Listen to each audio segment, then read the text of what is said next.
like, share, subscribe. See what we got going on here. Denard Span was just knocked out.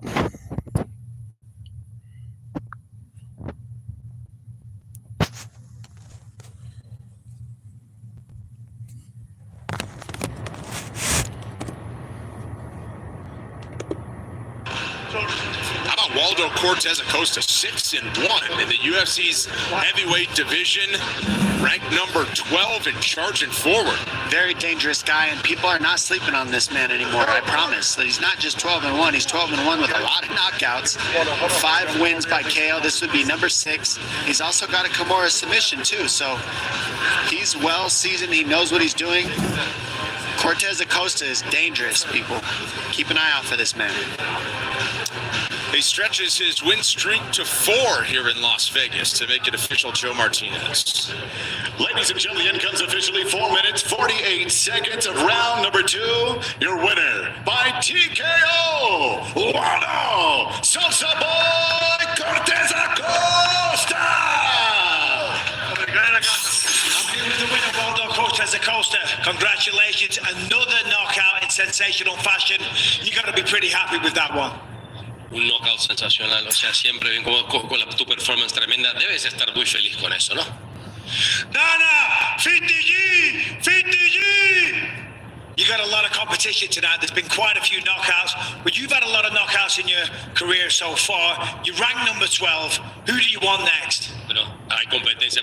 If he deserves 50 Gs for that fight, it's going to be a rough night of fights.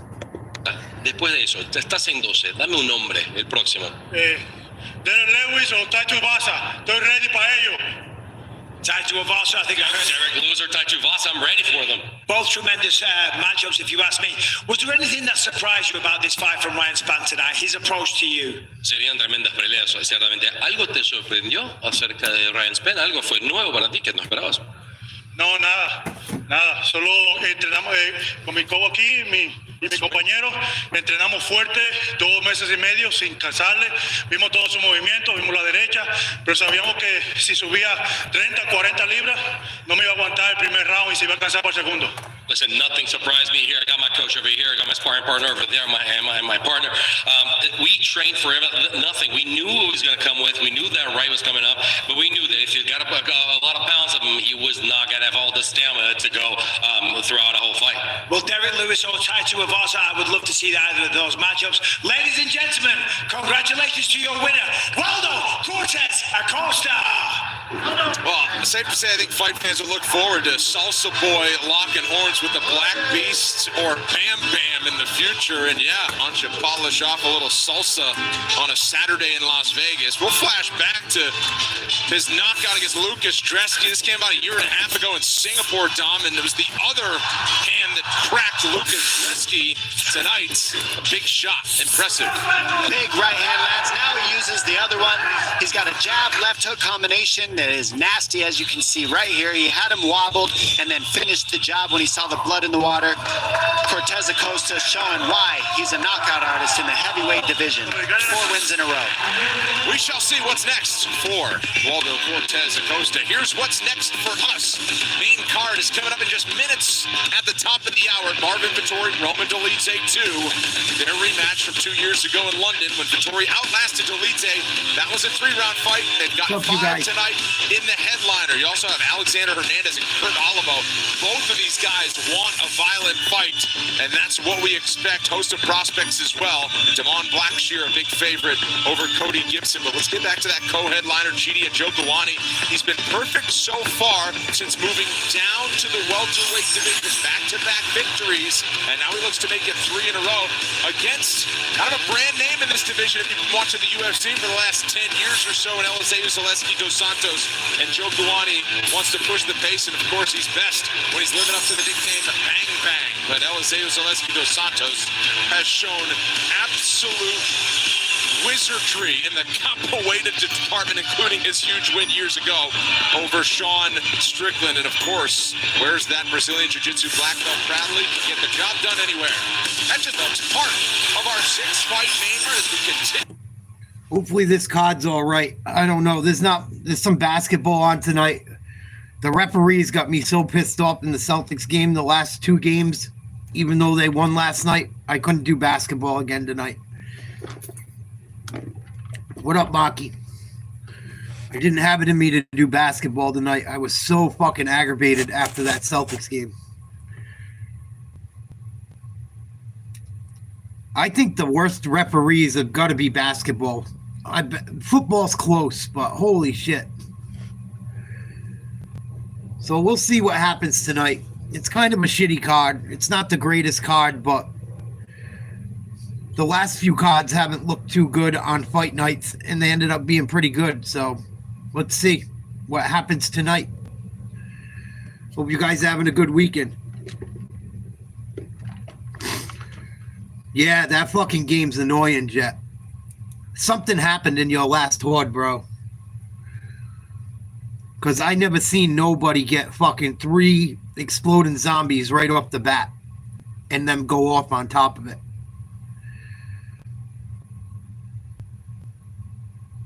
And I don't get how that fucking door you guys just put up is stronger than the old one you have.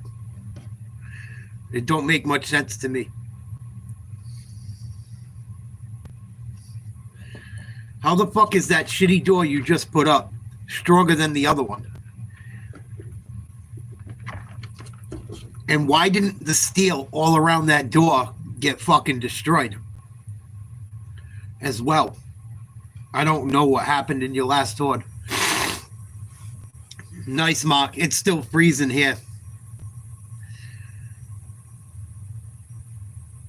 We barely got above 40 today again.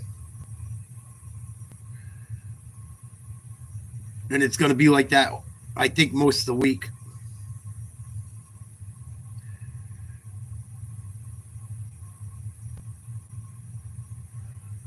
I think you got a glitch, Jet. Or you guys are leveling up so high that they're just sending crazy shit at you guys. Because supposedly, I did research. Your turrets, your dots, any type of turret you put up or any type of thing that you put up, a trap, whatever, isn't supposed to cause anything to go off from a zombie. The game is made that way, so when you put them up, you don't get fucked for putting them up, supposedly. I read up on it, and it says that turrets will never hit, or blades will never hit. Any type of trap you put up will never hit a zombie, an exploding zombie, where it will cause it to explode. So someone had to hit it or it glitched. Or they're full of shit. But I don't think so, because on the videos I showed you the other night, the guy had a dot machine coming right down with 4 blades suspended from the roof spinning. And no zombies fucking really exploded throughout it. So I don't fucking know what to think anymore. Because like you said, if that's the case, why have steel? Why even fucking use steel? They're just going to blow through it.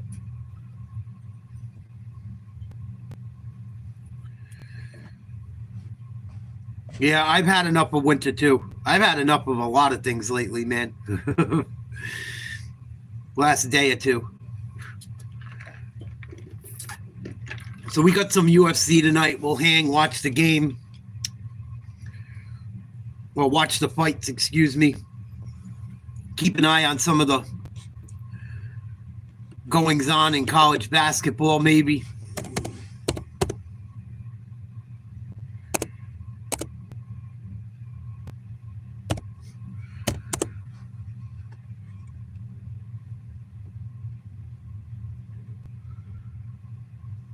Auburn got knocked off. Wow. Michigan beat Maryland by 1. Wow. Florida destroyed Alabama. Duke, Louisville tonight. Probably no Cooper Flag again. Maybe. Either that or maybe it was damaged. I don't know. Maybe it took fucking damage and I don't know how, but that shit didn't make sense to me either, buddy.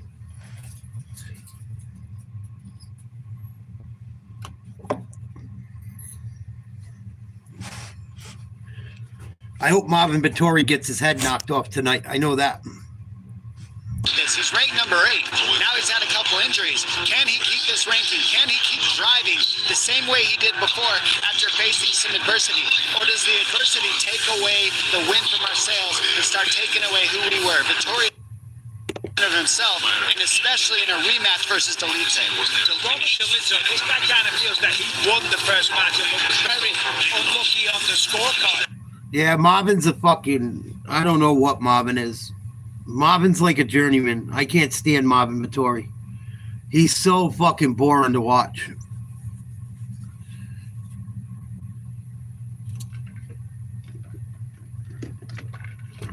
So fucking boring to watch.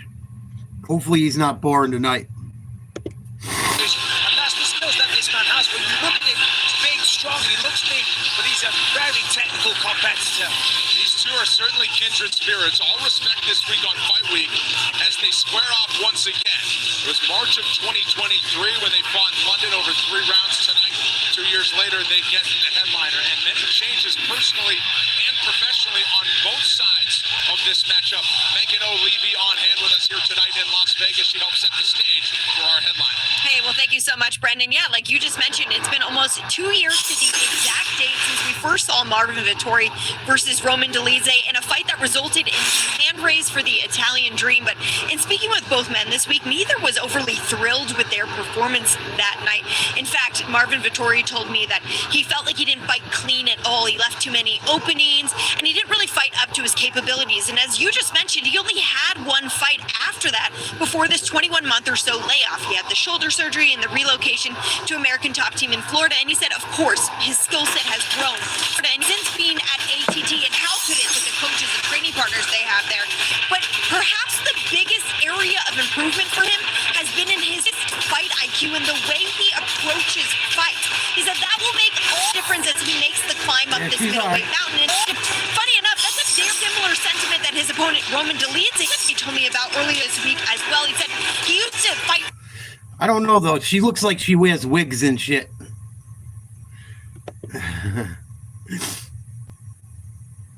I'm not crazy about her. She's not my type.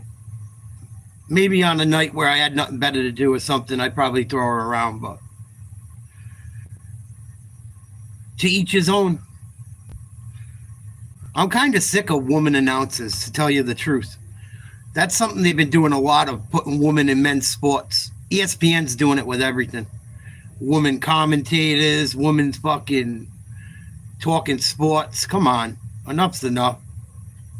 Yeah, she don't do it for me. Not anymore anyway.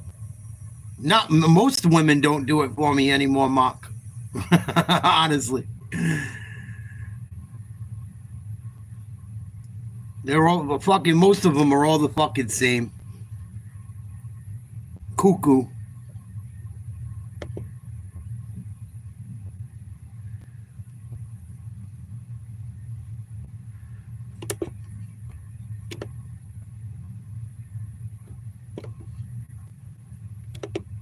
See how many knockouts there were earlier in the card.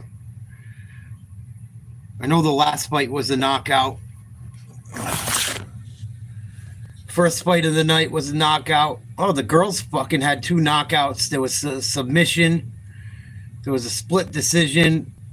There was a submission, a decision, a knockout. And we're getting to the main card now coming up. Something to do. Like I said, I've kind of had it with the basketball officiating. I got to give myself a break from basketball. Got to give myself a break from it. The referees last night had me ready to turn my stream off right in the middle of it. What up, Rainey? Hernandez. Half a dozen to go from Vegas on our main card. One of the UFC's youngest prospects looks for a big moment, showing the potential that has him on several top young fighter lists. Argentina's Kevin Vallejos wants to show that his time has arrived, and he can do just that if he can turn back so Sungwoo Choi. With the featherweight division not just one of the most talent-rich weight classes in the UFC, but a wide-open one, Sungwoo Choi and Kevin Vachejos may be at different points in their careers, but they both know at 145 pounds, every win is a necessary and important one.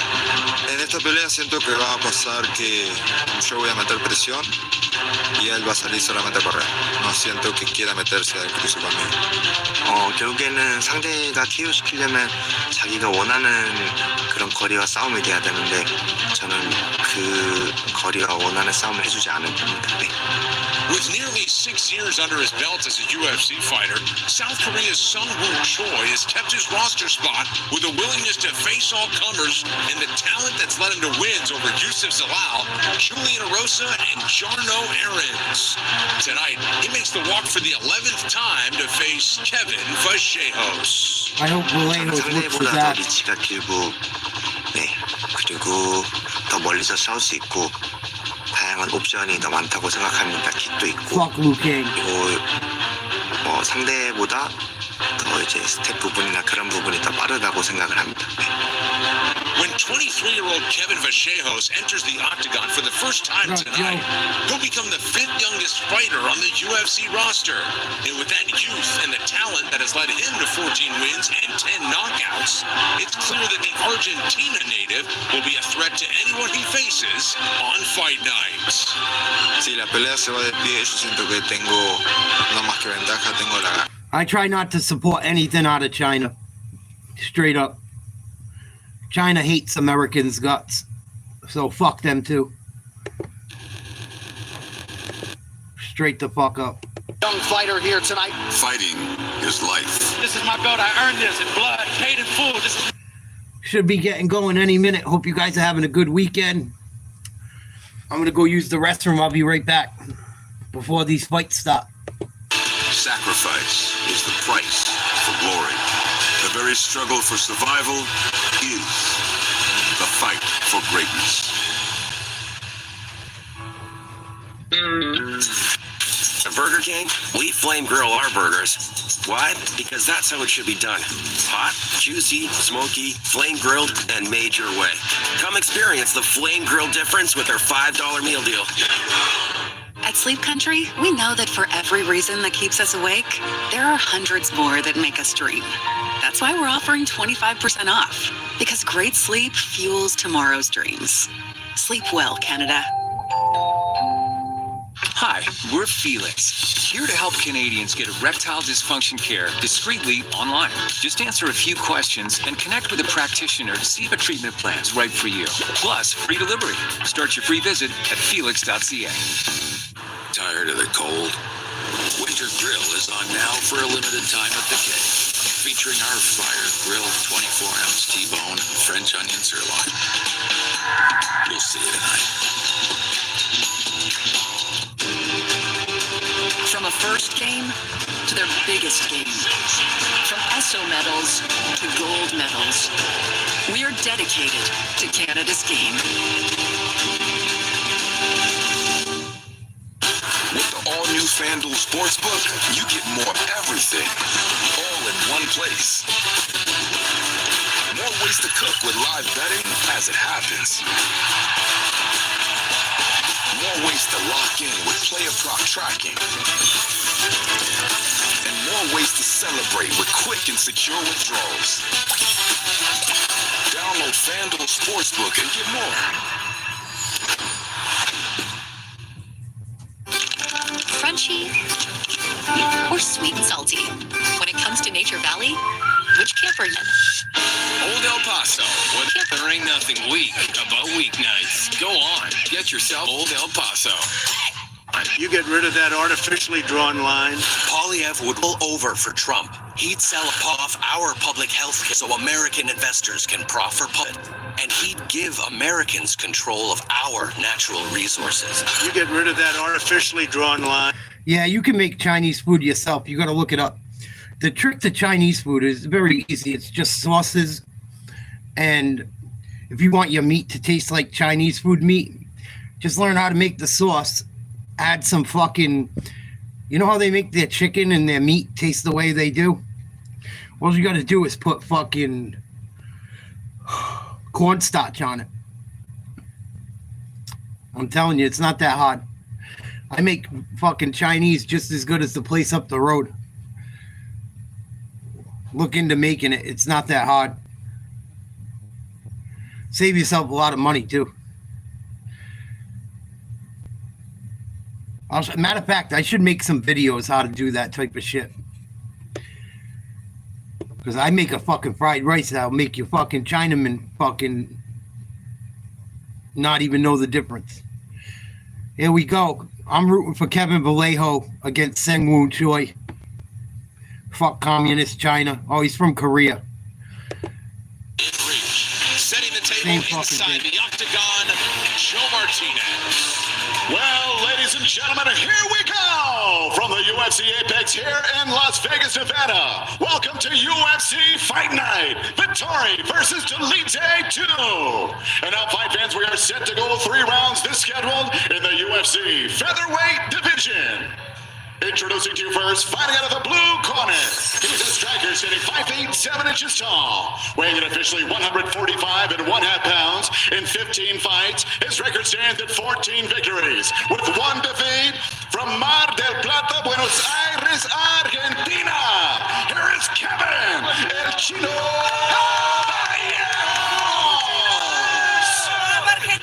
And across the octagon, his opponent, fighting out of the red corner at 6 feet even. This mixed martial artist weighed in 146 pounds. Yeah, you can't give up, right? 18 fights, his record stands at 11 victories, with 7 defeats, fighting out of Gangneung, South Korea. Here is Seung-Woo Sting Choi!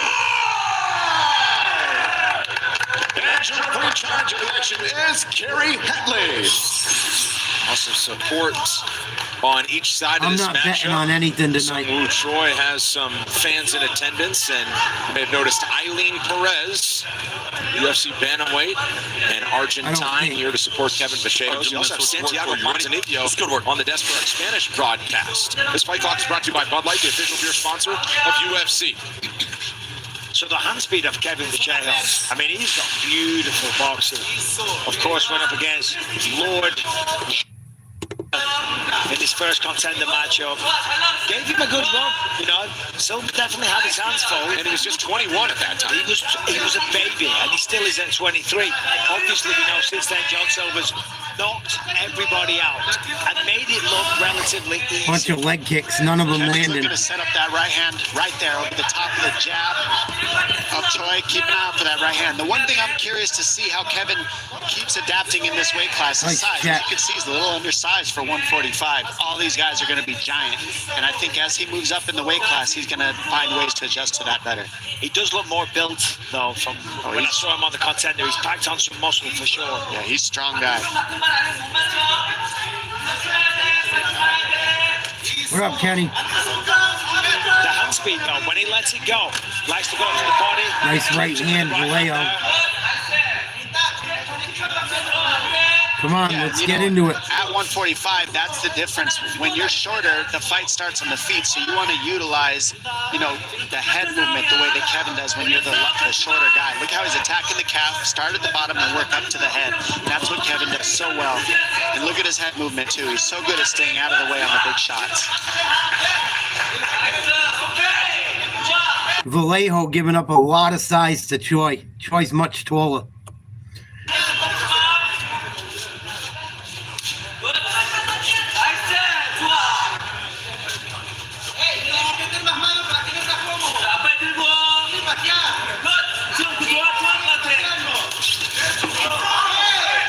Nice job by Vallejo getting inside.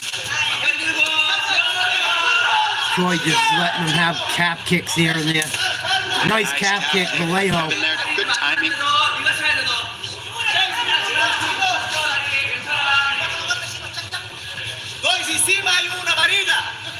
Vallejos is staying right at the edge, as you can see, just letting Choy just barely miss, and so he's making the reads on the speed and the timing so he can land these counter shots. That's what Nice job, Vallejo, body shot. countering once he makes you miss. He really commits to as well, beating down the body. A lot of body work from Vallejos, but got to be careful. Anytime you go to the body, the chin's exposed. Choy kind of clipped him there. Made him pay for it, so be a little more sparing with that.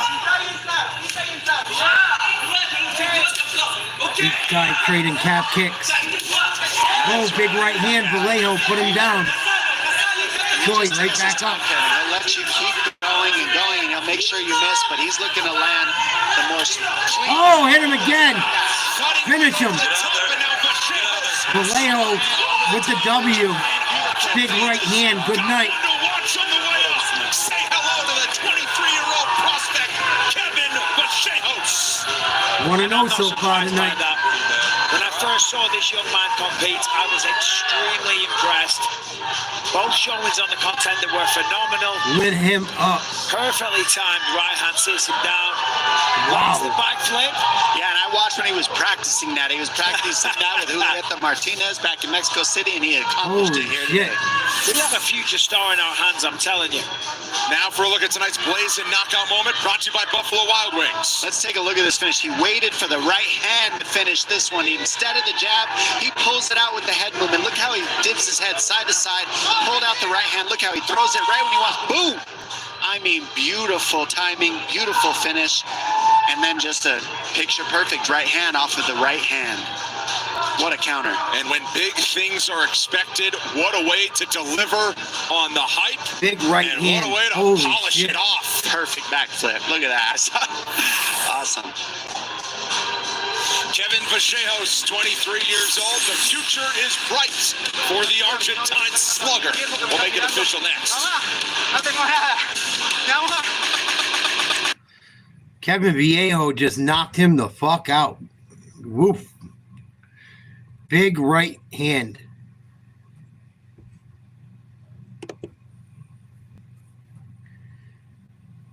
Please like, share, subscribe to Nate's Live Talk. We're hanging out, talking sports, watching UFC. Little fight companion action. Not much going on tonight. Some college basketball, but like I said earlier, for anyone new in here, I couldn't handle doing basketball again tonight. The referees have fucking pissed me off the last few nights. I need a break from round ball. The college refs have been just as bad too. It's not just the NBA. I watched Wake Forest get fucked over so bad the other day. Really makes you wonder. Really starting to wonder with some of the calls I see lately. When you watch enough of it and you see it over and over, I don't know how to fucking explain it. I don't know if it's they're trying to keep the game close. I don't know if it's some Vegas shit, some gambling shit. I have no fucking clue. What do you mean the portal might help me? I don't get what you're saying. I don't know how the portal is going to help with referees.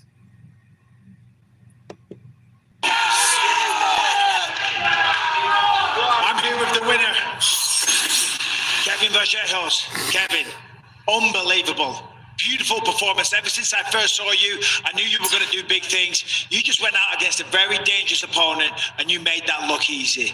Tremendo. Desde que te vi sabía que venías por cosas grandes. Acabas de pelear contra un peleador que experimentado hace acá. ¿Cómo estás? Sinceramente, antes que nada quiero darle un mensaje a mi rival, porque sé que tuvo un momento muy difícil, sé que pasó un momento de pérdida muy grande y de igual forma estuvo acá, se enfrentó conmigo, dio la guerra.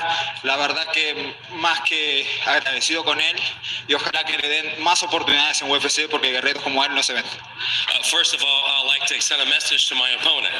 I know he's just experienced a very, very tough moment in his life, loss in his life, and still he showed up, he made it here. So I'd like the UFC to continue to give him a chance because that was amazing, the fact that he shared the odds with me. Well, you're a class act, of course. You are now 15-1, 23 years old, with a very bright future ahead of you. Where are you going to take this career? Y qué clase, gracias por eso. Tremendo, o sea, 15 victorias, somos una derrota acá, el UFC, 23 años. ¿Y ahora? ¿Cuál es el próximo paso? ¿Qué más por ti? John Silva! Vengo por vos! ¡Vamos! John Silva, I'm coming for you. Let's go. For anyone that doesn't know, that was your first fight in the Contender Series. That's a hell of a call-out. Ladies and gentlemen, your winner, Big call-out. Vallejos. Roy wants that one back. Gotta respect that. Man, all smiles for Kevin Vallejos and for Minty Betts as she's paying it off. She called it. Her drop to watch was Kevin Vallejos by knockout or TKO, playing the minus 150 and cashing that ticket. Really with relatively little drama happened in the first 5 minutes. Cashing that ticket, he was negative 150. How are you going to make any money on that bet? London next week, I believe. Leon Edwards versus Sean Brady. See if Leon's going to make a push to try and get back to the title. 7 knockouts for Edwards, 5 submissions for Brady. Both of them have about a 55% striking accuracy. Brady's very good with takedown defense. Edwards is pretty good. See what happens. I got a feeling Brady might take him out. Edwards is the #1 contender still, I think. That fight next weekend, I'm pretty sure. Best he's ever shown up for this next fight. Look at his left hand, though. Look at his timing.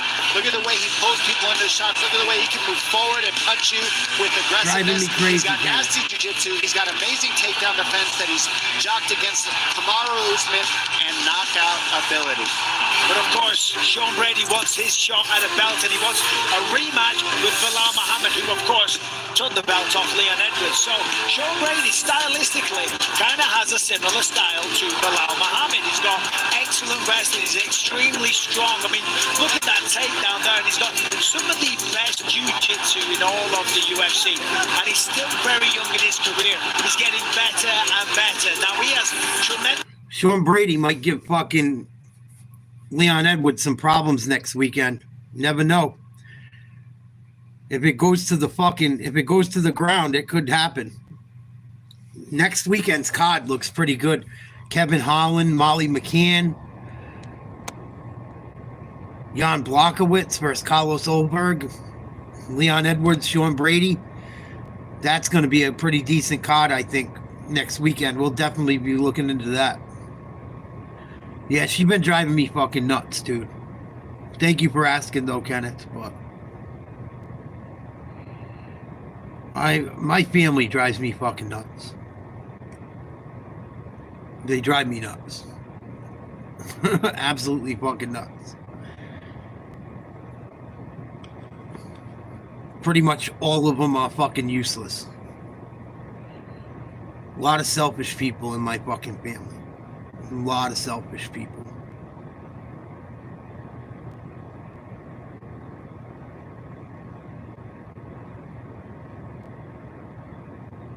And then my mom wants me to go hang out with them, and I'm like, I don't want to do it. Because she's been driving me nuts to go hang out with some of my family, which I don't want anything to do with. So, anyway, I'm not going to let it fuck up my night. No, you don't got to love them, Kenneth.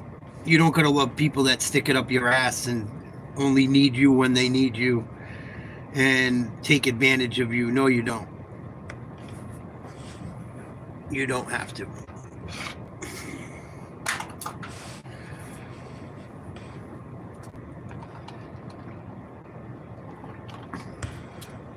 You don't have to love people that aren't good to you. You don't have to love people that take advantage of you. You don't have to love people if you don't want to, no matter what. But when people try to force you to fucking do such, it's a pretty awful feeling it gives you when you don't want to do it. And that's all I'm going to say about that.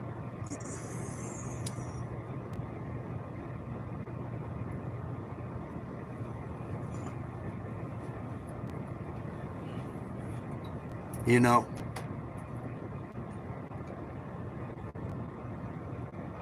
I could go on about that shit all night long. I'm not gonna.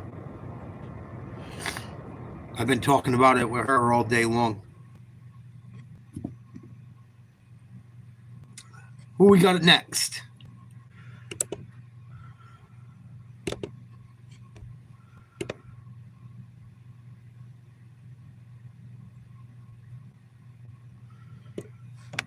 Diar Nurgaze versus Rivero. Brenson Rivero. No odds on this fight. Some of these fights have no odds. They must not have let you pick in Vegas. Oh, this fucking dude's driving me nuts tonight.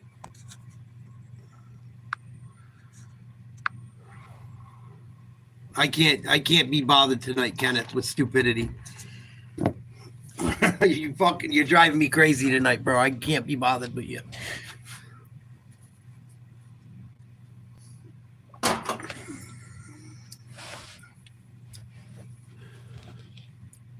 I'll talk to you next time.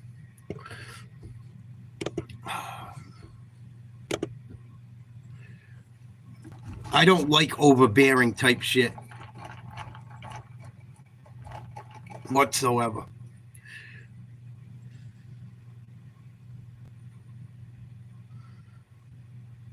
Here's Marvin Vettori making his way in. Experience fighting the best and in the biggest spotlight, but he's still just 31 years old. Returns tonight for the first time since his epic headliner in the summer of 2023. Rested fully, healthy from a shoulder injury and surgery. The mindset is there for the Italian dream to make history for his home country as the first native champ. But Roman Dolidze stands in his way tonight. Knows what he's up against. Thought he did enough when they locked horns in London years ago. Tonight he has the chance to right that wrong and take his opponent's spot inside the middleweight top 10. On we go. Expectations follow the winners from Dana White's Contender Series into the big show, especially those with a 10-0 record. In a wide-open light heavyweight division, the scramble has begun for prospects and contenders to make statements with every outing, and that's the goal for Diar Nurgaze and Brenson Rivero tonight.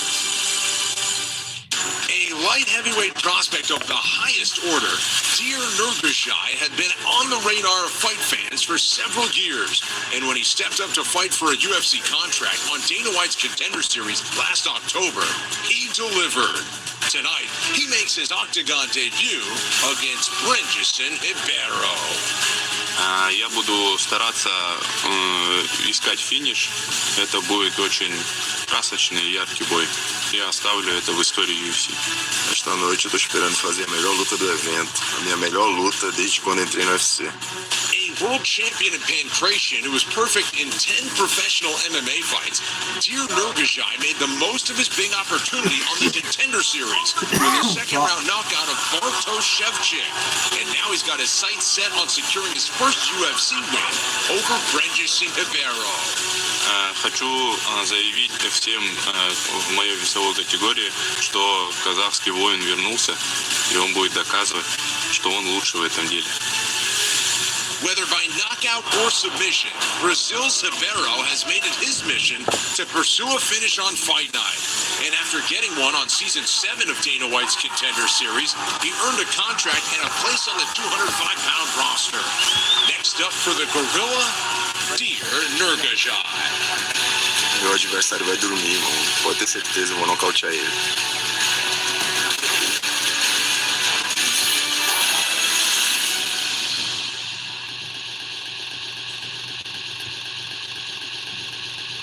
On this young fighter. So we got next fight coming up any second, hopefully.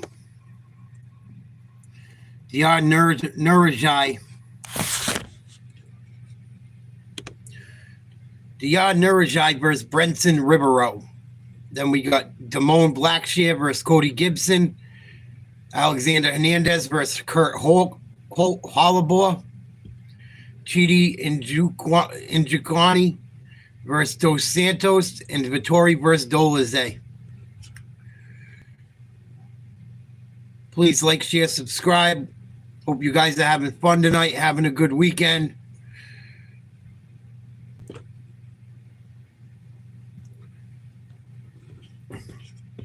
Checking out some UFC action. Next weekend card's going to be much better.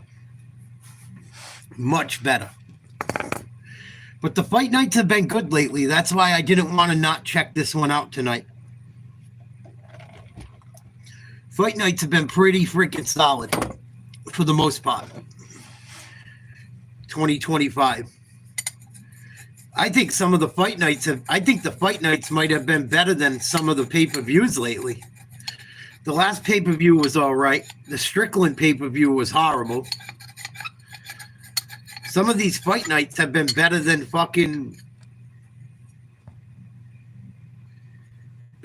pay-per-views.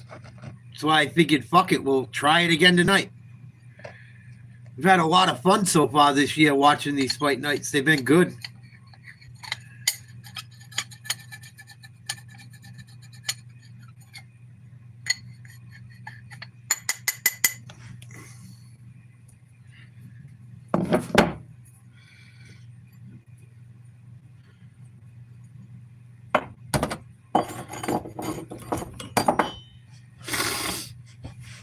Hope you guys had a good weekend, as I said so far. If I don't see you guys, have a happy St. Patrick's Day. I made some corned beef and cabbage tonight with my mother. Very good. One of my favorite meals.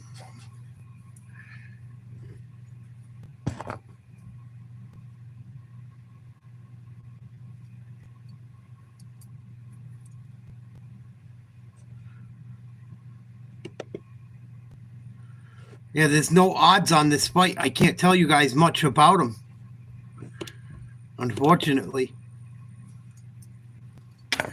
Is this chat lagging again? My chat's been acting fucked up lately. All right.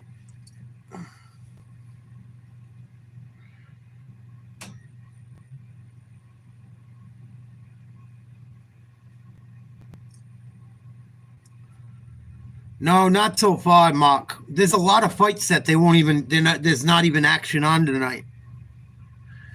I might put some money on Dolidze. I don't know. If I do, it will be like $20. Just because I hate Vettori. I can't stand Marvin Vettori. He's fucking terrible. So boring to watch. Because he don't finish anyone, man. He don't finish people. He just fucking kind of like tries to win. When he takes on Brent. He only wins by decision. It's fucking annoying. Nurgashai, 1 year younger than Rivero. Even if you're a grappler, you can ground and pound people. You can fucking choke them out. You can use submissions. I think Marvin Vettori sucks. I hope Dolidze takes him the fuck out.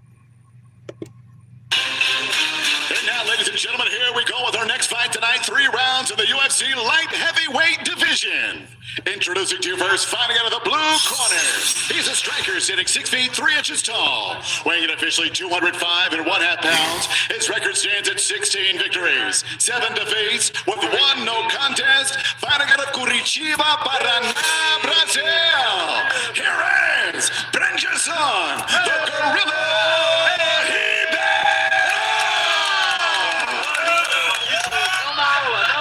I don't really know enough about a lot of the guys on tonight's card to bet either. Like the guy right now, Nurgashai, that's fighting is 10-0. He's a negative 455 favorite. He's probably fucking nasty. I thought about putting money on this fight, but long shots are tough, man. You gotta fucking, when you do long shots, you're gonna fucking only win like maybe 2 out of 10, 3 out of 10 if you're lucky. So you gotta pick fucking careful how you pick them. Here we go, round 1. Next week, and then back to Mexico City to round out a 5-event month of March for the Combat Sports League. Nurgashai is in black, Rivero's in yellow. So Nurgashai, he's very patient. doesn't rush. You know, often you see a lot of beginners, people that are new to the sport, the aggression at the moment kind of overtakes them and they get really reckless. This guy Nurgajai is very composed, just reads his opponents, takes his time, but when he decides to explode, you better be careful if you're his opponent. But Rivero on the flip side, he's a little more reckless, typically very, very aggressive. Packs big knockout power. There's a nice kick. With the weightness of 4.5 pounds. You know, I hate to bang on about it, but it's not the best start. So it's going to put Nurgajai under a lot of pressure here. One of my favorite comedians' favorite lines to say, Moxie, is I've never seen a bookie with a part-time job. That's why you got to be careful how you gamble. I've never seen a bookie with a part-time job. Very few times. Prospect. But don't be thrown off by it.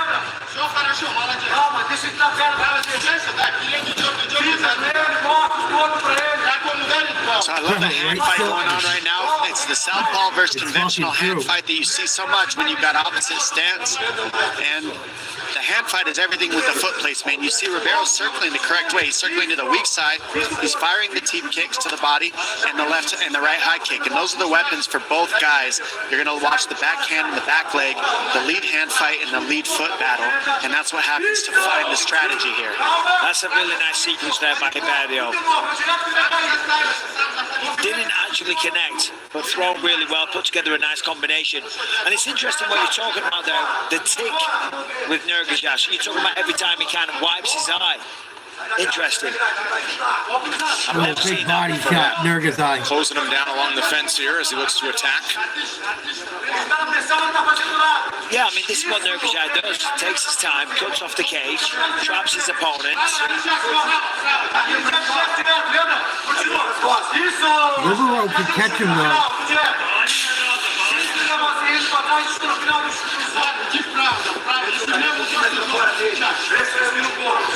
You know, Rivero tends to just go crazy in a lot of his fights. You can see him taking his time and being patient, picking his shots against Nurgajai because Nurgajai is dangerous. You can tell he knows how dangerous fight would be. Yeah, Nurgajai started off as a wrestler. I'm talking about Rivero. He said he hasn't got the best wrestling base. In fact, he feels that he's quite easy to take down against the side of the cage.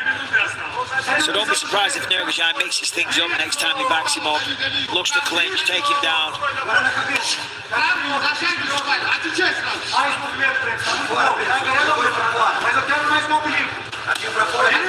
Ooh, calf kick.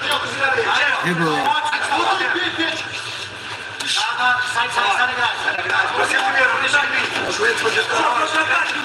Oh, big right hand, Rivero. Backwards by a big shot from Rivero. Yeah, that was nice. Hard job followed up with the straight right. Clears the legs and that allows Nurgajai to get back to his feet. Rivero's 1-2 is looking crispy. He's Underdog right just down the blasted pipe him. and straight. Trains with the seasoned kickboxer Dita he's got in his corner. Oh, another right hand, Rivero. Ooh, look at that 1-2 that just drops him. I mean, it was just a 1-2, a pivot, and a 1-2. Basics do a lot.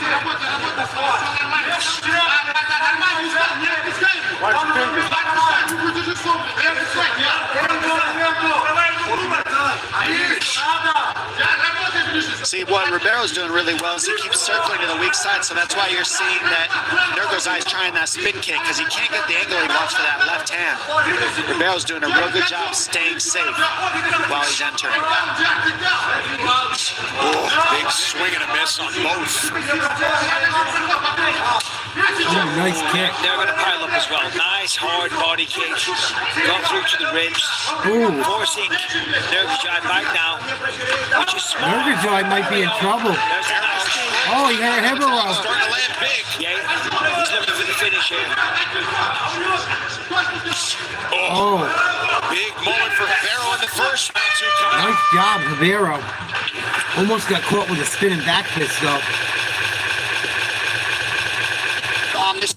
Right, Silkworth. Never seen a bookie with a part-time job, man. Not a real one.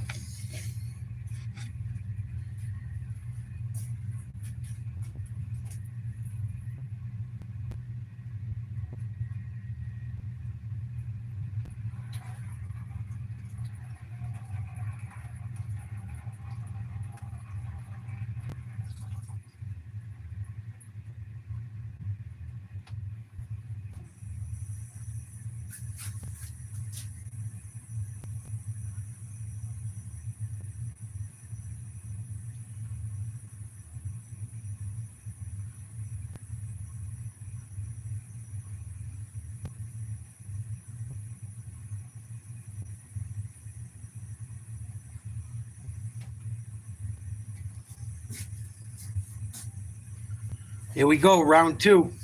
Lopez, the undisputed featherweight belt is on the line. Plus, in the 5-round co-headliner, Michael Chandler takes on Paddy the Baddy. The debut of Patricio Pitbull in the octagon against Yair Rodriguez, Bryce Mitchell, and John Silva. So much is anticipated in Miami. UFC 314, buy it before April 7th. Get $10 off. UFC.com/PPV. ESPNPlus.com/PPV. Sorry, Fitzy. Get that in. Get that in there. Hey, let's get in Dean Thomas after 5 minutes. What'd you see, Dean? So despite Rivero having a great round, I'm surprised he didn't put more pressure on Nurgazai. Considering that Nurgazai missed weight and he likes to fight slow, if I was Rivero, I'd put a little bit more pressure on him and make him fight a little faster. Nice takedown. Oh, good G. Still took him down. Nicely done. Got a guillotine. The barrier, he's got the arm wrapped around the neck. He just used it to stand. Not back up to his feet, back down. That's a great point by Dean Thomas. You got to wonder if Nurgazai really tried to make weight, like really sacrificed. You got to think it's going to affect the gas tank going forward. Or did he just think, I'm not going to get anywhere near this. I know I'm going to miss, so screw it. What will be, will be. We don't know.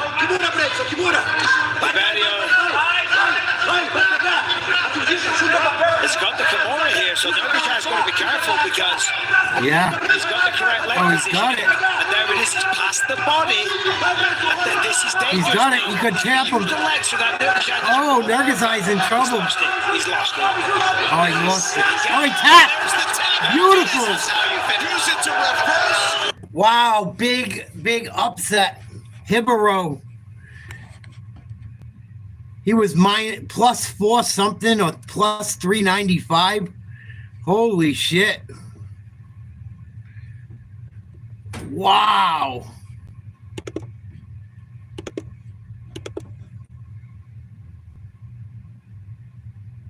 That's right, Silk. Nurgazai just tapped out to Brenson Rivero. Holy shit. Nurgazai didn't make weight either. He got knocked down in the first, tapped in the second after he took Rivero to the ground via Kimura. Wow. Great finish. Half guard on the opposite side of the body. That was pure power. About 16 finishes and 17 pro wins for Rivero. He thrives as an underdog. Did so tonight. Make it official next.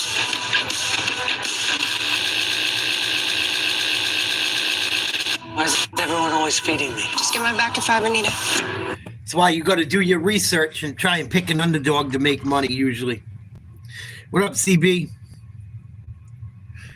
Hope everyone's having a good night.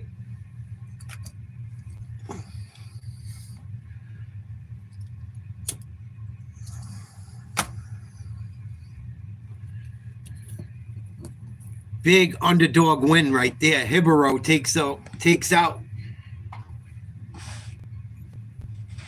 the guy from Uzbekistan. Heavy favorite. Nurgazai goes down via Kimura. Brenson Rivero with a big W. Nasty Kimura. Yeah, I think Alabama went down too. Alabama lost to Florida, Silk.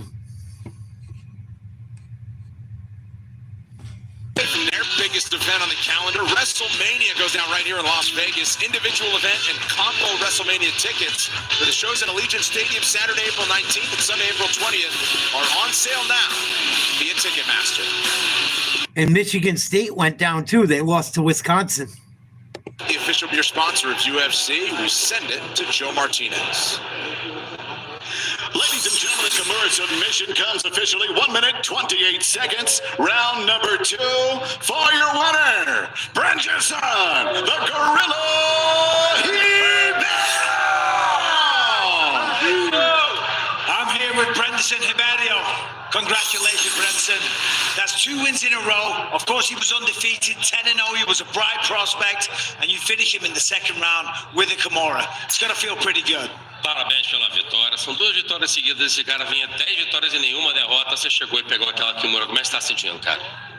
Primeiramente, boa noite, Vegas. Para mim é uma honra estar com você aqui, Michael Bisping. Yeah, there's been a lot of underdogs that have won in some of these conference tournaments. Michigan knocked off Maryland.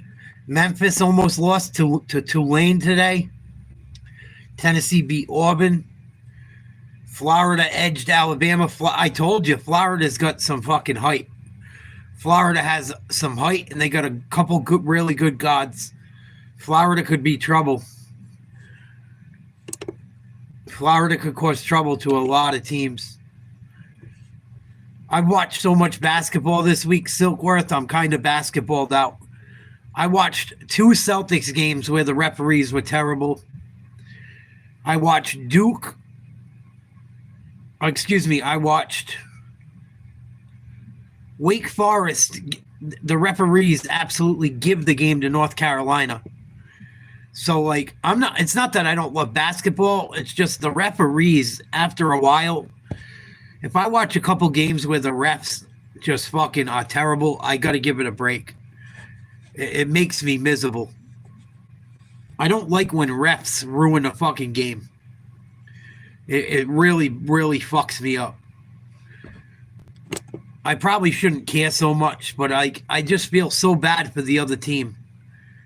That game against Wake Forest the other night was fucking pathetic. They let North Carolina get away with pretty much beating people up. The last 2 Celtics games I watched were horrible too. So, like, a lot of the games I have watched, the officiating's been terrible. And it's almost ruining the fucking game for me. Maybe I'm getting old and cranky. I don't know. But, like, come on. What's right is right and what's wrong is wrong. You got to call the fucking game even down the middle. If it's a foul for one team, it's a foul for the other. There's no consistency to the calls. It's usually the team you fucking, I don't know. I've seen some horrible officiating this week. I don't want to sound like a broken record, but been fucking terrible. Absolutely terrible. Irish boxing. Dana White getting involved with the Saudis in boxing. You guys see that? I don't know what to think about that. I think it screams fucking corruption. Killcliff down in Florida never looked better than a first-round stoppage of Cody Stamen his last time out. No frills for the monster. Says he'll just keep stacking up the W's to become undeniable. He takes on the gritty Cody Gibson out of California. Has long balanced being a high school teacher, or middle school teacher, and a top-level fighter. His second run of the big show has turned heads after a stint on The Ultimate Fighter 2 years ago. It's to make it 3 straight wins when we return to Vegas.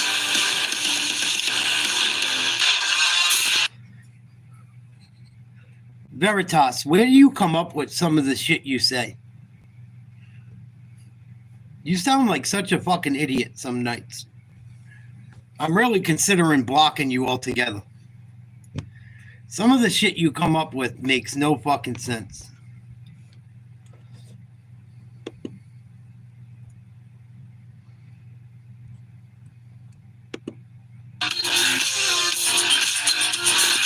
Matter of fact, you know what, Veritas? Hit the fucking road.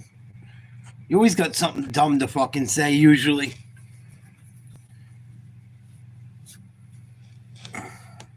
I don't care how many views I have. You're always a douchebag every time you come in here. You're always a fucking scumbag to me.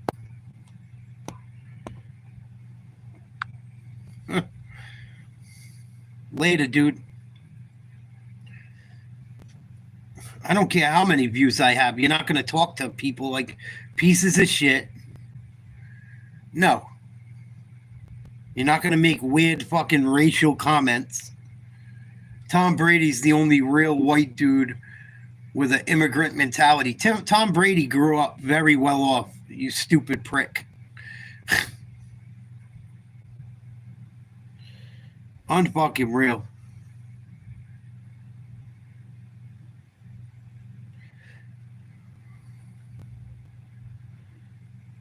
Thank you, Silk. Yeah, and another thing, and it's not a shot at anyone, but like there's some people that come in here and ask me where people have been and what they're doing. I can't keep track of what everyone does. I have 8,000 subscribers. I can remember some of the people from the beginning or some of the people that come in all the time. When someone's not in the chat, please don't ask me where the fuck they are. It's very annoying. Like, I got the same people all the time asking me, where's this guy? Where's that guy? Like, I fucking know. I'm on the internet, man. Just like everyone else. I don't know what other people are doing. Don't make no fucking sense to me. Like, what? I don't know where the fuck these people are. I have no fucking clue. I don't know, like, you know, Kenneth, I'm sorry to block you, but you fucking, it gets annoying. Every night, where's Kai? Where's this one? Where's that one? I don't know where these people are, dude. Fucking subscribe to their channel. Go find out. This is just a hangout, man. I don't want to have to answer, like, how do I know where my fucking subscribers are doing if they're not hanging out in stream? I don't know where the fuck they are. That's why I do it too, Silk. Hang out, get to talk with some people, shoot the shit, have some fun. I don't know where fucking, if Jet's not in the chat, I don't know where the fuck he is. If Kai's not in the chat, I don't know where he is. If this guy's not around, I don't know where the fuck they are.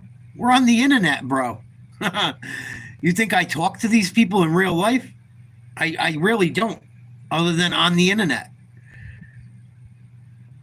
Everyone on my fucking channel is from all over the world. They're not people that live in my close circle, even if I do a video with them. I don't know why people think I know where the fuck people are. It's hilarious, but it gets annoying. Like, where's this guy? Where's that guy? Oh, you don't know? And you ask me every day. Like, I don't fucking know, man. When they come in the chat is the only time I know where they are. That they're kind of hanging out. I don't know. That people are all over the fucking world living their lives. You ask me 85 times every day where this person is and that one is. Like, what the fuck do you want from me?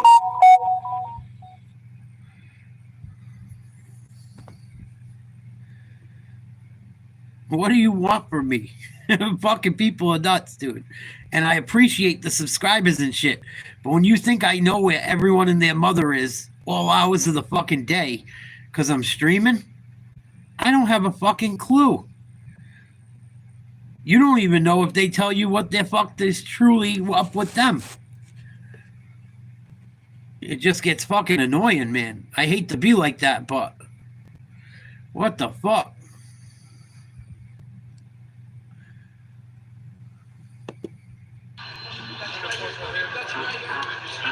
I don't even know what I'm doing. Here we go, next fight. But stop asking me where the fuck people are. I don't know. I only know one person or two people that have fucking YouTubes of their own that people ask me about. subscribe to their fucking channel. Subscribe to their channel and fucking follow them.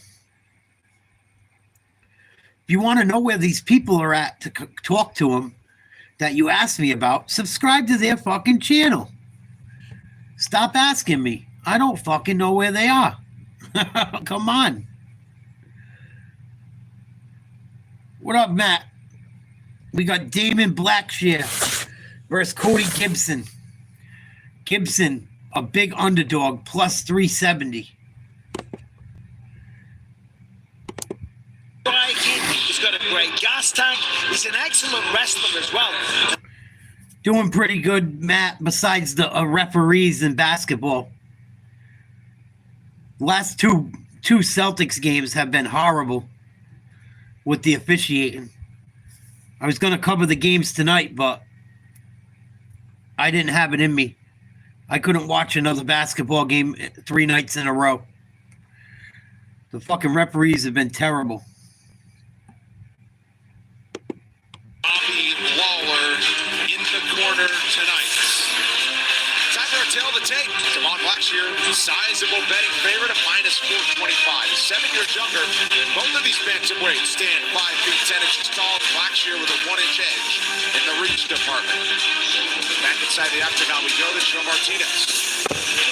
Now, fight fans, we are set to go with the next fight tonight. 3 rounds of the UFC Bantamweight division. Introducing to you first, fighting out of the blue corner. This mixed martial artist stands 5 feet 10 inches tall, weighing in officially 136 pounds. His record stands at 22 victories with 10 defeats. Fighting out of San Luis Obispo, California, here is Cody, the Renegade Gibson. And across the octagon, his opponent in the red corner at 5. Blackshear is a heavy favorite. Negative 425 favorite.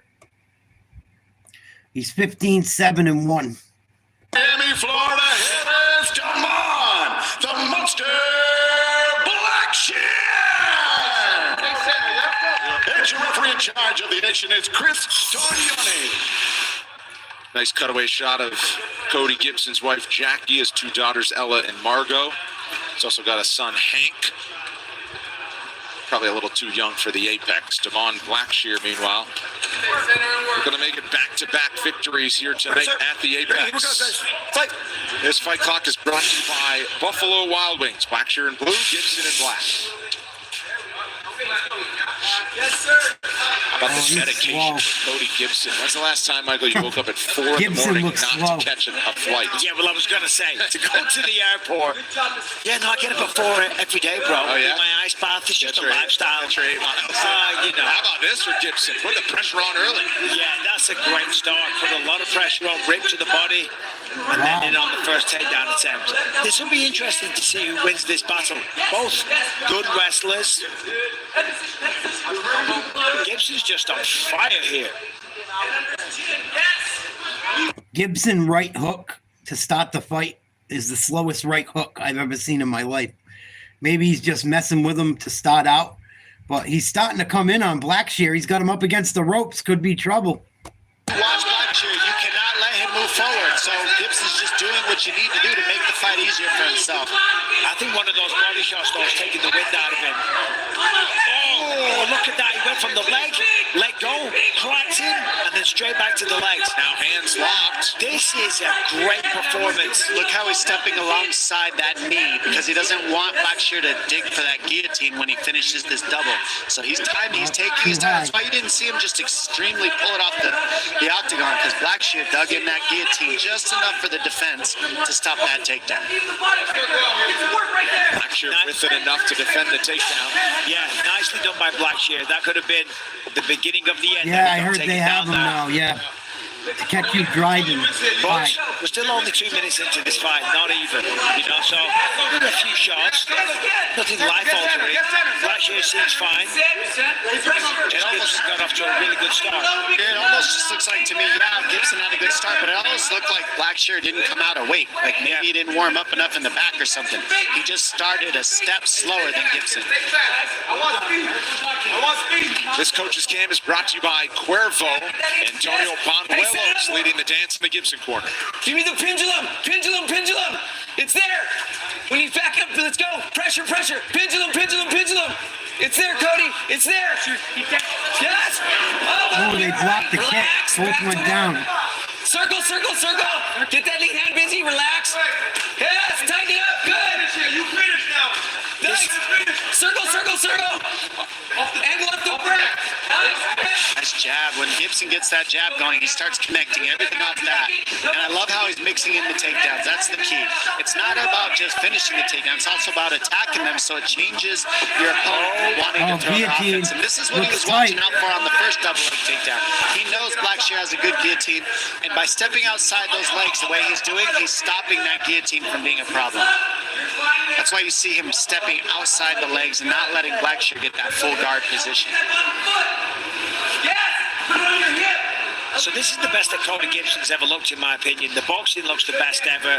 Great head movement, super aggressive, got the takedown, defended the guillotine perfectly as well. Was very aware. He wants to elevate that near leg to him above Blackshear's head. That will keep him safe from that guillotine attack. See how he's got it on his hip? He wants to lift that leg, that left knee to the air to elevate Blackshear's left leg as well. When he does that, you take away the pressure off that guillotine. He's safe right now. It just looks ugly. Look at Robbie Lawler there in the background. The hands like really tightly folded. I think that's the most emotion I've ever seen. Oh, it might be over. Got it in. He's got it locked in, and now he's threatening. It's over. He's out. locked it under the bicep, and he's got a power guillotine here that he's looking for. But Gibson's got his chin in there to try to stay alive. His hand went in. And after a big start by Gibson, Blackshear has woken up. Let's go with a submission attempt. Side control. Blackshear. Oh, head triangle. So it's a reverse triangle, and that's just to create some space from the bottom. He's in half or he's in side mount, so he wants to get to that single leg and use that to drive up. Gonna watch that on. Blackshear looking for a Kimura. And that's because he went for the single leg. So Blackshear countered the single leg offense from the bottom with that Kimura, and now he's transitioned to a north-south, but he's looking for a Bravo choke here. Looking for a choke. He's almost got it. He's trying to lock it in. Gibson staying got on his it. back is what's He stopping got the it. Bravo choke, and it's forcing Blackshear to transition to Push a his north-south arms down. choke. That's what he's looking for here. Final not 10 tight enough. seconds of the round. Big response from Blackshear. In the first round, Gibson defensively responsible to see a round two. Time. Stop. Good first round. Very good first round. Might be a push. Might be a push. Yeah, I've heard about them swabs. I don't know anyone that's ever gotten in trouble, but I don't know how they work. I don't know the lore about them. I don't know how you would fight one in a criminal case. I don't know if it detects weed in your system only so long or only for a little bit. So I don't know much about them, and I don't really drive around smoking. That's why I don't understand why more people don't get this. This does not smell like weed, man. Why people still smoke bud, especially driving, is the stupidest fucking thing I've ever seen in my life. Why would you buy weed and smoke weed when you could get the same shit, stronger, a better, cleaner high from smoking fucking oil? I don't get why people drive and smoke weed. I mean, when I was a kid, I did that shit. We all did, I'm sure. But nowadays, if I was younger and this shit was around, I would have never got busted smoking weed driving around. Not that I ever really did. I never got really arrested one time. But that wasn't even me. But I got in trouble because I had shit in the car. But to drive around with your car smelling like weed's fucking stupid at this point. Because it gives them fucking, if you're in the wrong area where it's illegal, and even if you can't operate a vehicle you smoking, in any state that I fucking know of, even if weed's legal, why would you drive around smoking fucking bud? Go get a fucking vape. It's fucking nuts. Even if you just go get a vape for driving around in the car. Why would you fucking smoke weed in your car? You've got to Google that shit. Come on, Blackshear. He's always impressive. Been a little inconsistent at times over his career, but he's got some fantastic highlights. Watch your fingers, please. I've been impressed with his grappling defense and then the way that he's been able to find openings from that front choke. I mean, he went from a guillotine to a Bravo choke to a north-south choke really well. And he looked really good in the grappling, but Gibson is getting ahead in the striking. So once again, same position. Remember, round one, Blackshear got the guillotine position, threatened it, able to use it to his advantage to get top position. This time, gets him down, no problem. Gibson keeps his head out of there this time. You see he's keeping his head underneath the chin instead of putting it down into the hip of Blackshear. Blackshear, switch there. Nice switch by Blackshear. This is where he dominates in this fight so far, is in the top position grappling and the counter grappling positions. I mean, he's just dominating him in the jiu-jitsu portion of this fight. Yeah, that was super slick. Zero effort, very technical. Gets top position, side control. Still 3 minutes left in this round. Gibson's going to watch that arm. He was trying to look for a Kimura in round one, and he's trying to isolate it here. And they hurt. Those little elbows to the thighs there. These things are way stronger than that, Matt. These pens, these vapes I smoke, they're like fucking 90%, 80%, 70%. This shit is way stronger than pot. Way stronger. So why would you fucking, I mean, I like smoking flower too. I'm just saying. Why would you drive around smoking shit that stinks when you don't have to? It's stupid.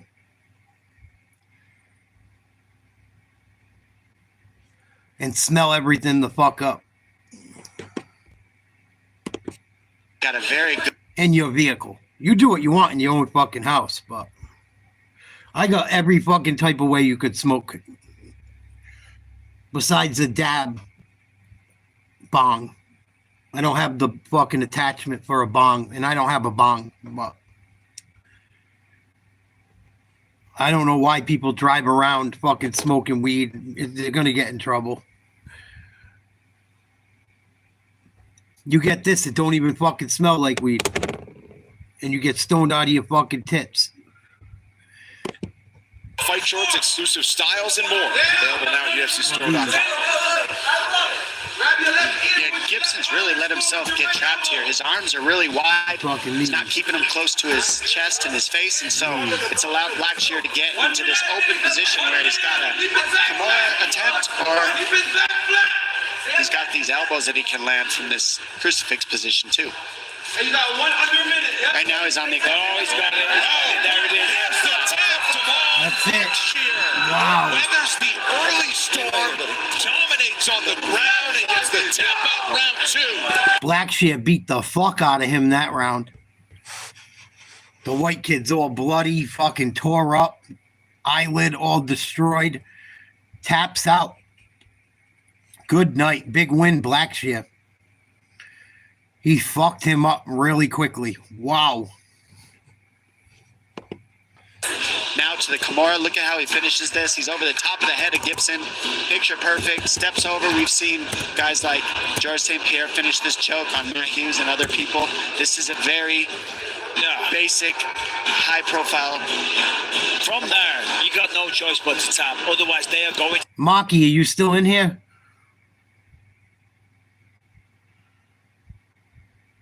Just smoke some weed, dude. Smoke some fucking oil. Smoke some weed. Not everything's got to be a big scientific fucking thing. I don't look at none of that shit.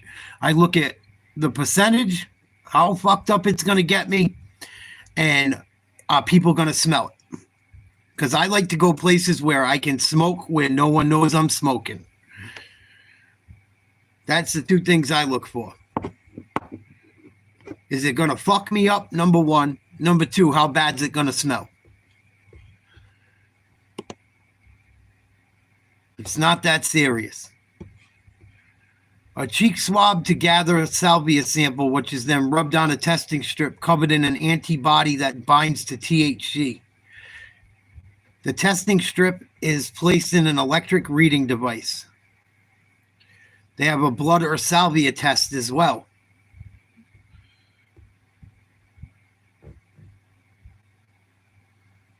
They have a THC breathalyzer, which works similarly to a traditional breathalyzer.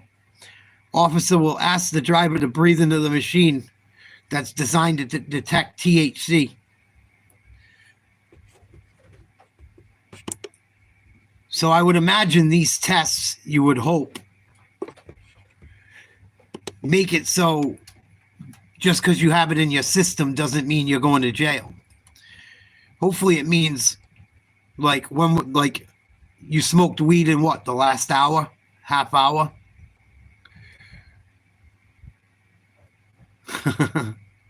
Later, Matt.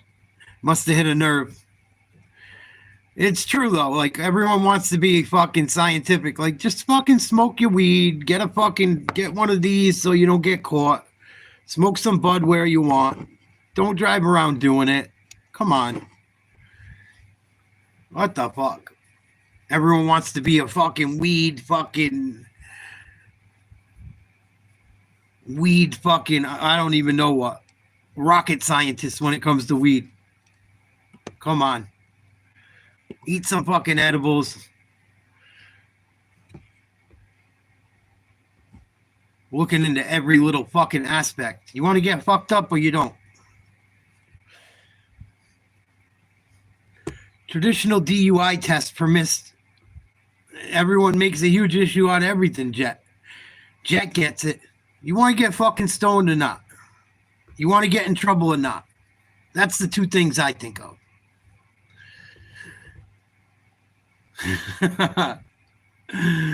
You know why they don't like it, Jet? Because I think I make them feel self-conscious because I make sense.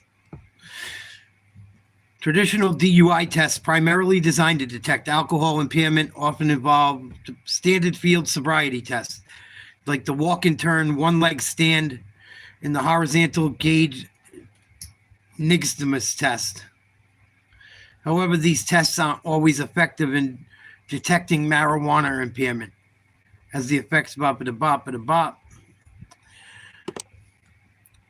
No, because people look see how stupid they look.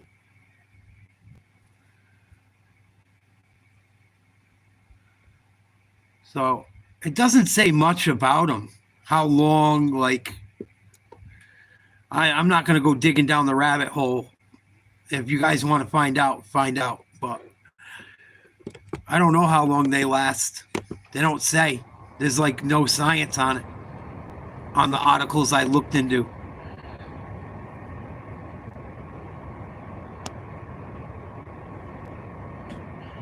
It probably makes things worse for the police as well.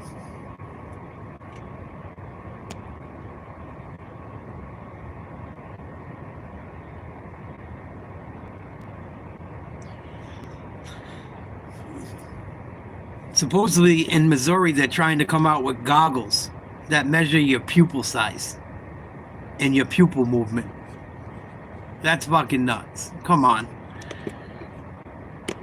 That's taking it a little fucking far.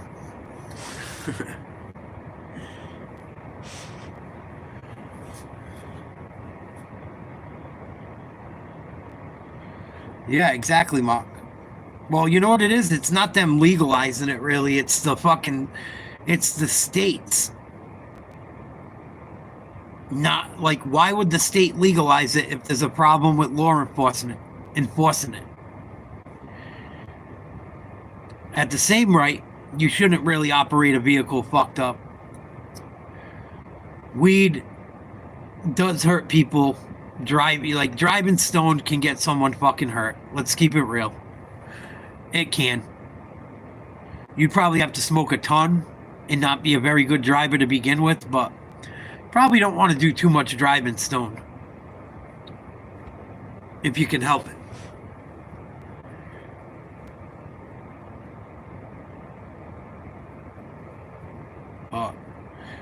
Everyone's a weed fucking connoisseur now, you know? I agree, Jet. Alcohol's far worse.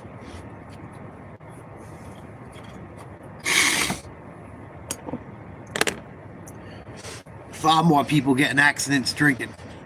Not even fucking close to a fucking... Way more people get fucking in trouble drinking and driving and drinking and everything than with weed. But yeah, you know what I mean? Like, everyone's a fucking... When weed gets like where it is now, it makes everyone into like a weed rocket scientist. Like, oh, I smoke this with this and this and this, and like people get way too into it. I mean, I guess maybe it's me, but it's like it's fucking weed, man. Come on, it's good or it's not. It's fucking good or it's not.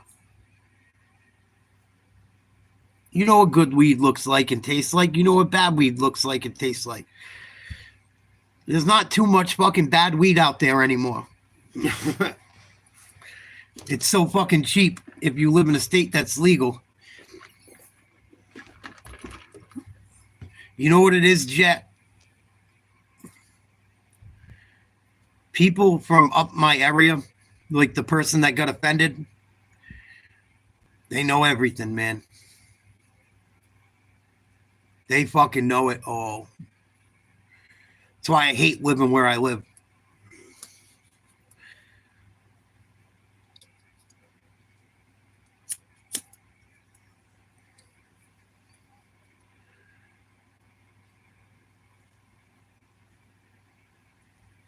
Like, I don't fucking even look at it. Let me look at what it looks like. Let me smell it. We know if it's good or not. It's not even like it's all good now, pretty much, if you live in a state where it's legal. There ain't no more fucking garbage weed around. That's what I'm saying, Mark. It's all fucking strong. What are you talking about? Oh, I smoke gnome. I only smoke gnome's turd. You gotta smoke gnome's turd. It's the only one. It's got this, and this. Fucking nuts. I'll smoke all of it. Just let me see what it looks like and smells like. Make sure you didn't put no other drugs in with it.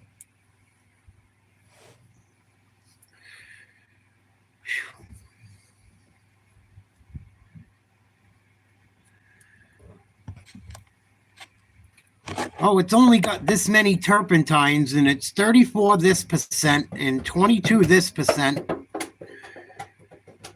and yada, yada, yada.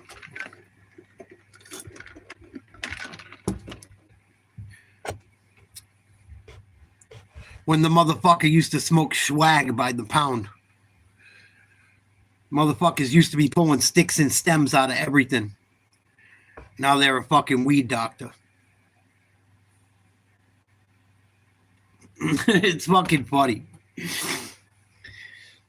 20 years ago, all you smoked was fucking dirt, bro. Fuck are you talking about? Here we go. Hernandez versus Hollabaugh. Light heavyweight contest. Alexander Hernandez is firmly committed to pursuing a world title at 155 pounds, a place where he's won his last two bouts over Jim Miller and Austin Hubbard. Tonight, the Great Eight will be tested once again by fellow veteran Kurt Hollabaugh. The winner of the Ultimate Fighter 30 tournament, Louisiana's Hollabaugh is coming off a July victory over Kainan Khrushchevsky. And if he can make it 3 wins in his second stint in the UFC by beating Hernandez, he can turn his sights to the top 15 of the division. Coming up next, Alexander the Great Eight Hernandez beats Kurt the Hurt Hollabaugh. Kurt Hollabaugh is the favorite tonight. Olivo might just say this one's another day at the office, but he acknowledges that this is a particularly big spot as he makes the walk for his 8th UFC appearance. Megan Olivi joins us octagon side.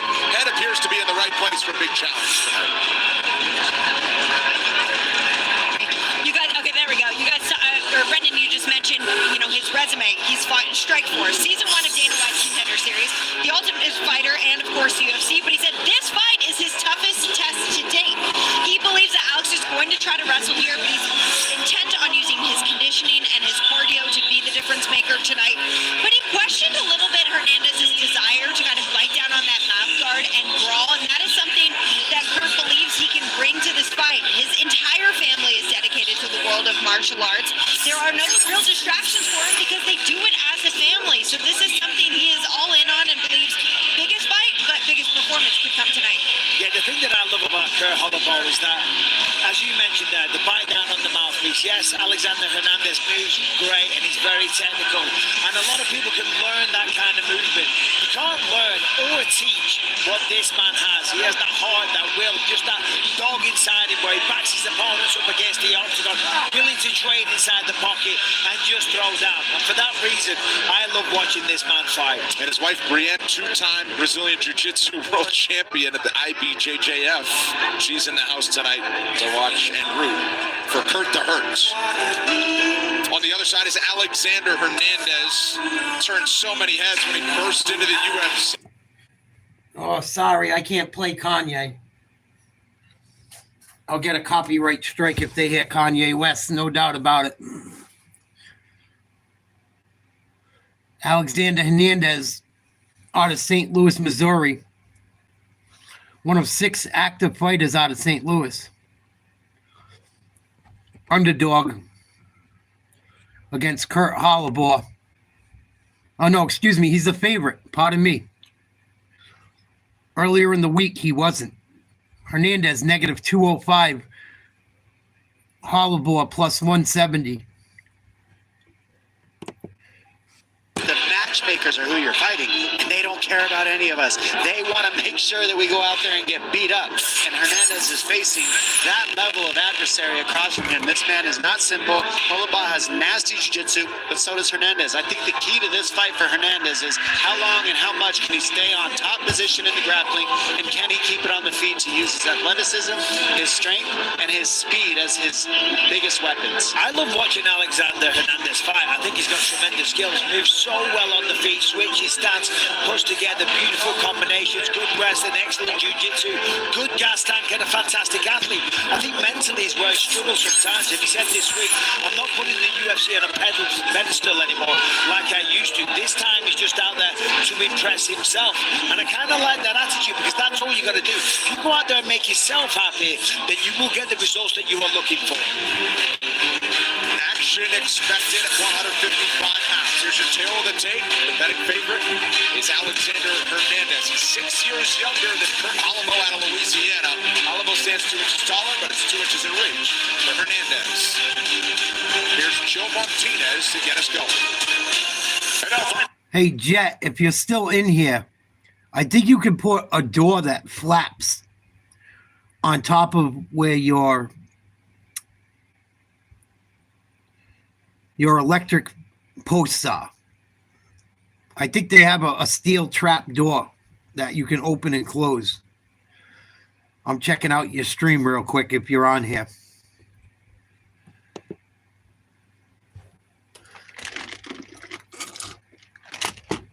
After this fight, I'm going to go use the restroom again. Here we go. 5 feet 9 inches tall. This makes Hernandez versus Holloway. in 23 fights. His record stands at 15 victories, with 8 defeats, fighting out of Denver, Colorado, by way of San Antonio, Texas. Here is Alexander, the Great Ape Hernandez. And your referee in charge of the action is Kerry Henley. So Alexander Hernandez started training in San Antonio and then moved to Colorado to join the team at Factory X. Since then, he's joined a group that's branched off and figured out their own thing. Brandon Royval is one of them. Clay Mazza is kind of the head coach, and they changed the team name based on who's...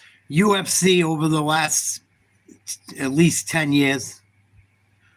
Is ingrained in the bone. The boys, well, they better fight like men. You've got one on the other side. Yeah, no, exactly. Holloway ain't here to mess around. I think the key is really simple in this fight of who wins, and it's whoever can control the forward pressure, because neither of these guys do very well moving back. I mean, not that they can't fight moving back, but they find their success moving forward. So whoever can find that forward pressure the most in this fight, I think will land the most. I've always been impressed with Alexander Hernandez. I mean, he's got a tremendous skill set. So crisp on the feet. Look at that footwork there, just glides around, very aware of his geography. Didn't go into the fence, circled perfectly. I think that hook is going to be a big opening for him with how well it landed right now. Holloway's going to try and cut off the cage, minimize the movement of Hernandez. There it is, there's a nice right hand. This combination from Kurt the Hurt as he goes in.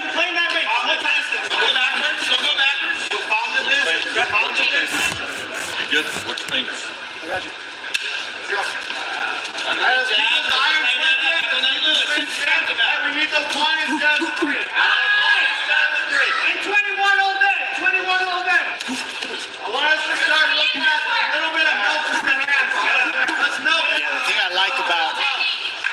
Hernandez so far is he's not losing his balance on his strikes. I mean, he's very well balanced, moving out and in. He's not leaning too much. Ooh, big right. Yeah, no, he's always on balance. He's phenomenal. Very, very pretty to watch in terms of his style. UFC International Fight Week is back June 25th through the 29th, where these UFC legends get inducted into the UFC Hall of Fame. Nice body kick Hernandez, that hurt him. UFC X, the two-day fan experience, plus top off the weekend UFC 317. Don't miss the action. Hope to see many of you here in Las Vegas. Ooh, both of them body kicks. Odd kicks. Nice calf kick, Hernandez. Holloway, one of his own. Body shot, Holloway, nice, right down the middle. I always talk about it on almost every UFC event, but the amount of calf kicks that are thrown these days and the impact it has in the sport, I mean, I know it's old hat at this point to say, but it still blows my mind. That took that long almost to get to it, right? Everything opens with the calf kicks these days. I think the thing that blows my mind the most is one of the first people to do it was Benson Henderson. Oh yeah, he's been the craziest striker there is. I mean, he just figured out some weird stuff, and it always worked for him too. Yeah, he was doing it years ago. Since WEC, he's been doing it. But now you just see it every single fight. Oh, that's a nice right hook from Holloway. See, and actually, Hernandez is doing a really good job. Oh, Hernandez hurt. Holloway senses it, follows up. Hernandez doing a good job with his footwork for the most part. He got clipped at that one. But he's moving well all around the octagon. Yeah, Hernandez able to pop back up, but he was acknowledging more of a stumble and off balance. Well, he hit the canvas pretty hard, I'm just saying. But he did pop up very quick, and he doesn't seem hurt. He's not staggering about all over the place. And he's still going right back to work, pumping that jab. Nice left hook. Yeah, nice combinations from Hernandez through the first 4 minutes. He always has nice combinations. You know, he puts together really good work.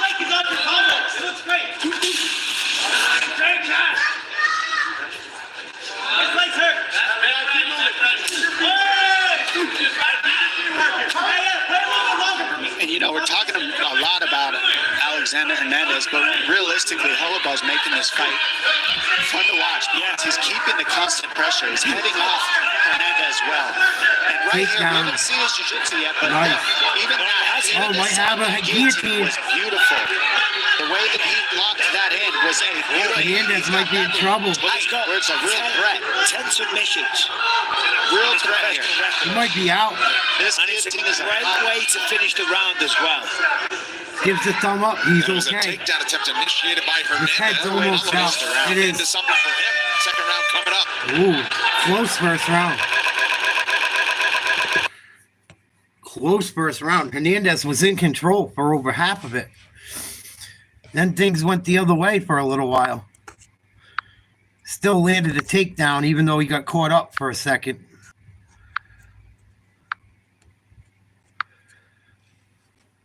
I like UFC better than boxing at this point.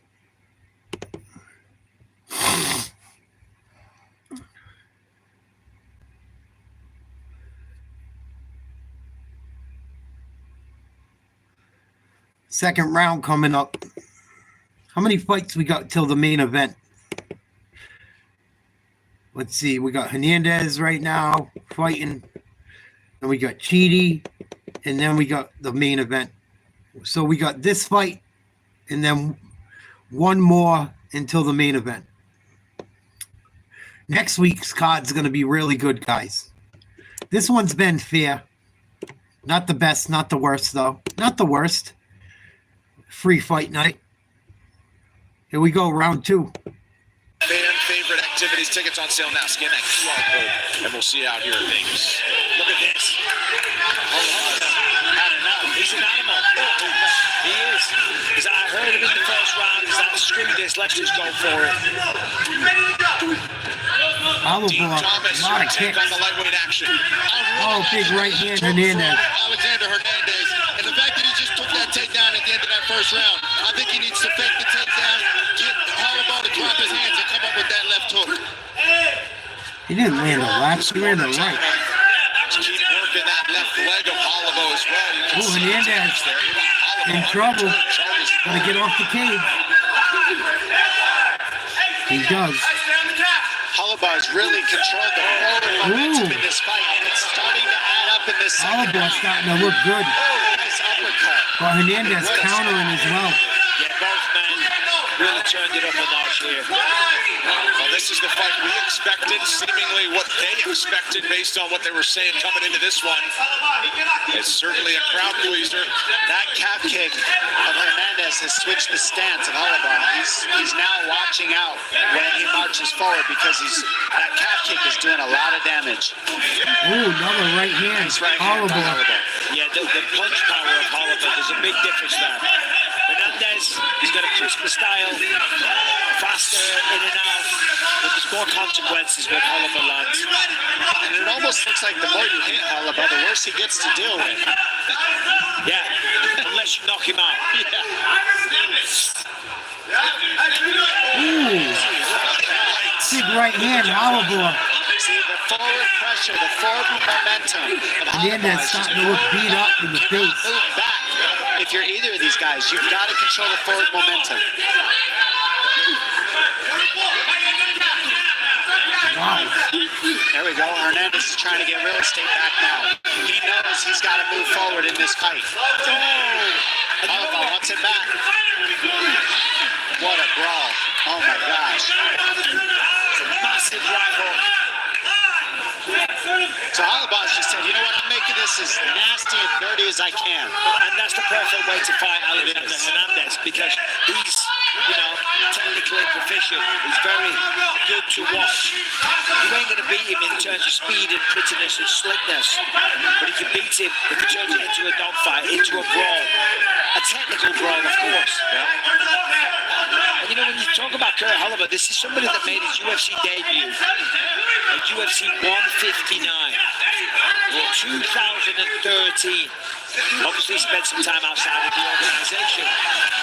He's been out mixed martial arts for a very, very long time. Takedown Hernandez. Yeah, and a big moment for Hernandez to try to turn the tide a little bit after Holloway was starting to roll downhill. And yeah, for sure. This is where Holloway's tended to lose on the cards often. He'll get taken down and held down without getting the finished submission because he kind of stays on his back sometimes. Let's see if he can use that good guard of his to get back to his feet or get the submission he's looking for. Yeah, he's trying to. He always does the same thing here. He goes for that right leg or the left leg of Hernandez. Every single time tries to get the leg lock, puts himself in a very dangerous position. Often uses it to stand.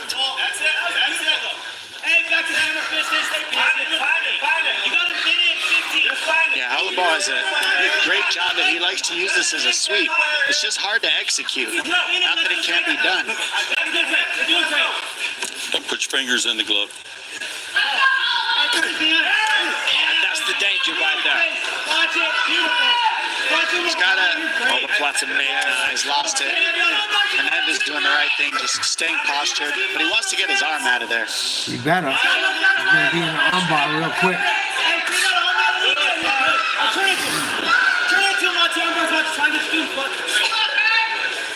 Ooh, big right, Hernandez. This is good for Hernandez. The question is, does it outweigh the work that Holobaugh did on the feet early in the round?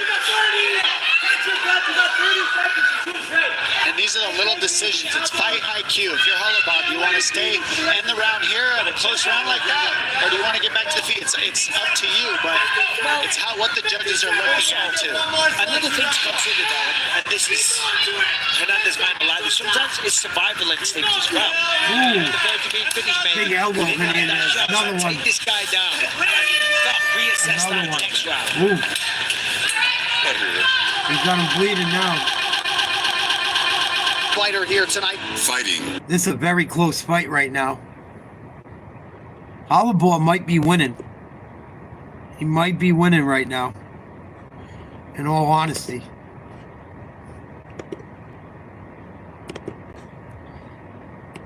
Very, very close.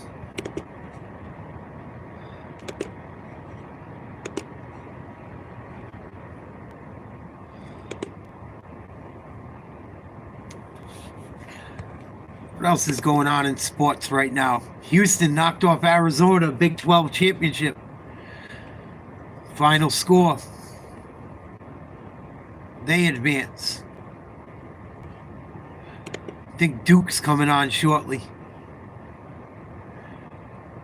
St. John's up by 14, minute to go against Creighton. Creighton knocked off UConn last night. Duke and Louisville just started. Duke's up by 1. 16 minutes to go in the first half. I wonder if Cooper Flagg's playing. I think he's out still. Yeah, pretty sure he's still out. They're not going to play him until the tournament now. Bunch of upsets in college basketball today as well. Let's check out round 3. Hernandez just took down Holobaugh. Holobaugh might be winning by very little. It's probably even right now after the Hernandez takedown. Really aware of this. Trying to keep that elbow straight on the ground. He knows it's there.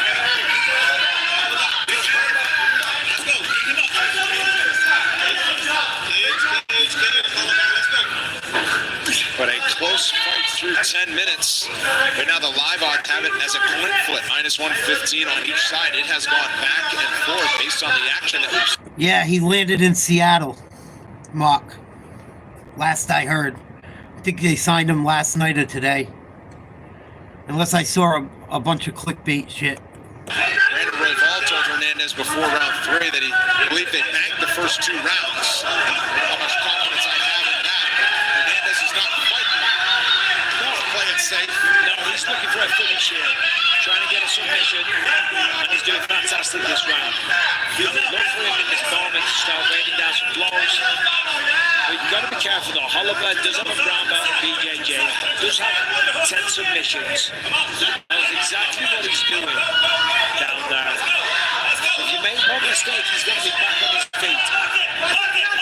He's looking for the sweep right now, but he just can't quite get the leverage he wants to outbalance Hernandez's top position. He's doing a lot of the right things in the X guard and the butterfly guards, but he's just not quite able to get the balance of Hernandez off to get him off the top of him.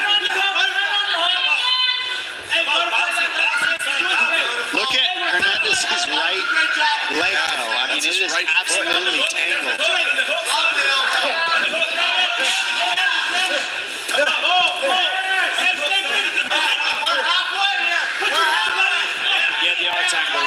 Yeah, he signed with the Seahawks, Mark. Cooper Kupp is a Seahawk.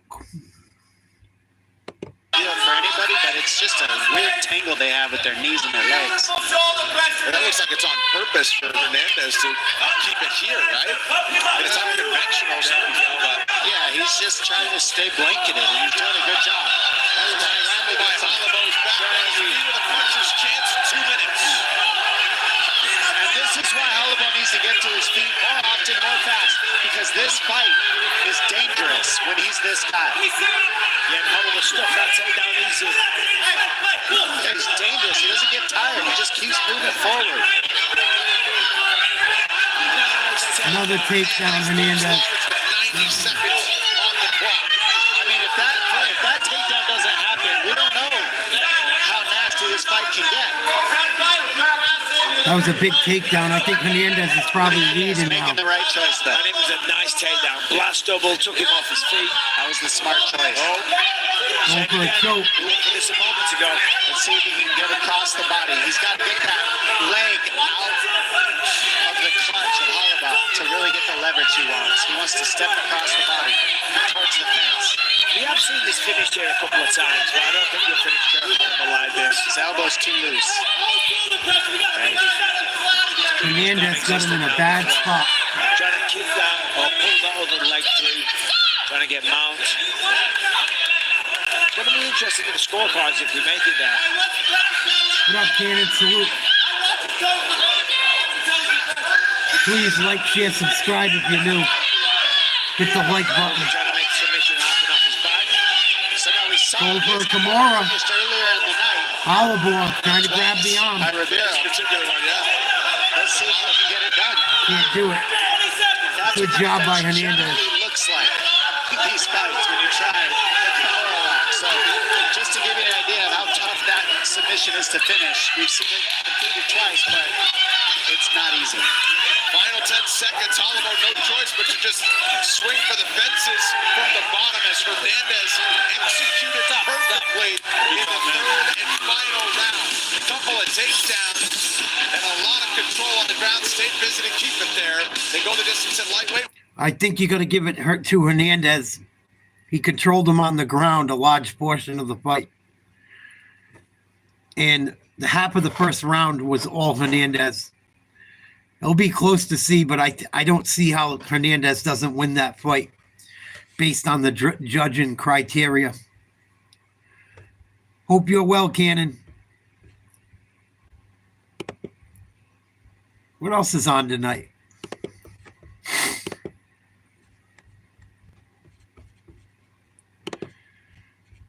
Thought there was a boxing match coming up. There's going to be a big boxing match coming up. A couple of them. There's one they're going to do, I think, in April in Times Square. That's got some decent fights on it. It's got Rolly Romero versus Ryan Garcia. It's got Devin Haney against someone, and it's got Teofimo Lopez against another guy. But they're fighting in Times Square. We're going to definitely cover that fight. That should be a pretty cool spectacle. Mowing along like a broke dick Marine, right?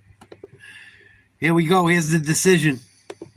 A unanimous decision, Alexander the Great Hernandez. I'm here with the winner, Alexander Hernandez. Great performance. As always, beautiful work on the feet. He was really tough, though. He came after you, but the wrestling, that proved to be the difference here tonight.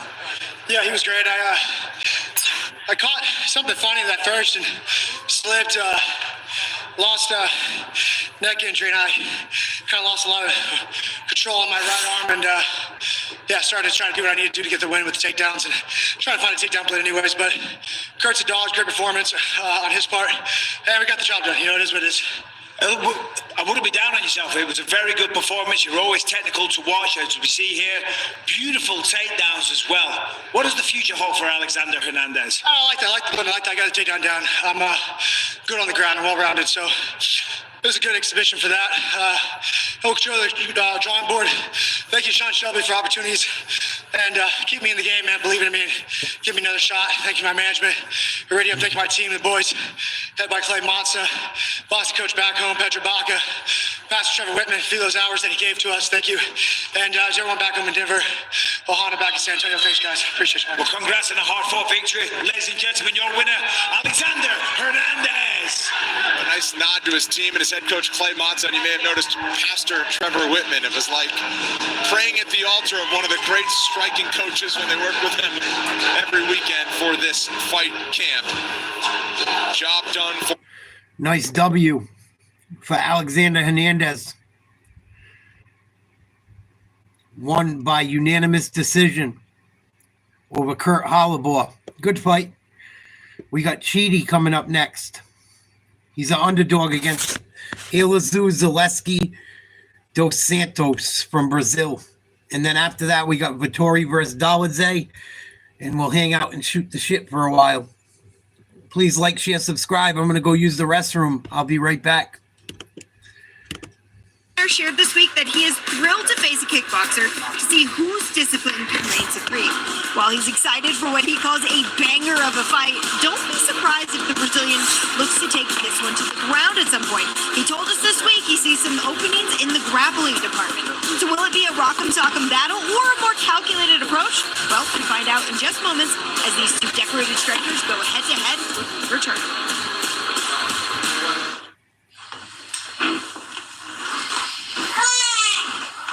You just ate, right? You just ate. My daughter's Veda Ray Brady. She was born February 9th, 2025 at 6:12 p.m. It's literally the best thing that ever happened to me. When we were still in the hospital, I was like, I know that you were really disappointed you didn't get the Leon fight. I said, can you imagine fighting in London now though? You love her so much. It would be so bad if you had to leave in 5 weeks to go to London. Then he comes home from walking the dog. He's like, so Jack's out. I was like, okay, all right. I guess we're doing this. We're doing this. He is doing this, and to get you ready for that main event in London next week between Leon Edwards and Sean Brady. Go behind the scenes of UFC Journey. It's available on Tuesday this week on ESPN and the UFC's YouTube channel. UFC Fight Night from Las Vegas, brought to you by Bud Light. 3 in a row in his new weight class would speak volumes for Chidi Bang Bang, but his counterpart, anything but an easy out. Firmly settled in now, 170 pounds after those 2 consecutive wins in 2024. Chidi Jokani wants to keep the momentum going. He can do just that. And we can turn back Elizu Zaleski dos Santos. In a welterweight division known for consistently producing compelling matchups, Chidi and Jokani and Elizu Zaleski dos Santos are 2 of the most exciting practitioners at 170 pounds, making tonight's co-main event one that may easily walk away with Fight of the Night honors. The version that you're going to see tonight is the best version of me. I put in a lot of work in camp, so I'm going to go out there and I'm put on a show. E para ser luta da noite, o que eu preciso é só dar o meu melhor, o que eu fiz nos treinos, é isso que basta. It may have taken Chidi and Jokani a while to get to the UFC, but once he joined the roster in 2022, he has emphatically made his presence known with 3 performance bonuses that include wins over Marc-Andre Barrio and Duško Todorovic, and a fight of the night with Gregory Rodriguez. I just want to make a statement. I just want to show them that I'm ready to fight the top 15 guys. I want to show everybody that I'm ready to move up in the rankings. In May, Brazil's Elizu Zaleski dos Santos will make it 10 years as a member of the UFC roster. And that milestone is due to his consistency in the octagon and his desire to always give the fans a show. Tonight, Capoeira will look to follow up his 75-second stoppage of Zach Scroggin with another memorable performance. A minha mensagem essa noite para a divisão aqui. Estou chegando cada vez mais forte. Se prepare.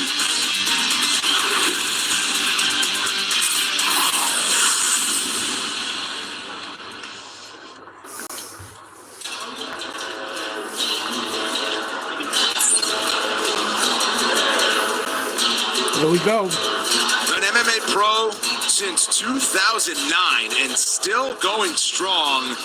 Eliseo Capoeira. At 38 years old, he walks for his 17th UFC appearance tonight. He's got some standout victories on his resume. Probably the biggest is his Sean Strickland knockout in the first round. That was way back in 2018. He dealt with a really long layoff from 2021 to 2023, battled some injuries. Good to see him busy, though. 2 fights in 24 and an early one here at 25, Michael. Yeah, that's right. Last time we saw him was against Zach Scroggie. Got it done in the very first round. Looked deadly. Looked like the Zaleski dos Santos of the old. So, listen, he's getting on in his career. He's 38 years old, so he's no spring chicken. But he said that the body still feels as good as ever. And weirdly, he feels that the best is still yet to come. Regarding the matchup here tonight against Chilean Jokani, I talked a little bit about this earlier. Of course, Jokani, very tall, good kickboxer. And he kind of sees this as capoeira versus kickboxing. Of course, he thinks he's going to win.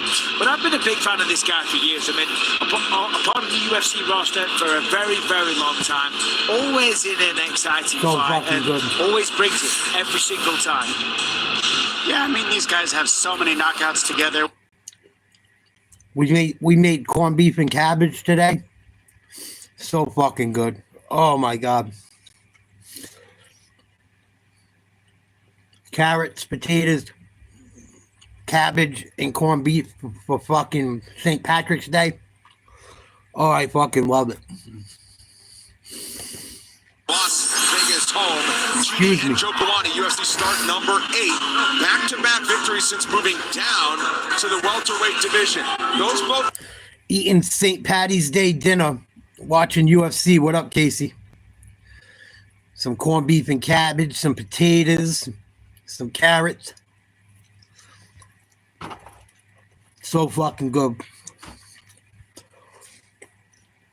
Salt, pepper, and vinegar. Oh. Tomorrow morning, I'll make corned beef hash with the leftovers. And I fried the carrots with the potatoes and corned beef. Make like potato pancakes out of them. Oh. Make you want to slap your fucking mama. 43. I mean, he's gigantic for welterweight. So fucking the difference here is that he likes to operate in the clinch. If he can get Zaleski dos Santos in the clinch, of course, that takes away his long-range weapons. It takes away the spinning kicks. Cannon. My whole neighborhood smells like it this weekend. That's one thing I love about living in New England, living around Boston. St. Patty's Day, all you smell is corned beef and cabbage everywhere. You can go walking around your neighborhood, you'll smell it every fucking house.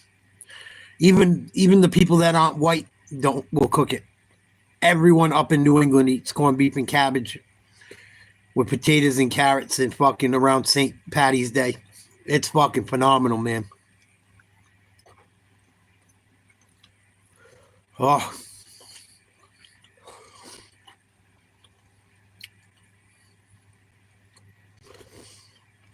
It's an Irish thing. So how are they going to deal with each other? It's going to be fun to watch. Here is your tale. And I like brisket too. All brisket is corned beef, just done a different way. I don't know why those barbecue places don't just do fucking corned beef the Irish way. It's so much better than brisket. Weight miss of 1 1/4 pounds on the scale. Also has a giant 7-inch edge in reach. We send it inside to Joe Martinez. And now, ladies and gentlemen, here we go with our co-main event of the evening. Heaven. 3 rounds scheduled in the UFC welterweight division. Introducing to you first, fighting out of the blue corner. This mixed martial artist is 5 feet 11 inches tall, weighing in officially 100. It's a good meal, Cannon. Tell them. People that never had it don't know. You put vinegar on it with some butter, salt, and pepper. Oh, it's fucking bomb. Maybe I'll show you guys after these fights are over. I'll make like a tiny plate just to show you what it looks like. Yeah, I just think different places have different ways of doing it, Jet. It is what it is. And I like brisket too. It's good, but if I had to pick one, I would take the fucking corned beef boiled. All you do is throw it in a pot with your carrots, your potatoes, with your seasoning, peppercorns and shit, a bunch of other shit, whatever you want to do. Put your cabbage in, boil it all together. It's so fucking good. And all the flavors go into each other. Yeah, I do mine in a big fucking huge, I do it on the stove in a big pot because I make enough for the whole week. I'll eat potatoes and then I make my own fucking breakfast out of it too.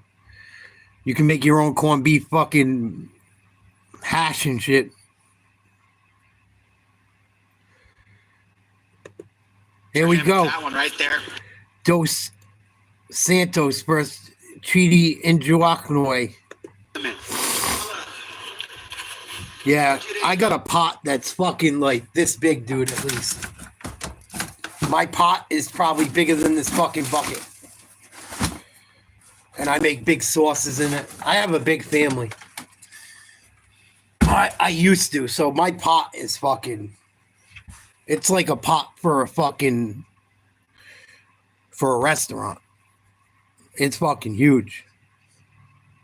I put fucking a whole head of cabbage, at least. A whole bag of potatoes, whole bag of onions, whole bag of carrots. Sometimes, actually, I did 2 bags of carrots. It's fucking massive. You just boil the shit out of it with everything in one fucking thing. You're not going to do nothing. Just leave it alone till it's done. Let's get to this fight. Ooh. See, that's stopping Santos in his tracks. Anytime he tries to attack in a straight line, Santos is going to have a tough time. He's going to have to set up angles off of his first attack.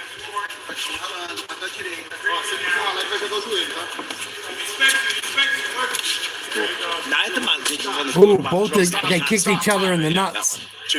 Got below the belt of Dos Santos as they threw kicks simultaneously. Chidi, same time. Just watch that target area, okay? All right. You good? All right. Hey, Chidi, be careful of that target area. Time in. Fight. Yeah, and this fight's going to start at kick range because they're both kickers, and then they're going to figure out their range with their hands after. Ooh. Which is usually the other way around for most fights. It's usually the hands and then the nasty kicks. These guys are both so from educated with their Chidi. legs. Or when one guy starts having a lot of success, the other guy switches it up because the kicking isn't working.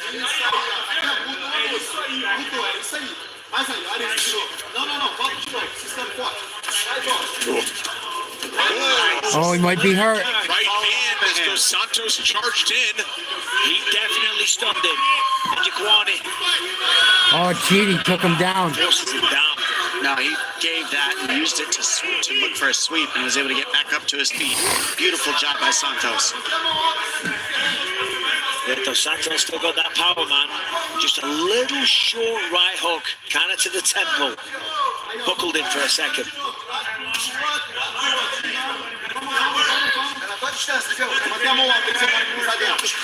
Halfway through round 1 as you get another look.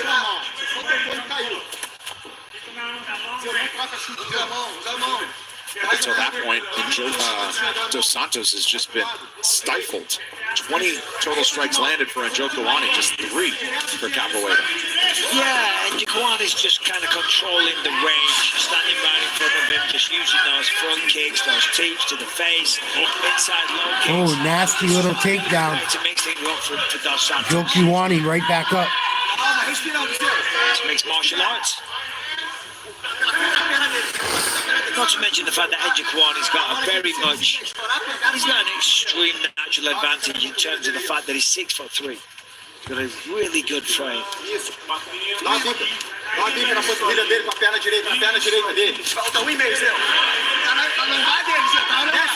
defended for Jokani, doing the correct thing.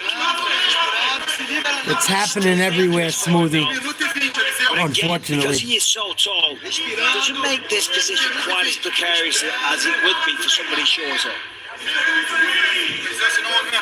So the issue for Chidi right now is he's not swimming. He's just got double overhooks. He wants to get that arm inside, which is now what he's working on. That's why he's grabbing the elbow of Santos. He's trying to swim his arms and get them in between the two of them so he can create some space. Back to range, 50 seconds to go in the first. Ooh.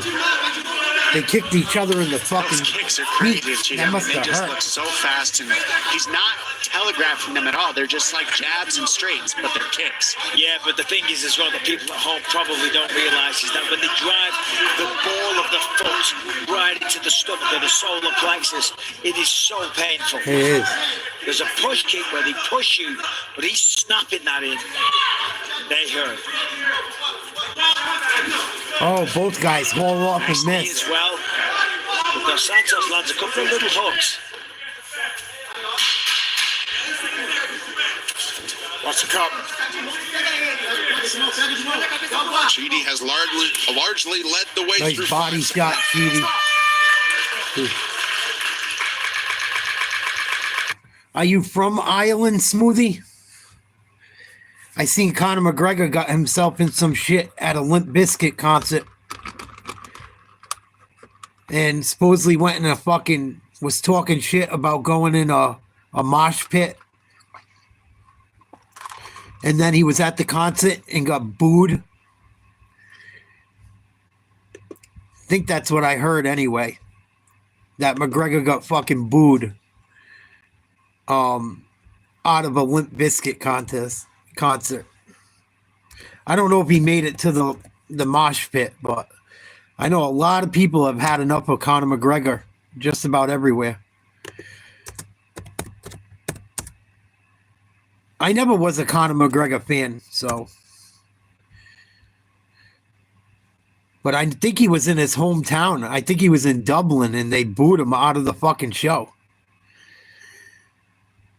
Good. He's a fucking piece of shit anyway. And I don't know if he hurt. I don't even think he sexually assaulted that woman. I'm not so sure he did that shit. But he acts like an asshole either way. Here we go, round 2. Chidi versus Dos Santos. Chidi's style is so fun to watch because those kicks are incredible. I mean, you want to learn how to kick, watch this guy. It's incredible. He doesn't telegraph anything. Everything's power. Really nice takedown defense there as well. Yeah, he's like a wall. He's just walking you down. Got him pretty deep. Good hits from Jokani. The other thing is the way that you're seeing Chidi throw those kicks, he's not committing his hips, so he can still defend the takedown. It's a different style kick. 20 experience in his back pocket for Jokani. It served him well. Swung the leg over the ducking Dos Santos there. Yeah, that counter. I mean, he's countering the hands by kicking the inside of the leg. Guys are throwing hard. It's just fun to watch. Jokani.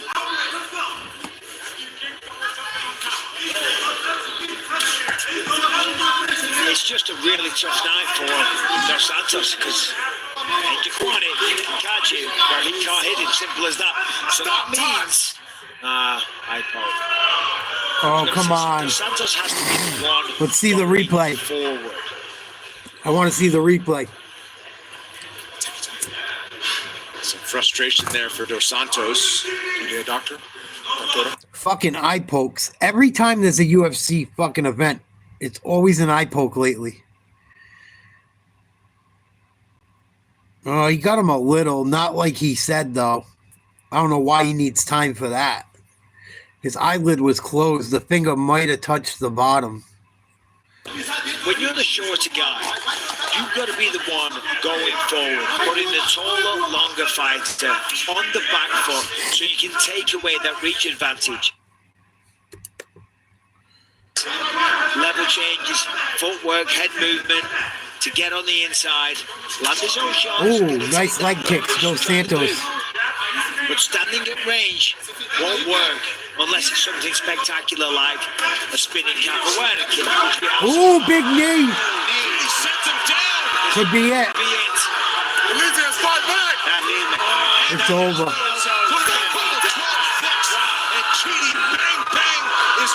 Cheaty, big shot to end it. Fought that entire fight with kicks and kept the distance where he wanted, picked him apart, and then kneed him when he tried to get into the pocket. Wow. I mean, that is Muay Thai 101. If you want to learn Muay Thai, watch this. Big knee. 3 for 3 in the UFC's welterweight division. 170 pounders. Look out!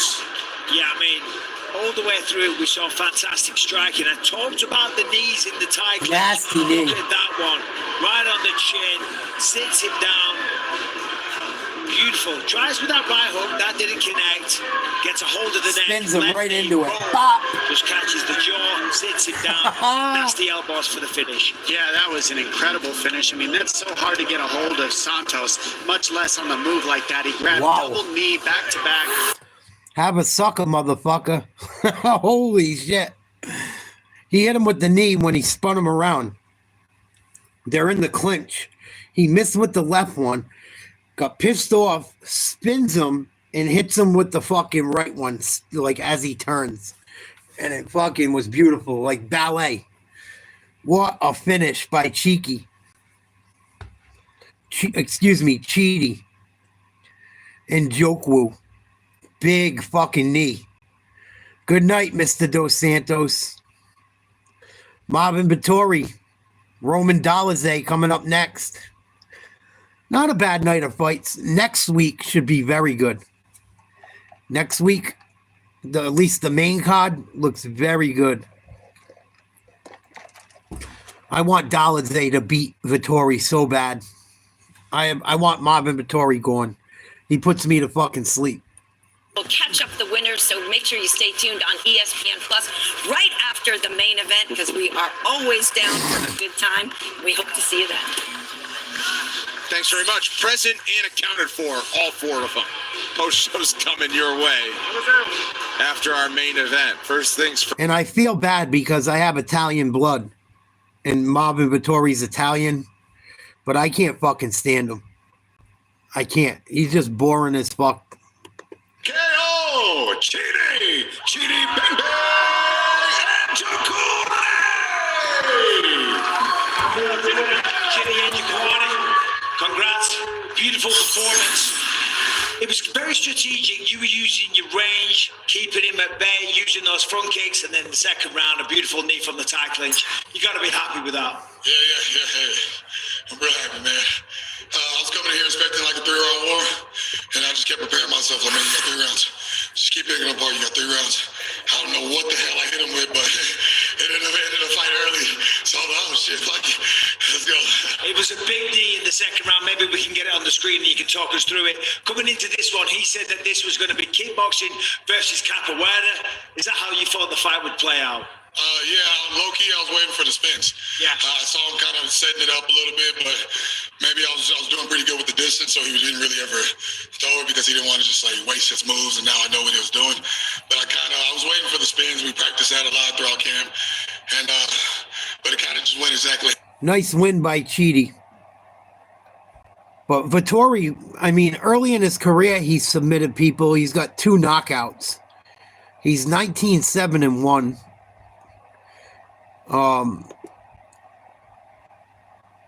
He beat his opponent tonight, Roman Dolidze, early in Dolidze's career. I hope Dolidze finishes him. Conor McGregor, it's got to be hard being a guy with all that money and shit in certain respects. But what the fuck? He's got a beautiful wife, a beautiful family. What the fuck are you doing? What are you doing? He's made so much fucking money.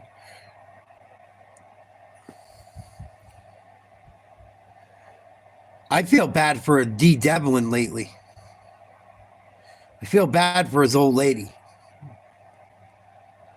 How she doesn't feel embarrassed the way he behaves.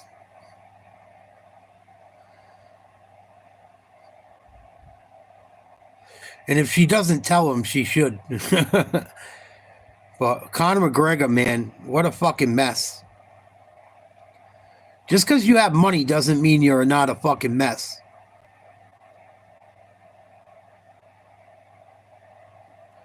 see it all the time in different sports with people, different entertainers. I think him breaking his leg also fucked his head up.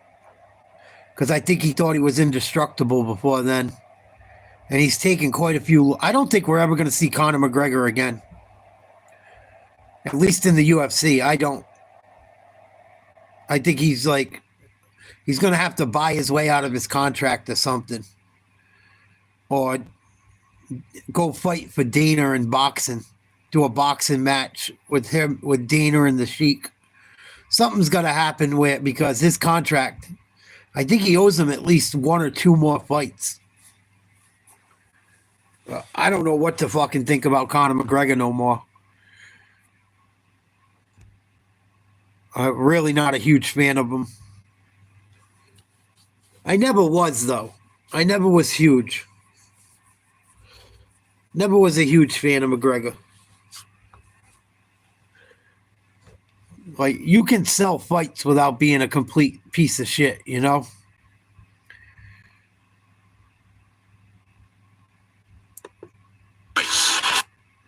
So we got Dolidze Vettori. Final fight of the night coming up.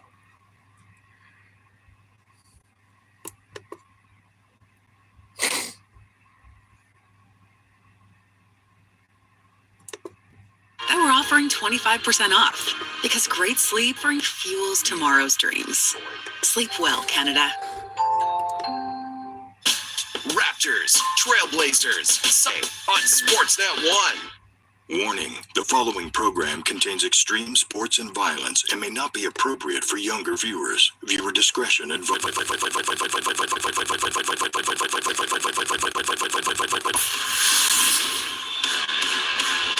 It has been a fantastic night of action inside the UFC Apex here in colorful Las Vegas as winter's about to turn to spring officially. We join you from inside the UFC Apex where you're watching UFC Fight Night, Vettori versus Dolidze 2. UFC Fight Night is presented by Bud Light. As the saying goes, those who don't learn from history are doomed to repeat it. Roman Dolidze promises that won't happen. He knows what this fight will feel like, but vows it will end differently. What he proved 2 years ago is that he belongs among the middleweight elite. What he wants to prove tonight is that he can not only give a good fight, he can win them too.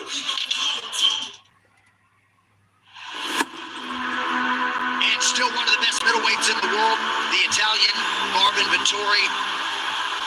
One victory is all it takes for Dolidze to really enter into the top.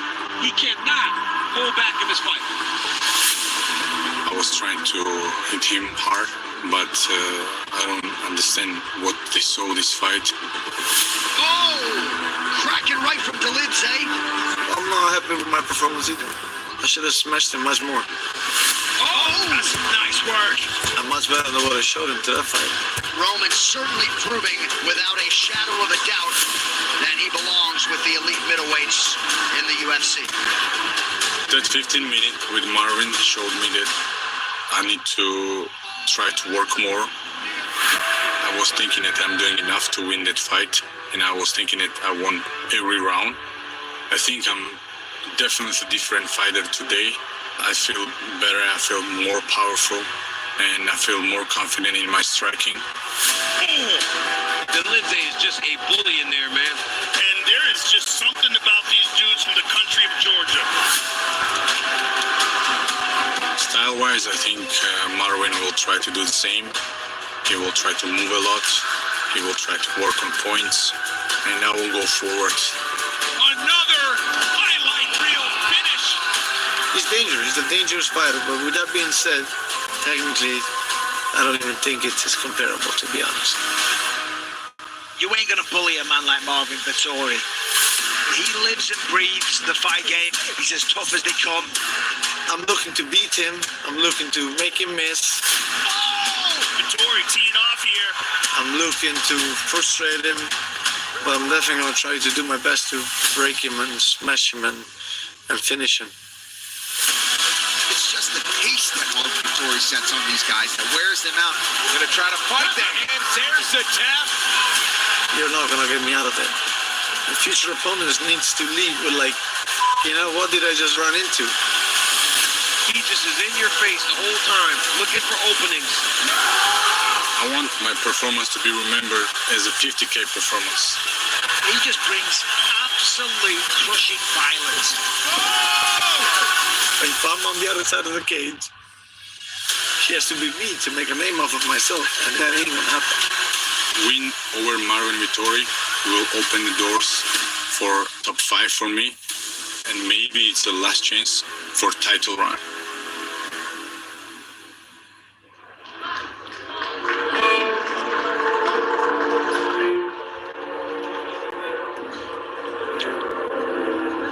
Here we go.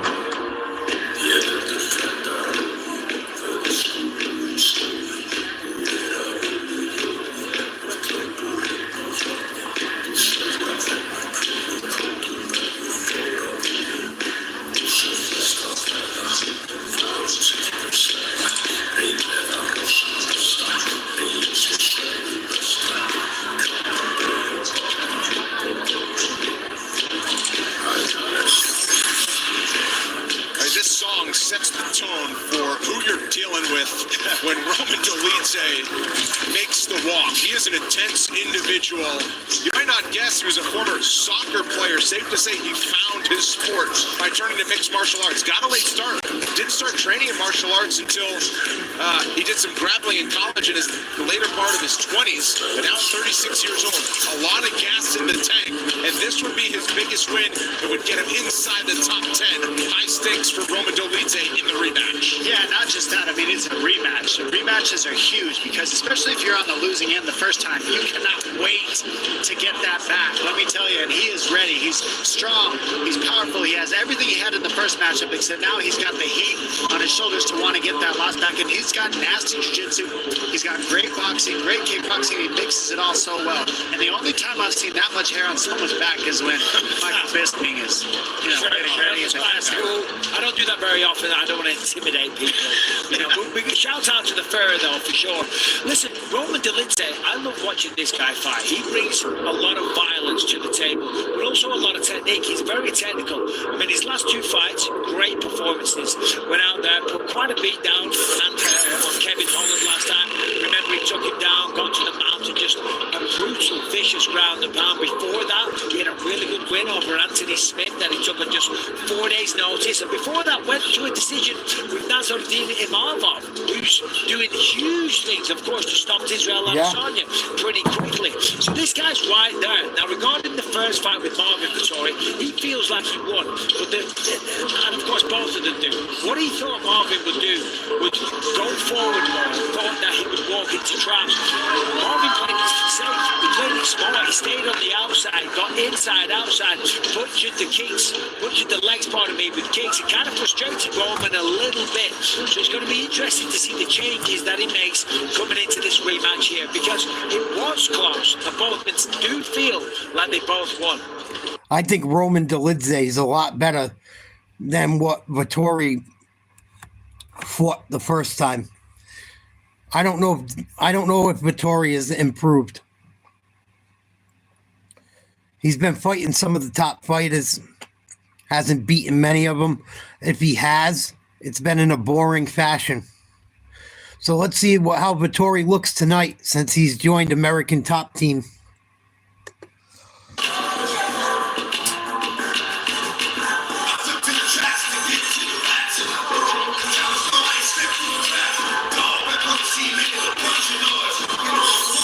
Representing Italy's best chance for UFC gold, still 8th ranked Marvin Vettori, who's ready to jump back into the pool that is the bright lights of a UFC main event. Did enough to outlast Roman Dolidze in London 2 years ago. He's been in some epic headlining fights against Jared Cannonier the last time we saw him in the summer of 23, and a huge win against Paulo Costa. Both of those came in this building. High stakes here, and a lot is expected of him in his return. Now trains an American top team. New coach Mike Brown leading the way, Michael, and still just 31 years old. Bears mentioning a lot left in the career of the Italian dream. And that's what I was going to say. It's incredible when you look at Marvin Vettori, the career that he's had. Signed with the UFC in 2016, so 9 years ago. Fought for a belt, put on some very memorable performances, and still only 31 years old with his best years ahead of him. He's moved around at a lot of different camps, but now he's settled at American top team. He said he's really now finally started to get what he needs. Physically, in the past, he would get the bodies, he would get the sparring, but now he's getting the intention. He's getting the strategy. He's slowing things down. He's focusing on recovery. He's basically applying his brain as opposed to just work. Now he's trying to train smarter.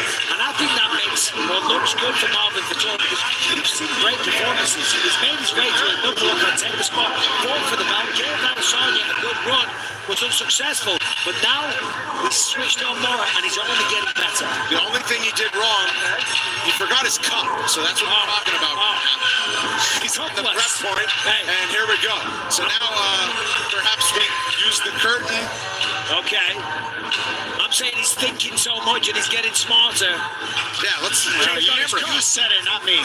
Leave it to Marvin Vettori to forget his fucking cup. That's what I'm saying about this dude.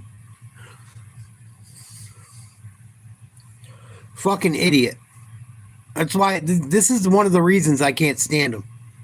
I told you he's a fucking goofball. Oh, I forgot my cup.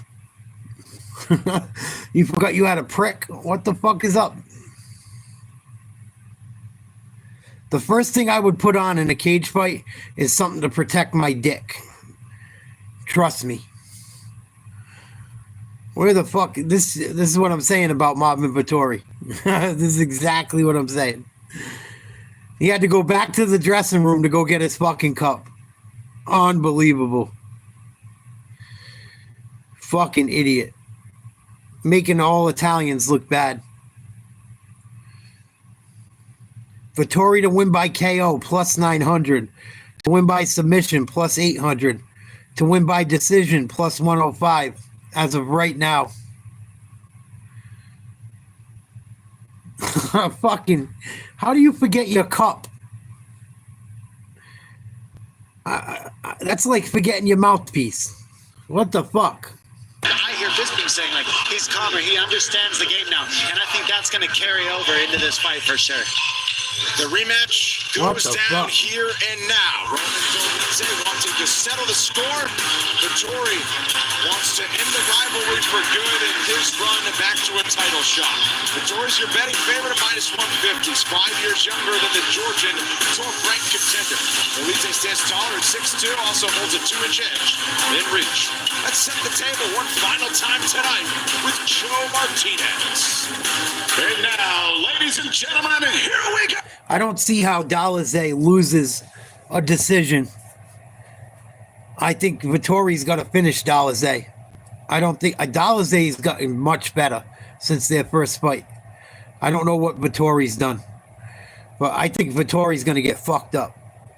I could be wrong, but out of what I've seen out of him, his last 5 fights, I'm not impressed. He hasn't fought in a long time. Maybe he's stepped his game up. We're going to see tonight. The action, Herb Dean. Herb Dean, our referee. Now, ladies and gentlemen, the judges are ready and the fighters are ready. Las Vegas, make some noise if you are ready. We're ready. Yeah, we ready. Fighting out of the blue corner. This mixed martial artist is 6 feet 2 inches tall. He weighed in at the middleweight limit, 186 pounds, and in 17 fights. Holds a record of 14 victories with 3 defeats. Fighting out of Batumi, Georgia. Here is Roman Dolidze. And across the octagon stands his opponent, fighting out of the red corner. At 6 feet even, this mixed martial artist also weighed in 186 pounds. A veteran of 27 professional fights, his record stands at 19 victories, 7 defeats, with 1 draw. He is the UFC UFC's number 8 ranked middleweight contender in the world from Mexico, LA. He is the Italian Dream, Marvin Vettori.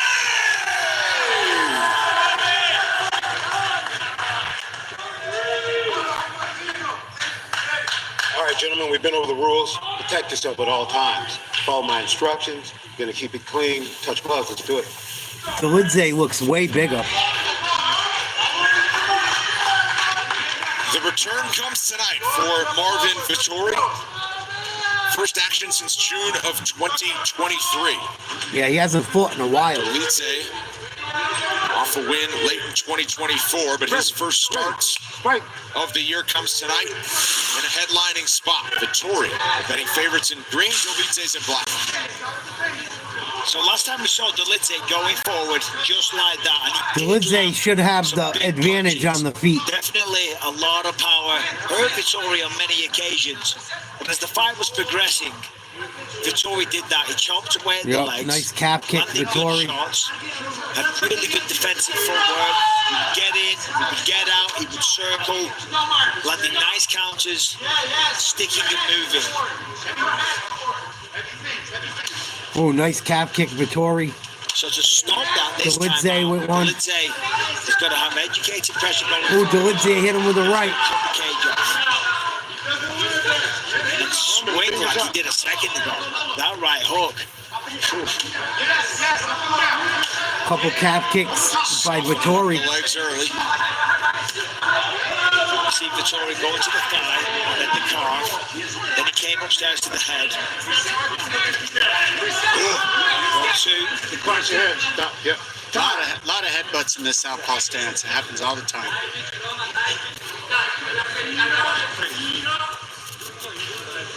Yeah, take your time. Yeah. Heads did clash. Oh, man, yeah. Oh, they have both hit each other's heads. That's right. Accidental. So they're both going to like the back leg and the backhand on each other, southpaw versus conventional.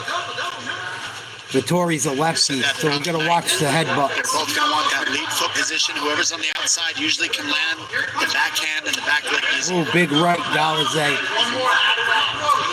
Partially got through. Come on, Dolidze. Take this dude out. I'm sick of him fucking having matches that are snoring. Marvin's got to be really careful. That right hook of Roman A Dolidze. couple. It's been all right, 1M. Not the worst.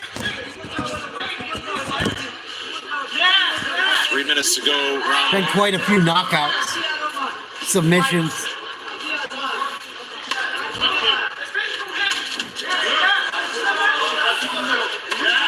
Dolidze comes forward. Combination.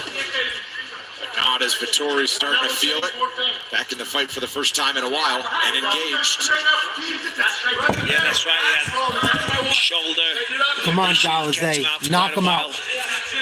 I want Vettori out of the UFC. He's so fucking boring.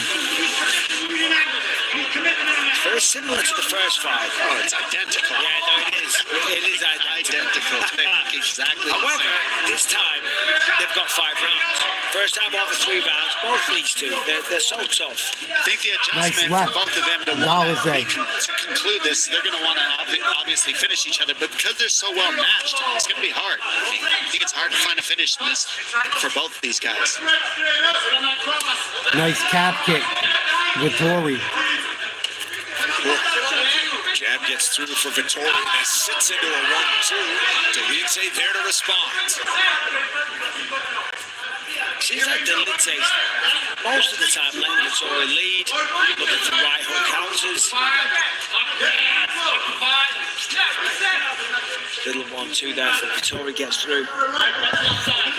I don't think Dolidze should be. Dolidze's fought well lately. Vettori puts me to sleep. I want him going. Yeah, no, he is. 2 checked ones, so you can make little adjustments on the leg defense.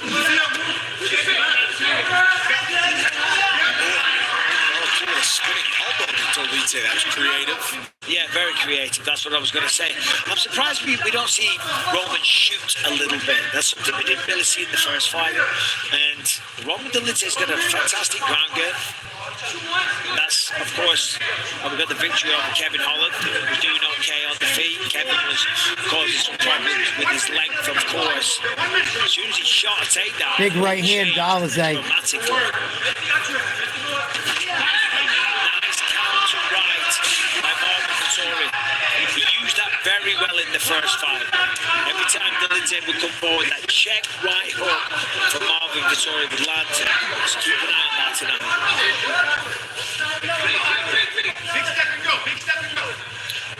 So the thing about these guys that's making it tough to hit each other is they're not throwing anything. Nice head kick. Everything's a power shot, and it's 1 to 2 punches at a time. For them to hit each other, they got to throw little light shots, maybe start to find some range finders and then connect the big shots. But because both of them are looking for purely knockout shots only, and they're both throwing the same thing, it's hard for them to hit each other.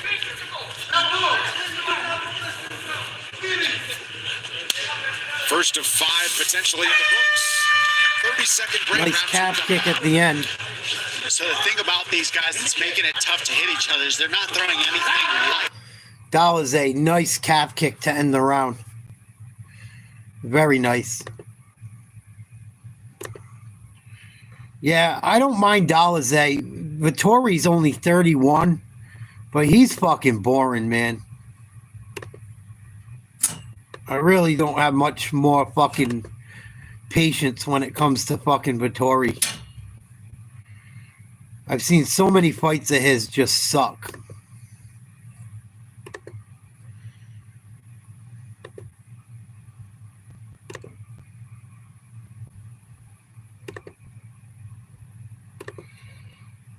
Would the stream crash? Fucking stream. Would it bite the fucking bullet? I got it up on another stream. We just might be a few seconds behind.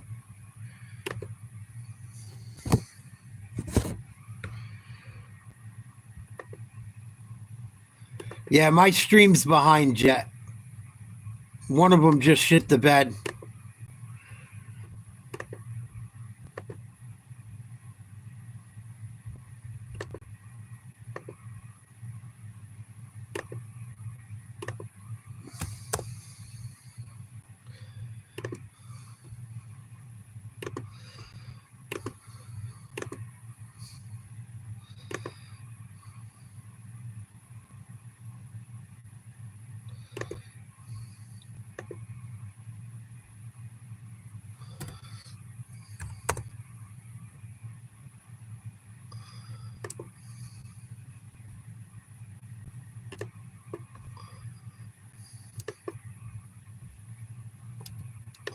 I know you're hand fighting over here, but sometimes your hand is straight here. If you're hand fighting, I need it here. This is going to cause an eye poke, okay? That seems a little premature. premature. There for Herb Dean before the start of round 2. Bottom left of your screen. Significant strikes for Vettori. How are you going to tell him how to fight? In each of the 3 rounds when they fought 2 years ago, and he outlanded him. It was a close round to start it here tonight. So avoiding that from Herb Dean. You can see it. I mean, they're already extended. I think it's a stupid rule. Kamzat smokes everyone 1M. It takes a fraction of a second for the angle of the finger to change. Just make it a closed. Kamzat destroys everyone in that whole division.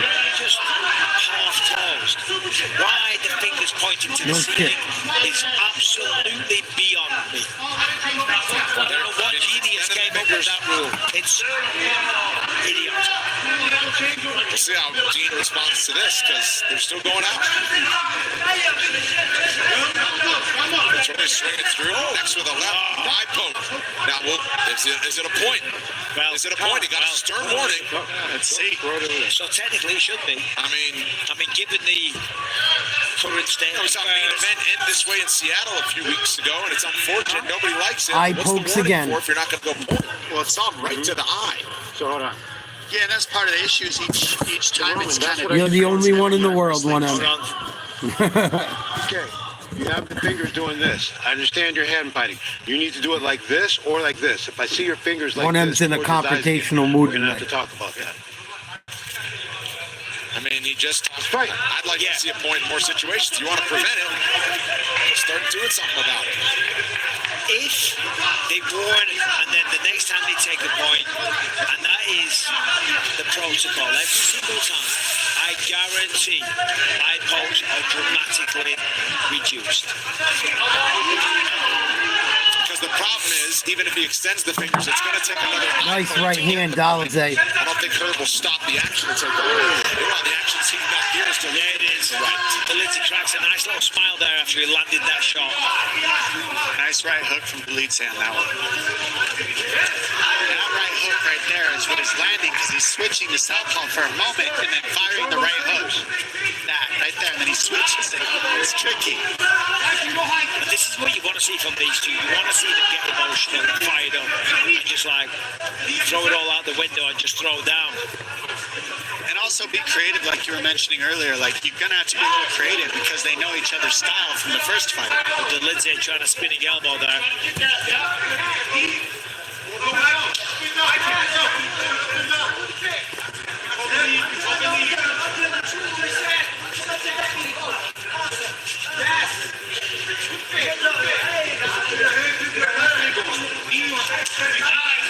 Come on.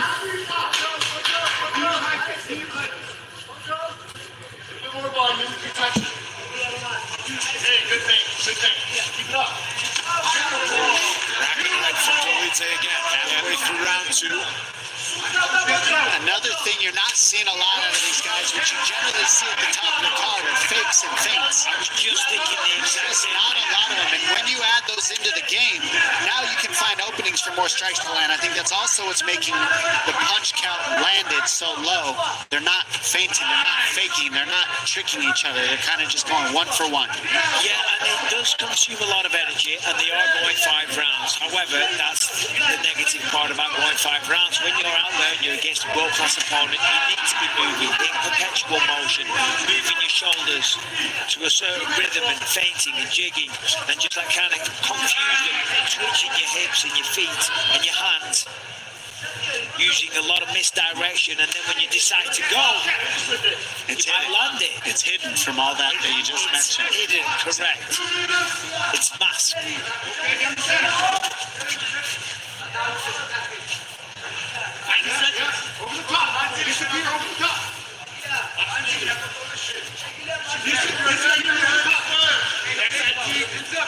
Chess match on the feet now.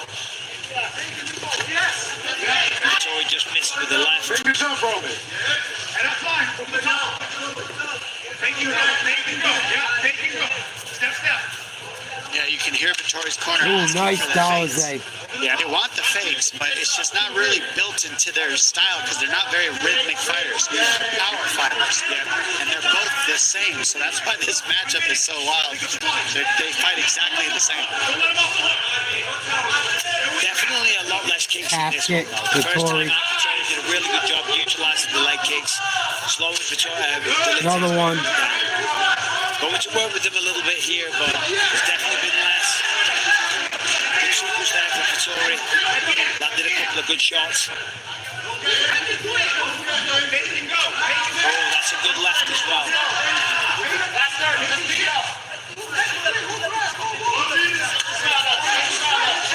And you got to think coming into this one, both men knew that this was going to be a very difficult night at the office.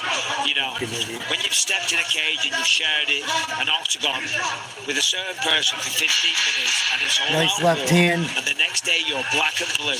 Then you get a phone call and say, you're going to do that again, but this time it's going to be 25 minutes.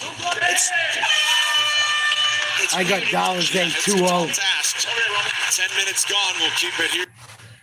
Close, but I think Dolidze's edging him out. Davey, yeah, we're watching UFC. Well, I mean, 1M, you made a fucking stupid comment, bro. Like, you said Khamzat flattens both these guys. Obviously. Come on, dog. Khamzat flattens everyone. He flattens your boy, too. He flattens your boy Dupree. I'm telling you. I'm telling you. If there's a way we can bet online if that fight ever happens, I got fucking Comsat, and I'll send you the money. You're fucking nuts, dude. You're fucking nuts, dude. I love you, but you like to argue with me sometimes, dude. I don't see how... No one's beating up Kamzat in that division. Nobody. Dupleix can barely beat up fucking Sean Strickland. Come on. I got Islam. I got a pretty good track record when it comes to fights.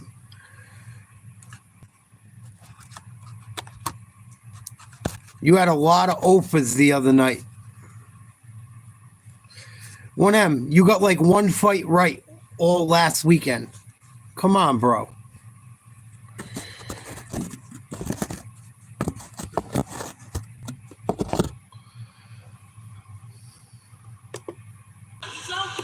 They're very, very similar. So it's who's willing to outwork the next one. Both of them are kind of keeping each other's pace too. That's the thing. Nobody's like What up, Terry? necessarily trying to outpace the other one. They're No, just you got quite a few wrong last week, dog. And so yeah, what you're saying, Bisping, it makes sense, but they're kind of keeping the same pace. Nobody's outpacing each other. Keep it real. Larry Nixon in between rounds. Oh, Vettori. Might have hurt him. Dolidze on the run.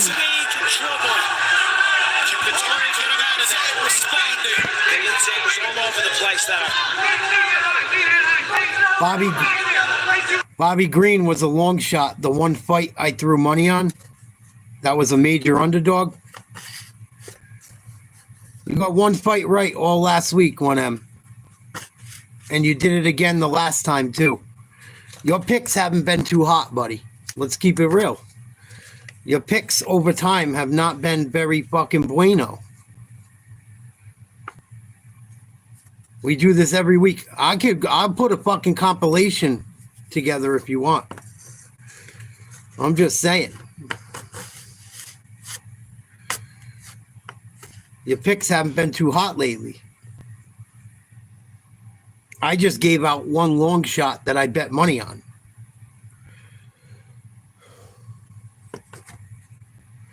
Kamzat would knock out these guys. Yeah, well, it's the number 12 and the number 8 contender. Of course they would. Kamzat's the best fighter in the fucking division. He's better than the champion.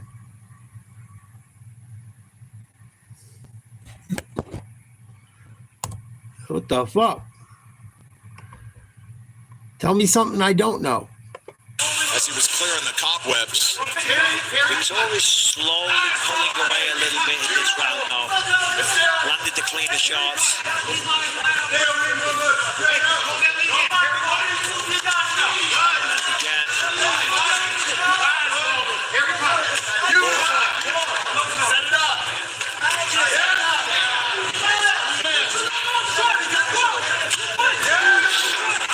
Still neck and neck and strikes landed. Dolidze has been busier in the output department, and he's certainly starting to feel it here in round 3. And I think the openings to get ahead of You came in tonight, 1M, before the fight even started. You came in tonight before the fucking stream even started, bitching about how shitty the card was. So I don't know who pissed in your Wheaties. But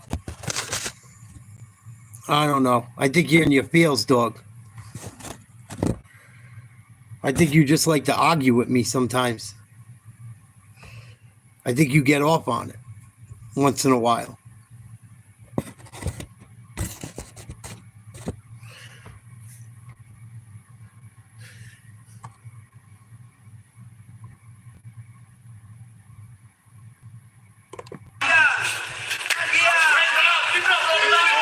Marvin's feeling that one.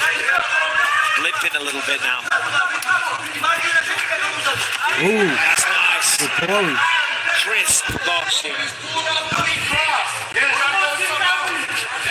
the check there by Dolidze. He's throwing that right hook a lot. It's just not quite connecting the way he wants. He throws it hard. Vettori sees it coming though. Big step. Up and down.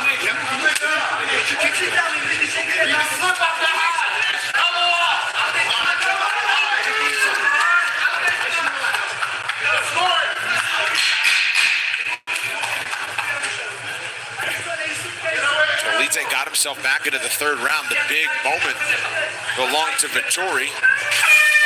Shrugs off the pressure to the horn. Round 4 coming soon.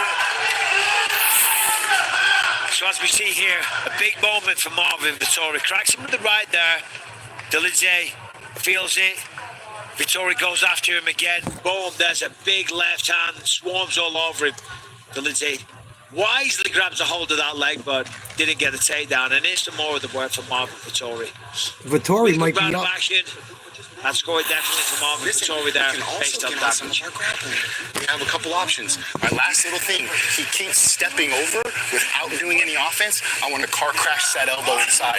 If he steps over with no offense, car crash his ass. What do you got? Coming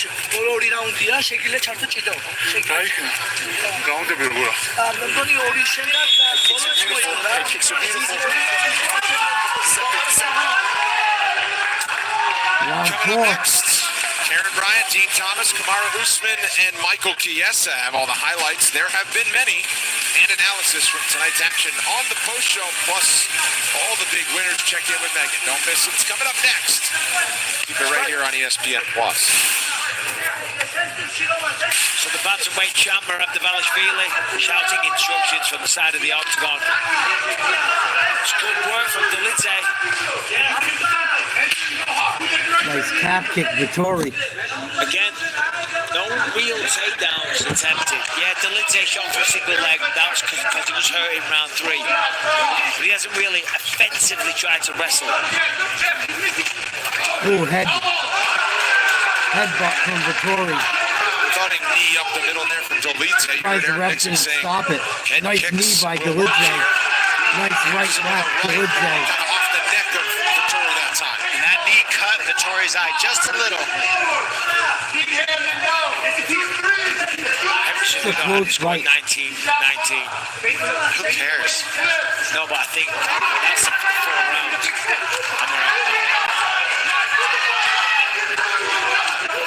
I'm Vettori looks gassed. just keeps walking him down though. You see Vettori staying disciplined. Vettori's starting to get tired.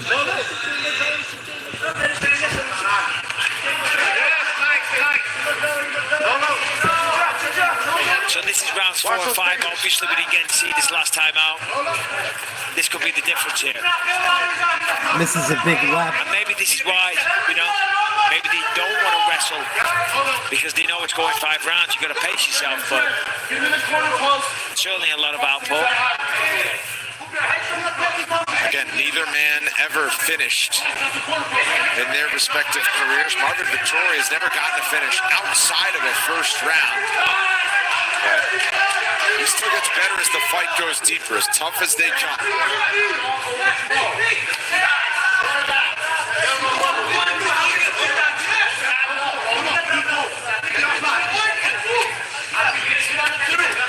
Oh, Dolidze just missed Big that. swings at Dolidze.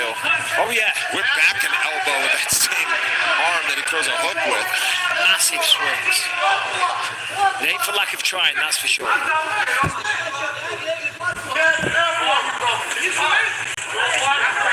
Nice punch by Dolidze. Didn't get a lot on him. Only grazed him. Just kind of throwing singular shots now, though. I mean, they've been throwing one shot at a time the whole fight.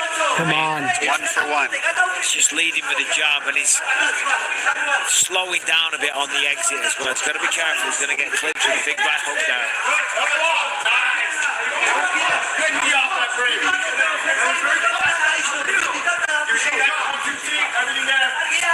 Nice shots by Dolidze. He's got him in trouble. Vettori smiles. Nice combination. That's what we need. More than than 1 or 2 punches. Piece together 3, 4 punches at a time. End it with a kick. That will make a difference. Something out of those will land. But we've seen for 4 rounds throwing 1 to 2 punches at a time. Sometimes it worked. That creative stuff works too, though. Sometimes the creative stuff has been getting through for Dolidze. Yeah, Dolidze's growing confidence here. You see him smiling, landing that spinning elbow. He liked that. He started to feel himself. Vettori's starting to look a little busted up. Was that the second one he's landed, right? The first one wasn't as hard as that one. It got a little closer.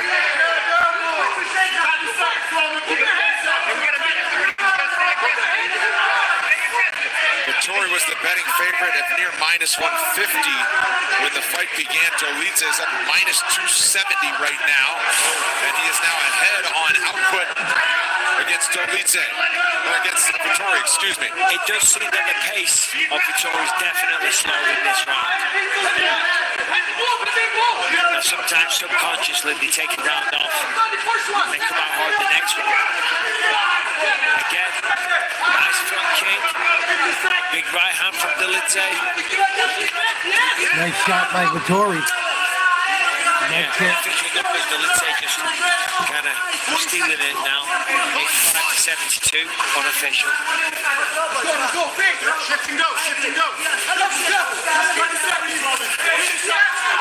See the output for Vettori has decreased nearly each successive round. Vettori picking it up. Seconds to go. Another right hand lands for Dolidze. Vettori says, bring it on. Big right hook from Dolidze. Yeah, I'd like to see who's more willing to get tired than the other. Ooh, big right again, Dolidze. The pace on the other one is just wear the other one out. Dolidze looking a little tired now. There we go. Yeah, let the hand go there. A little bit more. I got Dolidze up. He's leading in significant strikes 2 rounds. 1 round is tied. Vettori leads in 1 round. Dolidze's up right now. He should be on the scorecards anyway. No ground games at all tonight. What up, Brody? Salute.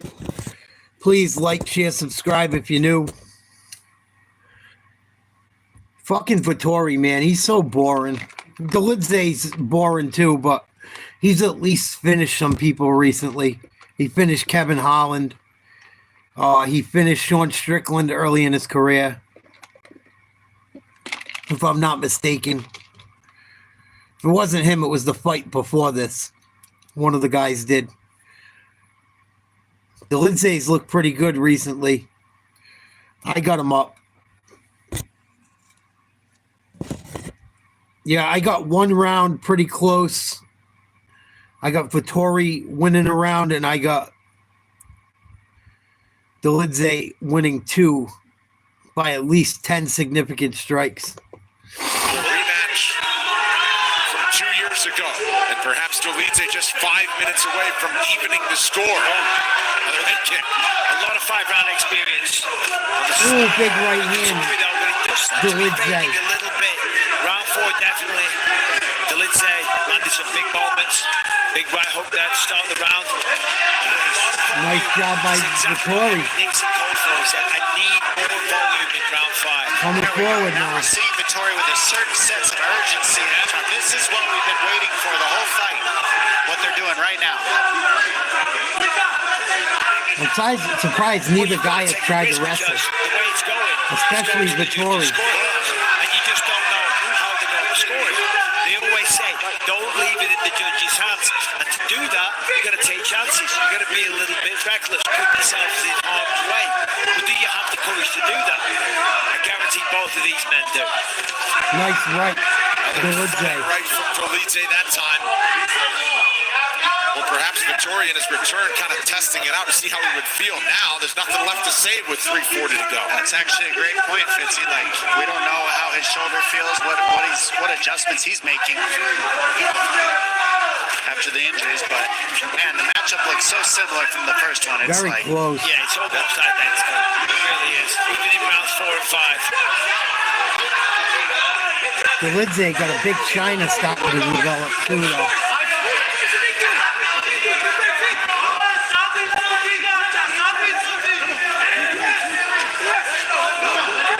Vettori might eat this out. It's close. It looks like Dolidze is starting to take more damage, though, when you look at their faces. Dolidze up over 100 significant strikes landed. Vettori's closing in on that number. Yeah, it's close. It's a close fight.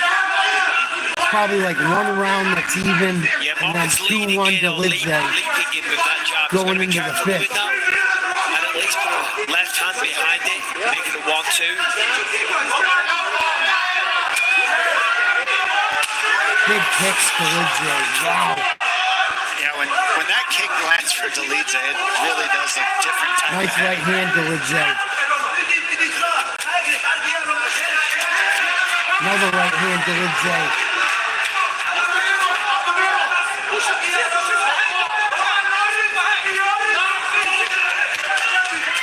Oh, big right hand again. Just over 2 minutes to decide it. Dolidze has won 6 of his last 8, and he's trying to get one of those 2 back. Nice job by Vettori. That's what he needs Left, more. right. He's going to step on the gas a little bit here. 1 minute 50 left. Fought each other twice. First This is one close. close. At the end of it, both men felt like Oh, they now he deserved said to he win, got kicked in even the though balls. Vettori got it. And a strike gets below the belt of Vettori. So a pause in the action. Expect a sprint for the final 141 when they resume. Well, there needs to be. Let's have a look. Yeah, no question. I mean, it's round 5. It's been a tough fight. You ready? But now, unless you want to complain for the rest of your life, then you will. Roped by the judges, you're going to try and make it happen. Minute and a half to go. This is close. Nice head kick, Dolidze. One of those got in.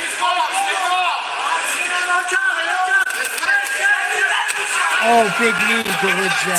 Dolidze. He shakes it off.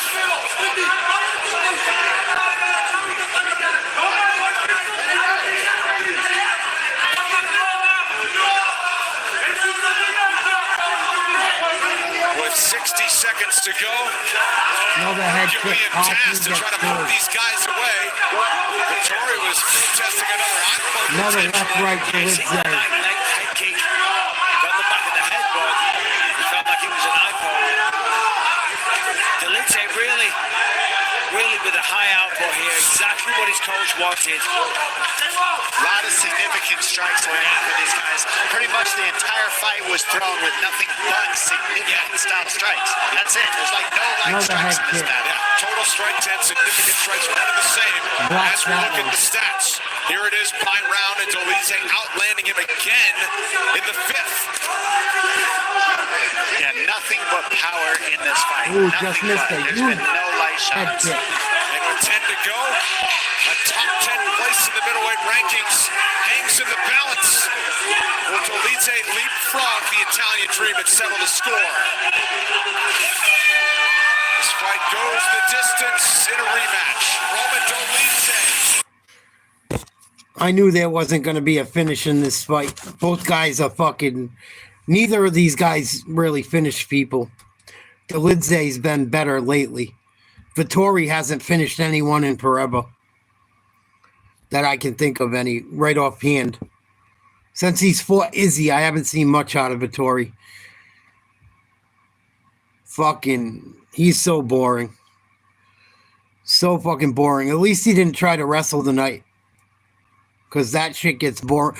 He wrestles and gets takedowns in control time, but he doesn't really do much with it in his last 6 or 7 fights.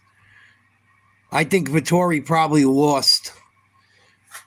It's hard to say though, because it looks like Dolidze might have taken more damage. He might be a little bit more bloodier. He might have a little bit bigger of a shiner. So it depends, it's how the judges perceive it. It's all up to how they view things. I think people bleeding should count. I think people looking like shit should matter. But Dolidze landed more significant strikes 3 out of the 2 rounds. 1 round was a tie. Let's see what the judges think. Joe Martinez. And 1 round Vettori won. Ladies and gentlemen, after 5 rounds, we go to the judges' scorecards. All 3 judges see it. 49-46. Your winner by unanimous Dolidze. decision, Dolidze.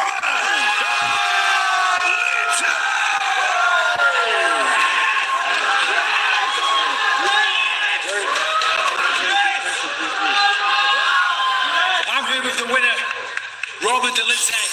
Roman, that was a very tough, hard-fought, back-and-forth victory. Give me your thoughts on the fight. You know what? First of all, I want to say a big thanks to Marvin that he agreed to fight me. I'm very thankful. Second of all, it was a big and important test for me. 5 rounds, hard, because I'm in high level. I'm in with killers, monsters. I need to be ready for anything what can happen. And this fight was very important to me, first of all, mentally. So I can go 5 rounds hard. Of course, now you guys have spent 8 rounds fighting each other. It was a rematch. What did you learn from this fight as opposed to the first? Or what did you take from the first fight you could use in this one? First fight, I was going hard just because of my aggression. But now, I was ready. I was controlling my aggression. And that's very important key with me. Not bad, I can go hard and die in first round. But I can go hard 5 rounds and still keep going. Yeah, you really pushed the pace in the 5th round. Monday morning, you're going to have a big ranking by your name. Who do you want Thanks, next? Silk. You know, I deserve top 5 fight, 100%. And there are 2 realistic fights for me. It's a Whittaker or a Desania. Let's go, just give me date. That's all what I need, nothing more. And you know I can fight in 5 days. Just give me a little bit of time to make weight, that's all. It's a great call out. It was a beautiful fight. I love the fair as well. Ladies and gentlemen, Roman Dolidze. Well, he's happy, he's victorious, and he's ready for some big challenges, calling out the former champions Israel Adesanya or Robert Whittaker inside the top 5. Figures to be in the top 8 and certainly within shouting distance of that. Also of note, he's been in Vegas for the last 2 months, but he still lives in his native Georgia. The guys from Georgia have been getting it in. Not the state, the country. These guys from Georgia have really, really, really been doing their thing. Impressive. Next week's UFC will be much better than tonight's was. And then I think after that, I think we got next weekend, and then we got a weekend off. Oh, no, excuse me. We got next weekend Edwards versus Brady, as well as some other great fights. And we got Moreno versus Urseg the following weekend. Emmett versus Murphy after that. And then we have UFC 314. Volkanovski versus Lopez. We got a lot of action. Not a terrible card. Quite a few knockouts. Quite a few submissions. Not the best, not the worst. I'll take it. I will take it any day. Could always be worse. I've seen much worse I've seen pay-per-views worse than that tonight.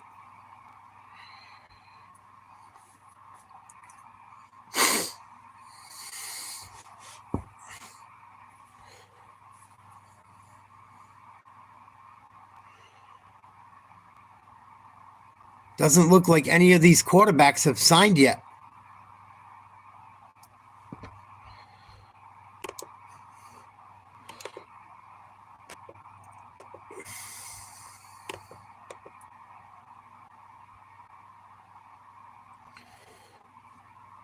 The Eagles continue to lose players as well. The Eagles have lost quite a few guys this offseason. Dolidze knocks off Vettori tonight.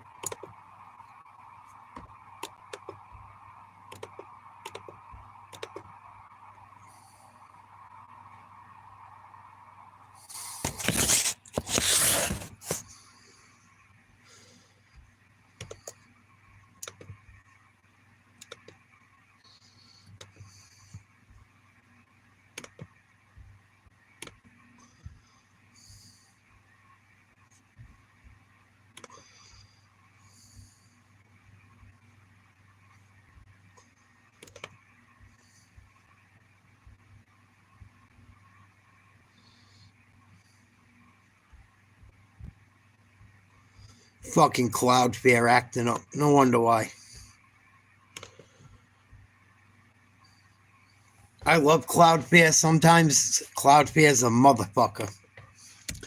That's what happened. See what's going on with Duke, Louisville, if I can get into it.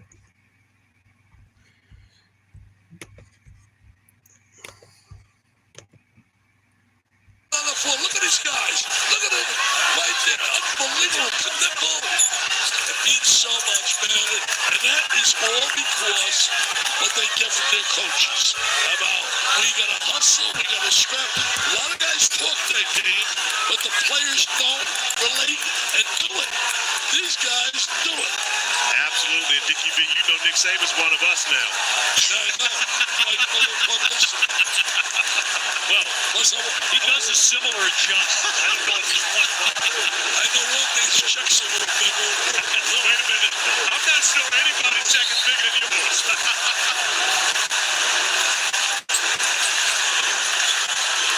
So 9:35 to go in the contest. 20 seconds. Shot clock reset to 20 seconds after Louisville gets possession with the arrow. I know one thing, if you're John Shire and you're Pat Kelsey, you got to appreciate what those kids on both teams did, going after the ball like that. That's just respect for your uniform, respect for your teammates, and how much it means to you. That's special. It really is. And Dickie B, you mentioned in the NIL/transfer portal era, one thing that remains constant is great coaches can get their players to play the game the right way, regardless of the money, regardless of anything else. And these two teams have absolutely been great examples of that offseason. The bullseye, Hepburn leaving his way inside, but he can't finish it. I agree with you, Corey. No doubt about it. The time is home to the world. Proctor again. And they get their players to play. Proctor got the shot and he draws the foul. Obi, we have watched the Blue Devils a lot. This is the most aggressive I've seen Tyrese Proctor. 18.6 of 12 from 3. But even the last play, attacking Chucky Hepburn off the bounce. Tyrese Proctor is the only member in the rotation for the Blue Devils that has an ACC tournament championship. He is the leader of this group from an experience standpoint. Our players spotlight brought to you by Santos. When you think about all the experience he's had over the years, I mean, it's incredible. He's such an experienced player.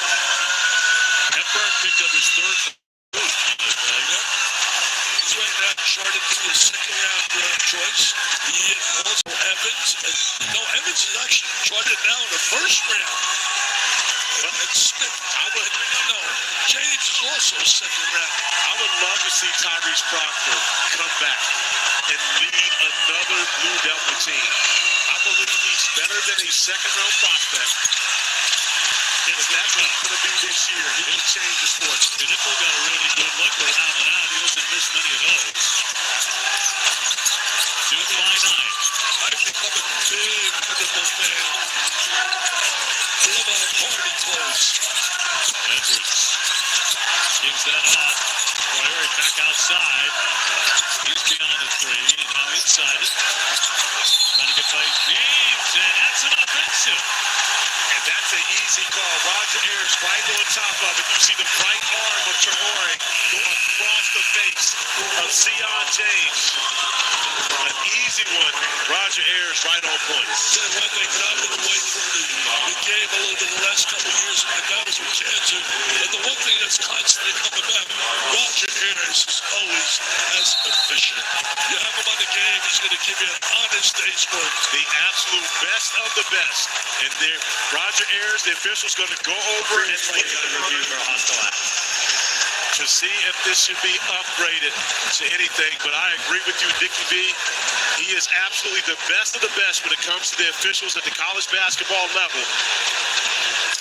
You know, I didn't know something I learned today. Oh, yeah, no question.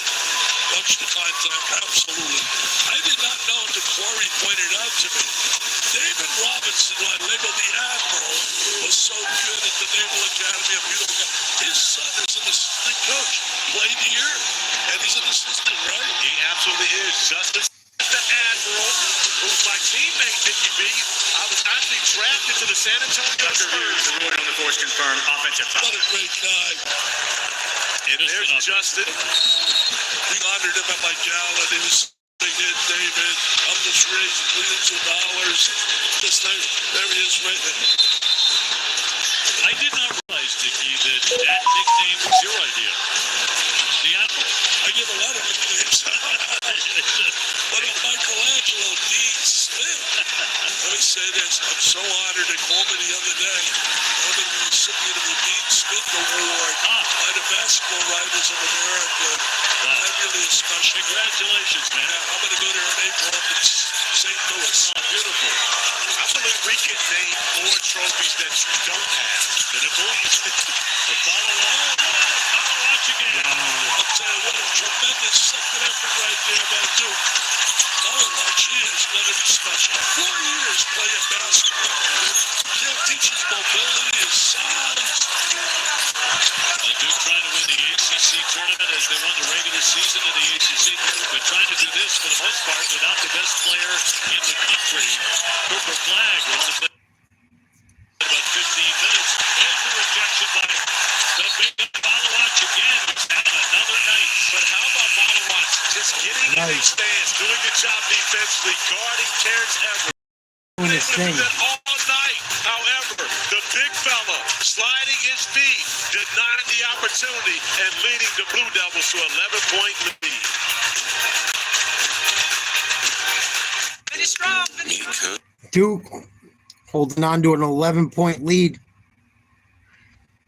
What else is on tonight? Anything? I can't believe one of my fucking favorite streaming sites got fucking cracked tonight. I got a feeling. Motherfucker. Running out of places to stream shit.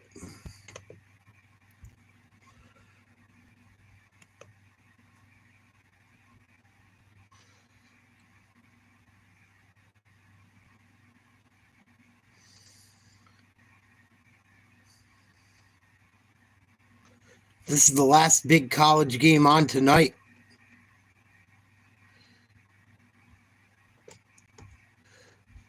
Bummer.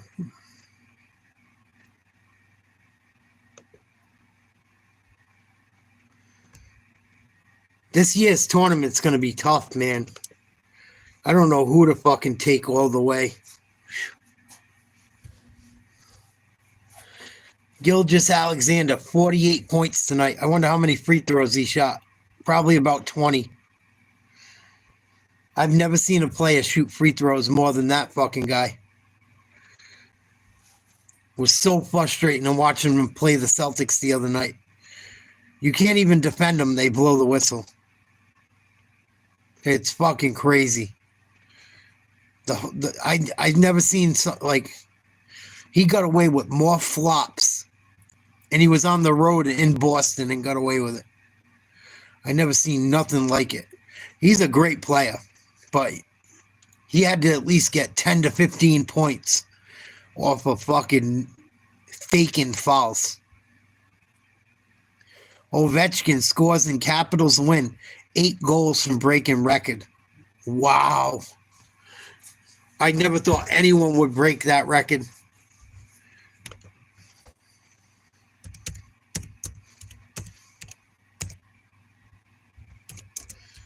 Gretzky had like a fucking 1,000 goals, I thought. Yeah, 900 almost. 894. Holy shit. 8 goals away from breaking Wayne Gretzky's record. That's fucking phenomenal, man.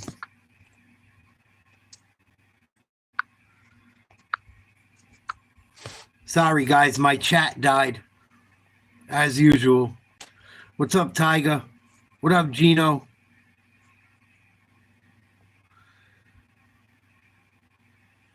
Yeah, Dickie V just came back.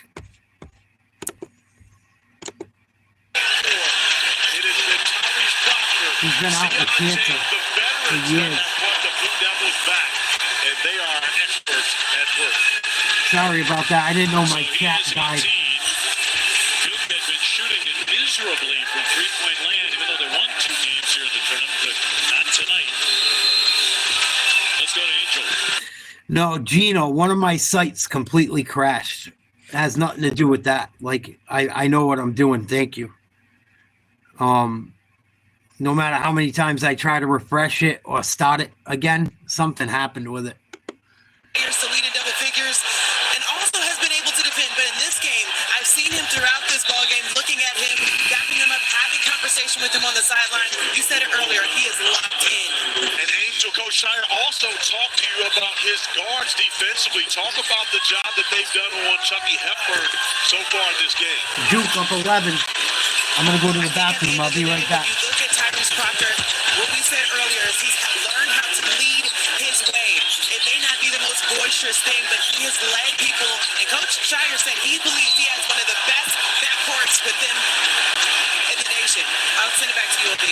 Hepburn with a foul as he knocked Proctor. Leave it yet. And that's going to be 4 on Hepburn. And former Duke great, my God, love to death, Jake Will, earlier today, said that Louisville had the best backcourt in the country. Do you think, You can make an argument for that. I think they have a great backcourt with Chucky Hepburn and Paris Edwards, but do you think that Zion James and Tyrese Proctor had a chance to hear that? It looks like they did. It looks like they did, because those 2 guys in the second half of this game have carried the Blue Belt.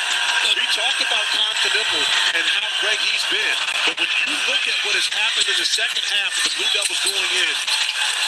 Number 5, it has been those 2 veteran guards in the backcourt that has carried the Blue Devils here in the second half. Jay Wells really was trying to motivate him and inspire him. That could be the case. Actually, in the lane, got the shot up there. Louisville wanted that shot to count, by the way. He wasn't just a dookie. Jay Will was as special as it gets. That shot will count. It was goaltending. Absolutely. The right call. And a foul as well. So it'll be Hadley to the line. Dickie, who do you like to win the whole thing? The NCAA championship. Who are you leaning on right now? Oh, well, you put me on the spot. On the spot, right? On the spot. Well, I'm going to tell you this, man. Let me tell you this. I go to my BBDI, my top ball dome index. I don't need these other hits and all that. I just need that ball dome, baby. That one right there. There. Beauty. I need that It's ball. a beauty. My ball dome tells me when you got a team that rates as the only team in America, only team by Ken Pomeroy, offensively and defensively in the top 4 in the nation. You combine it by having the greatest player in the country today, by a coach who just handles players so beautifully. I know they're going to yell, he's Dookie Vitale. Well, you know what? I can even spell it. D-U-K-E. And that to me is unbelievable. I should be the spelling bee. But I'll tell you one thing, there's no doubt I feel Duke is going to win it all. Corey, no ball dome for you, but who's the number 1 team in the country for you? Who's going to win the whole thing? The number 1 team in the country right now, to me, is the Duke Blue Devils win. Here's the concern. I'm not sure that Malik Brown makes it back in the NCAA tournament. This is the second time he has dislocated that left shoulder. Cooper Flag going into the NCAA tournament will not be 100% healthy. I believe the team that wins the NCAA tournament is the healthiest team down the stretch between Duke, Auburn, Tennessee, Florida, and the University of Houston. Those 5 are my group to win it. By the way, they did wave off the You got 5 champions. I got 1. You got 5. Well, you go out on the limb, but see, here's the thing. Nobody comes to you and says, Dickie B, you were wrong. Everybody loves you. They're all going to come back at me as soon as I miss. Then you're going to go 10-point game. Hepburn trying to bring the bill closer. Well, Shorty's had a very tough shooting night. I think you should penetrate more. He isn't trying to penetrate and maybe create with his ability to pass the ball.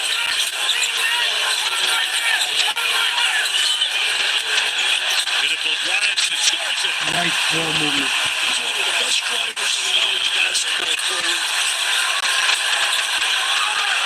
Edwards Jr. here board. Very difficult angle. Balalaj. That's not. Rebound. How about Balalaj going after the block shot? Doesn't get it, but comes back in to gather the rebound, finishing the possession for the Blue Devils. I think that's 10 rebounds for him. I see him get better and better each game. I see him get more confidence. Duke up 12 with. You got to realize, Duke doesn't have Cooper Flagg right now. Duke's going to win an ACC championship without their best player. And if he's healthy, man, it's going to be hard not to take Duke to win it all. I don't know who's going to knock fucking Duke off. They've lost one game all year. I know the ACC isn't as good as it has been. 5 minutes, 30 seconds to go. Louisville knocks down a three. 64-55. Duke up by 9. I don't know about Duke's bench, and I know like the ACC hasn't been good. It's going to be tough, man. Like whoever wins our pool, it's going to be a lot of luck because these teams are so close. I've watched a lot of college basketball over the last month. When you look inside the top 10 teams, even the top 20, you can swap them all. You can swap every last fucking one of them with each other, and it makes sense. You can swap them all with each other. Like you look at, and then now Duke has trouble with Flagg, so who the fuck knows? But they're still probably good enough to get to an Elite Eight or Final Four if he ever did get hurt bad enough not to play. If they needed Flagg to play tonight, he would play. They just don't need him tonight. Duke's going to be like a 1 seed no matter what. A 1 or a 2. So this is going to be a tough year, Silk. This is going to be a tough year. To anyone new to the channel or anyone that hasn't heard, we are doing a mystery box giveaway to the winner of our March Madness bracket. All you got to do is be a subscriber and send your bracket to Nate's Live Talk at yahoo.com. The person with the most wins, I will send a mystery box to. All you got to do is send your bracket completely filled out to Nate's Live Talk. If you come up with more wins than everyone else, you will win our mystery box. But it's going to be tough, man. It's going to be very tough. And I could see some of these bigger schools, like, see, the thing is, everyone in the top 25 they're exchangeable. Like, Maryland could knock off fucking Michigan State. Like, whoever's in the top of those top conferences can beat each other. The only team that hasn't really Duke's lost 3 games this year, 1 in conference. But, like, it's going to be whoever gets, it's going to be luck. I've never been so unsure of who to take in a fucking bracket in my life. Part of my language. I think this is the toughest year I've ever had to pick. By far. Not even close. And I have watched a ton of basketball the last month and a half. A ton. I have no clue who to fucking take once you get deep down into. We'll see how the brackets come out, but it's going to be rough. I know it's going to be. And I know some of these teams are going to get knocked off. It happens every year. 68-55 Duke, 4:20 to go in the second half. They're beating a team that really is outstanding.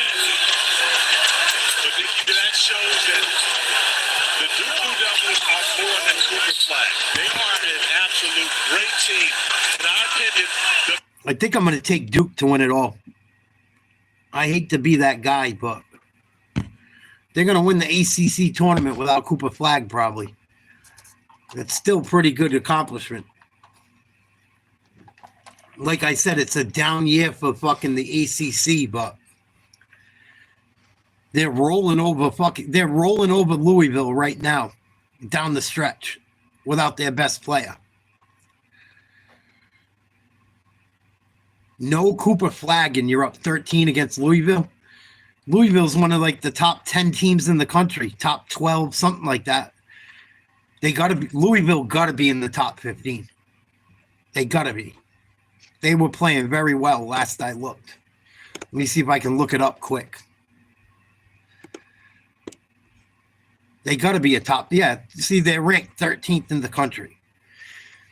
Duke's up 13 without Cooper Flag. And they're just starting to get guys back that were hurt.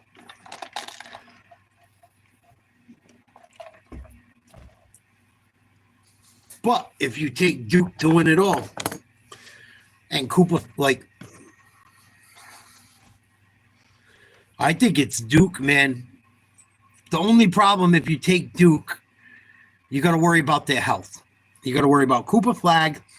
They have a couple pieces that have been that come off the bench that have been have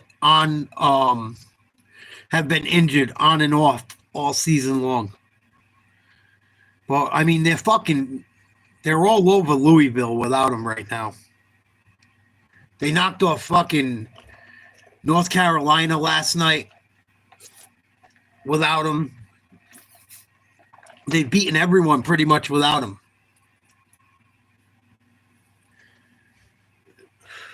And they're starting to get their bench back. Florida's tough. Florida's got size. But Duke has some height too. If Duke has Flag healthy and they got the big kid, the African kid, they can hang. I think they can hang with Florida. It's gonna be tough, man. It's not whoever wins, it's a roll of the dice, I think, this year. I like Florida a lot. I think Florida's scary. They have so much size. I think they got 3 guys over 7 foot. All big, goofy white boys, but they can fucking play. Like, they're good, organized basketball players. You know what I mean? They know how to play smart, basic basketball. And in college basketball, that shit still works to this day. It's not like the NBA yet.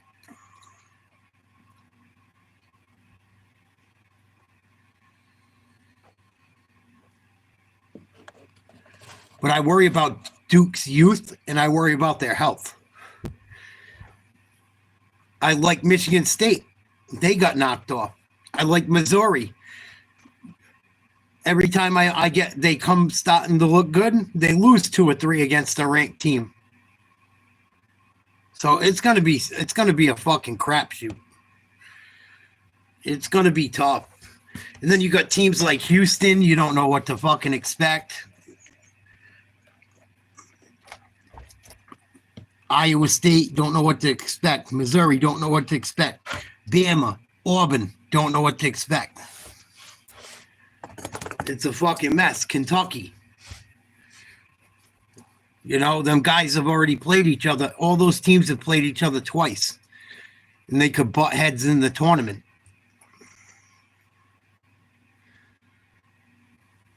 I have no idea. Have to look it up. Let me see if I can find out quick. It's usually in Indianapolis, I think.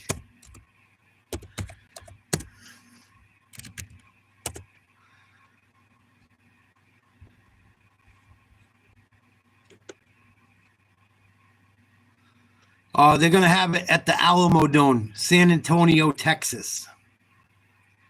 It looks like. But we'll know who's in by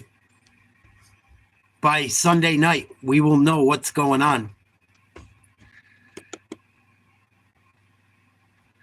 Duke up 11.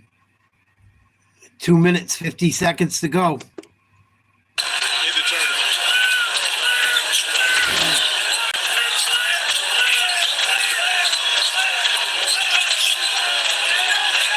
Shot clock to 6. Pinnacle catches, fires. Rebound comes out high for Hepburn. Edwards wants to push it. Can't connect. He hasn't missed many tonight. And what I love about Malowich makes sure he not only gets rebounds in this area, he goes laterally. I like Missouri a lot, but they've lost like 3 or 4 in a row to ranked teams. But like, you don't know once teams get going, get hot. I was high on Missouri up until like the last 2 weeks, and I'm starting to fade on Missouri. They got fucking whooped on pretty good, and Florida beat them up pretty good. And they had a couple tough losses down the stretch. But they're athletic. They run a pro style offense. They could make noise. It's just gonna be it's. I've never seen a season this close yet, and I really have been locked in over the last month and a half since football stopped. I've really paid attention, and I watch video, and I don't fucking know who to go with. I gotta see how we gotta see how the brackets lay out and who plays who. But I don't know who else I feel stronger with than Duke, as long as if Flag's healthy. And I'm biased. Cooper Flag's from Maine. He's from New England. He's a white kid. Of course I'm going to like him, even though I'm not a huge Duke guy. But I don't know who can fucking beat Duke. Look at their record. You look at who they have on their team. They're pretty well coached. Coach K's still involved with that program. Coach K has an office on campus. Don't think he don't give the head coach his 2 cents on everything. It's going to depend. If they have Cooper Flag and he's good, like he's healthy and good to go, and doesn't get re-injured, they might be able to pull it off. He's special. He can go left, he can go right, he can shoot, he can facilitate. Like, you know how many 3-pointers he probably takes that he doesn't have to? He probably shoots 4 or 5 threes just to see if they go every game because they're that good. Like, if they're in a tight game, he's just going to go to the hoop. He's not going to force that stupid 3. I don't think he's that type of guy.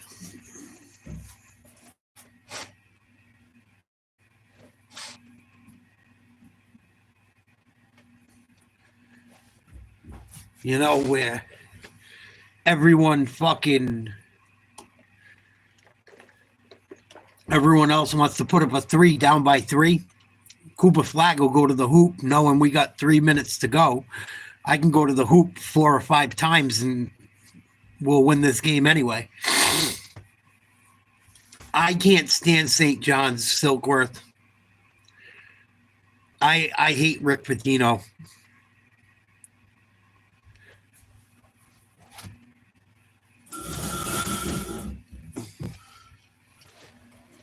And the Big East is garbage this year. In all honesty.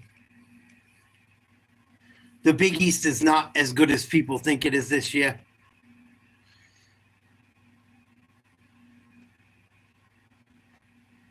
Big East is probably only going to get like 3 teams in. Maybe 4. The Big East was horrible. I mean, my favorite team's Providence. I watch a lot of Big East basketball. And Providence had a horrible year. And still, Providence hung in. Providence had no business fucking beating anyone this year. But they knocked some people off. And they were in some games like they had no business being in. Maryland has taken some tough losses. They have some big wins. They got knocked off by Michigan today. I believe they did.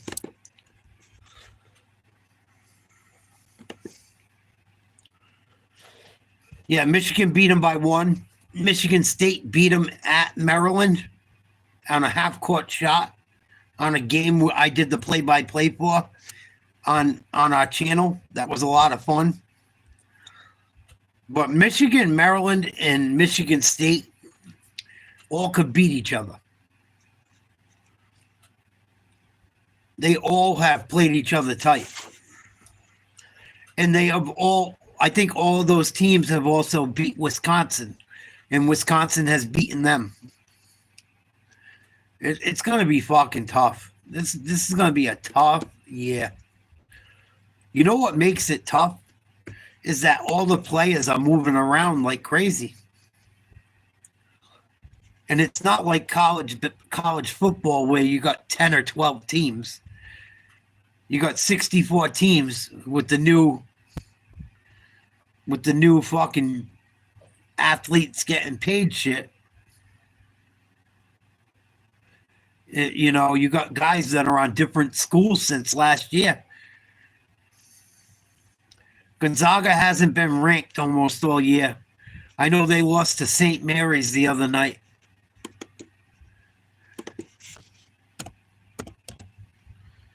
You got to do your own research, Silk. Oh, no, they knocked off Gonzaga. Gonzaga ended up winning. Excuse me. Gonzaga was down when I went to bed, I thought.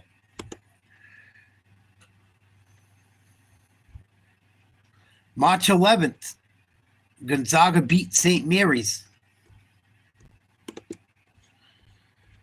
Gonzaga fucks me every year too, Silk.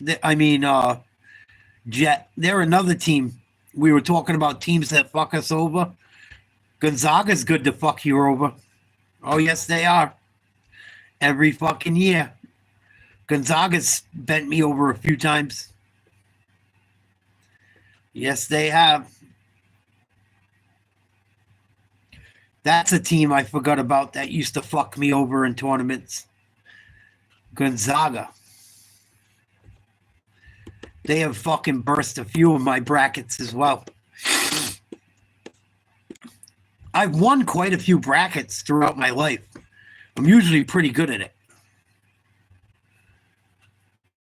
Kansas has fucked me over throughout my lifetime. Gonzaga. Those are the two biggest. Florida Gators have fucked me too quite a few times. However, I did win a pretty nice chunk of change back in the day when they had what's his name? When they won the national championship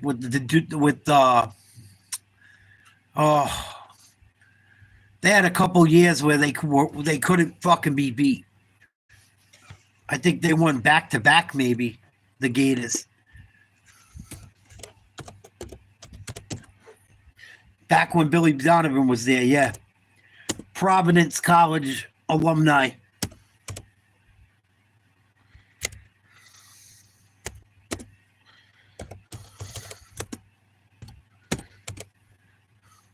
But I can't stand Rick Pitino, man. I cannot fucking stand him. That's why I want St. John's out of there. Normally, I would root for St. John's because they're a Big East school. But I hate Rick Pitino. Yeah, they went back-to-back in 05, 06, and 06, 07.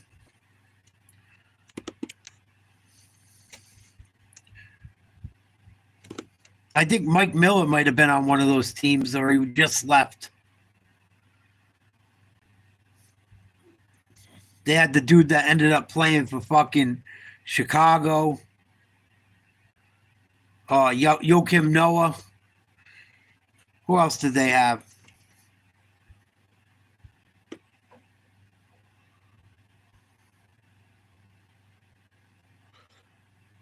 They had Udonis Haslam, Matt Bonner, Mike Miller.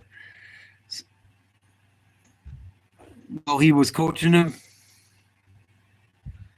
No, they let him go back and coach fucking St. John's, Jet. That's what I'm saying. He's a fucking scumbag. I met Rick Pitino when I was a kid. He was a fucking douche. Complete douchebag. When I met Rick Pitino, it was almost as bad as meeting Wade Boggs. It was like them two people I met that are like famous athletes that people love. I look at like the biggest pieces of shit I've ever met in my life. Between what I've read about them and my own personal dealings with him, I got stories about Rick Pitino. Oh, he was a fucking asshole. I dealt with him a couple times. He was a fucking jerk to me, dude. And I was a little kid.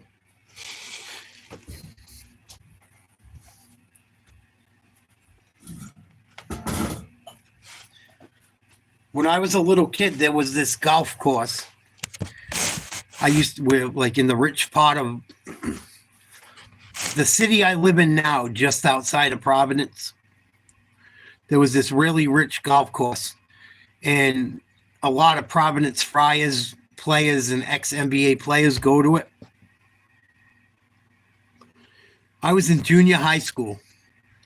Rick Pitino became the coach of the Celtics. And he would go play golf against Joe Hassett. I don't know if you guys know who Joe Hassett is, but Joe Hassett was a very good basketball player. He played before the three-point line in college and NBA. He played at Providence College. He was a phenomenal outside shooter. I think he won an NBA championship with the Seattle Supersonics in the 70s. Very good ball player. He does play-by-play for the Providence College Friars to this day. I used to carry his golf clubs. I used to carry, I don't know if you guys remember none of these guys are like ultra famous, but they were professional athletes, all from around my way. Chris Terreri, he was a goalie for the New Jersey Devils. He was the starting goalie for the Devils until they got Martin Brodeur. I used to caddy for Chris Terreri and his wife. Very nice people. Still know them to this day. Very, very, very nice people. They were so good to me. I still know where they live. They still Chris Terreri and his wife still hit me up to do jobs for their house. They're loaded. What was it? 2 Christmases ago, they paid me to put up their Christmas lights. They give me like odd jobs. Every once in a while, I get an email from them. Chris Terreri. But Joe Hassett, I used to carry his golf clubs and Chris Terreri's when I was a kid. And one time I had to go out with Pitino. Actually, more than once. I went out 3 times with Pitino.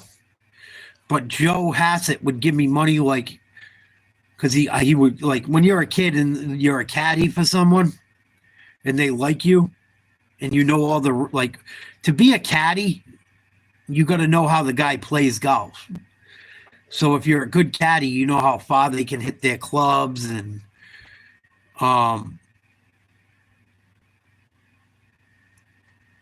the wind, the yardage. You got to know the golf course. And I caddied there for years. I got into it. I made actually good money for a kid in junior high school. And, it kind of started my love with golf between that and Tiger Woods. It was around the same time Tiger was getting big. And Joe Hassett came in and he goes, when Rick pulls up, can you please go get his clubs and help him out? I go, sure, Mr. Hassett, I got you. And I used to always talk basketball with Joe Hassett because he was a fucking pro ball player, NBA champion, Providence Friar great. And I was cool with him. And fucking, he would bring Marvin Bound. He brought all different people in. I met quite a few like college people or people involved with basketball carrying bags for Joe Hassett. And Rick Pitino was a fucking prick to me. Oh, what a prick. What a prick. And one time I had to carry his bags and Joe's bags. And he was a fucking prick. We went to the fucking, because you're carrying two people's bags. I'm only 12 years old. I'm carrying Rick Pitino's clubs and I'm carrying Joe Hassett's clubs. So like they have like cots that go around that'll give you bottles of water or soda. And I would bring my own and put them in like my backpack. I carried a backpack on me too. Or the guys would let me put some waters in their bags for all of us. But after 9 holes, you go to like the snack bar. Some guys would get something to eat. Usually if you're carrying someone's clubs, they buy you a fucking water or a Gatorade, buy you a fucking something to eat quick. Take a quick, something you can walk with and eat. A fucking hot dog, a sandwich, quick little shit. Rick Pitino ordered all this shit and wouldn't pay for it. I had to pay for my own fucking hot dog. Joe Hassett was like blushing red. He's like, Nate, I got it. Don't worry. And they knew I was not a rich kid. They knew I wasn't a rich kid. Because one time I had to get a ride home from Joe Hassett. I got a ride home from Joe Hassett because no one was home at my house. And he saw me walking. And he drove me home to my neighborhood, and he was like, oh, shit. And especially back then, it wasn't like, it's not as nice as it is now. And fucking, he was always very nice to me. But Pitino wouldn't even buy you a hot dog after carrying his clubs around all fucking weekend long. And he told me, when I asked him, I go, how are we going to do this year? We just drafted Ron Mercer. We had Antoine Walker. I don't know if we had Chauncey Billups or Joe Johnson yet. But I was like, you think you're going to revive the Celtics? Like, he just had such a bad attitude. Oh, he's had such a bad attitude. He told me exactly what he said on his press conference. He said the exact same thing to me he said in his press conference. Larry Bird is not walking back out on the court. He goes, we are not going to be a good team for a long time. He was right, but I don't want to hear that from my coach. You're the head coach of the fucking Celtics. You're not going to fucking say that we might not be, all right, we're not good right now, but we're going to get better. He goes, we're not going to get better for a very long time. And then they got rid of him and Paul Pierce came to town and they got fucking going. But he was a prick. He was a fucking prick. Wouldn't buy you a soda, wouldn't buy you a fucking hot dog. We're all little broke kids. I carry I'd have to carry 2 bags, 18 holes to make $40 to $50, which was good money in the fucking 90s. But you fucking work for it. You got to walk fucking 5-6 miles. You got to find their balls, fucking clean the clubs, give them it's work. Like being a caddy isn't easy. You're carrying around fucking 2 bags for 2 different guys. and the guy won't buy you a fucking hot dog knowing you're a broke kid from the other side of town? What the fuck? But he is a scumbucket. And we've all heard about him off the court. Rick Pitino was a womanizer, fucking cheater, scumbucket. All kinds of fraud in his past. I hate Rick Pitino. I hate him. That's why I feel bad for the kids on St. John's, but look at what Rick Pitino did in fucking Louisville. He's a piece of shit. I don't know how he's allowed to coach anymore, Jet. You said it yourself. Like that when I saw he was coaching St. John's, I'm like, how the fuck is he coaching again? He's probably down with the Illuminati. And I don't know if he's woke or not, but he's definitely down with. All Rick Pitino cares about is getting his dick wet, and making money.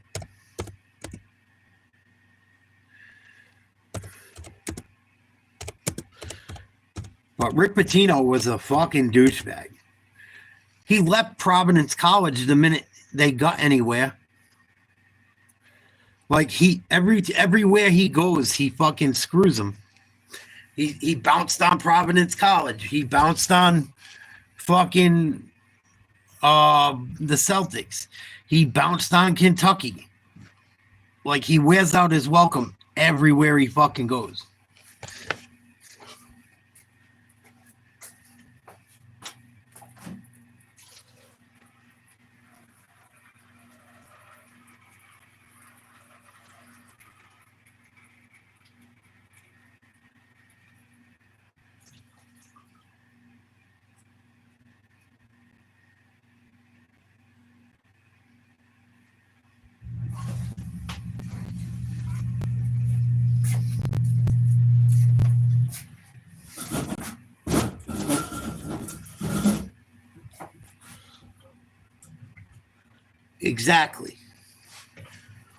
Exactly, Jet.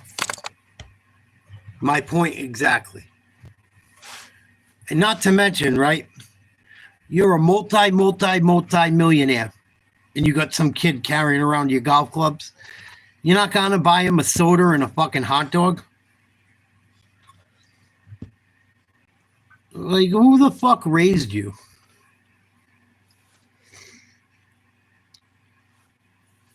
And he comes up around all these fucking people that come from nothing and takes advantage of them. All these black kids fucking playing basketball, promising them a dream. I'm sure he wasn't much nicer to them. He's probably worse to them.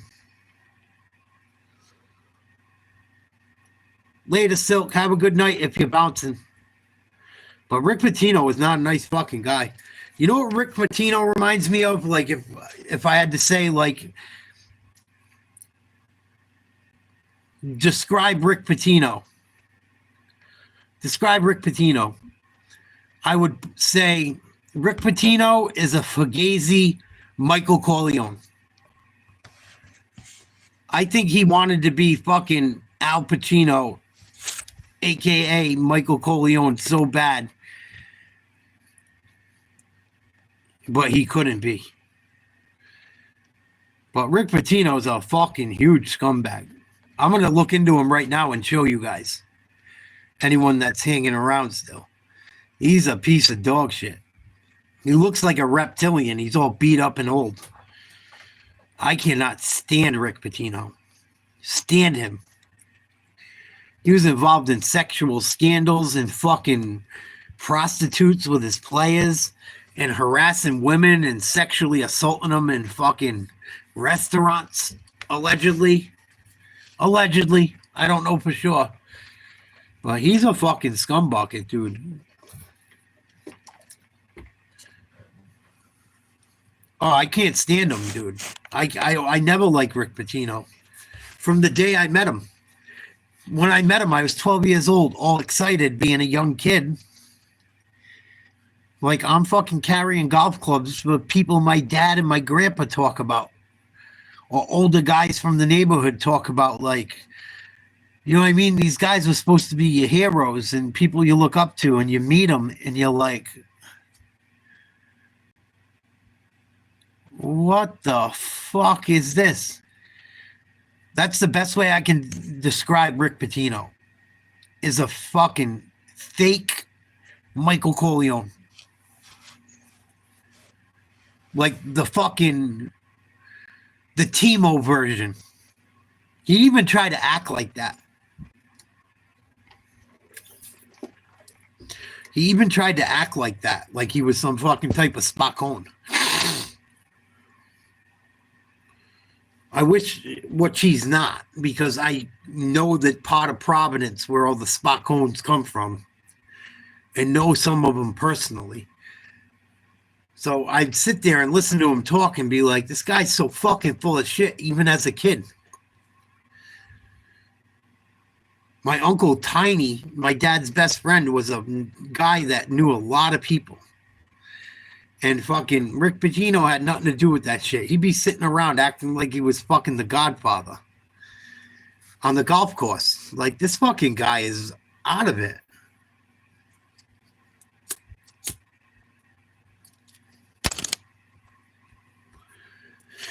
You never want to meet celebrities, man. It's always fucking, dude, they're more fucked up than regular people.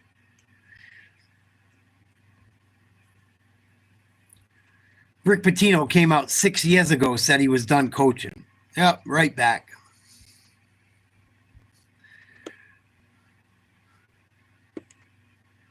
But I can't stand Rick Pitino.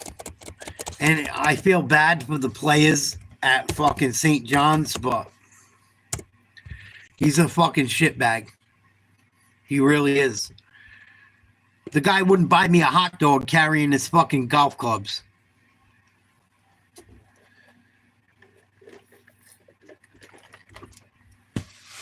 I like Diego Lopez. He's one of my favorite fighters. I think he knocks Volk the fuck out. If Lopez fights how he has recently and goes in there swinging like he has, he knocks anyone the fuck out.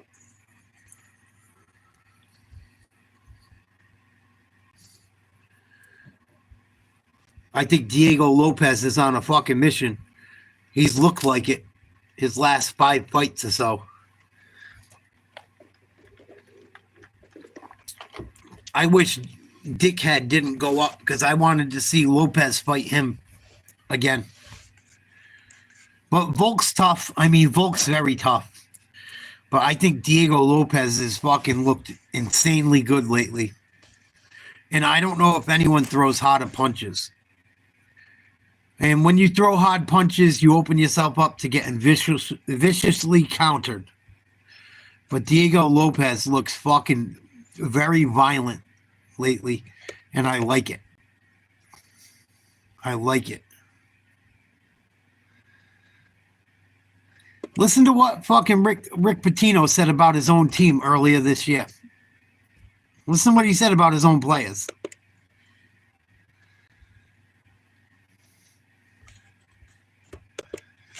It's 87 away now. We offer one-line wireless plans with no hidden fees for just $25 a month on Verizon's 5G network. One flat rate. I met the guy. He was a fucking scumbag to me. He wouldn't buy me a Gatorade and a hot dog, carrying around him and someone else's golf bag. He's a multi-millionaire. Told me the Celtics were always going to suck as their coach. Doesn't sound like the type of guy you fucking want to really be around. No, I don't ever want to hear from my head coach that we suck and we're always going to suck. Like, why are you even here then? Let's do some bubble watching. Look at that. Play the bubble music.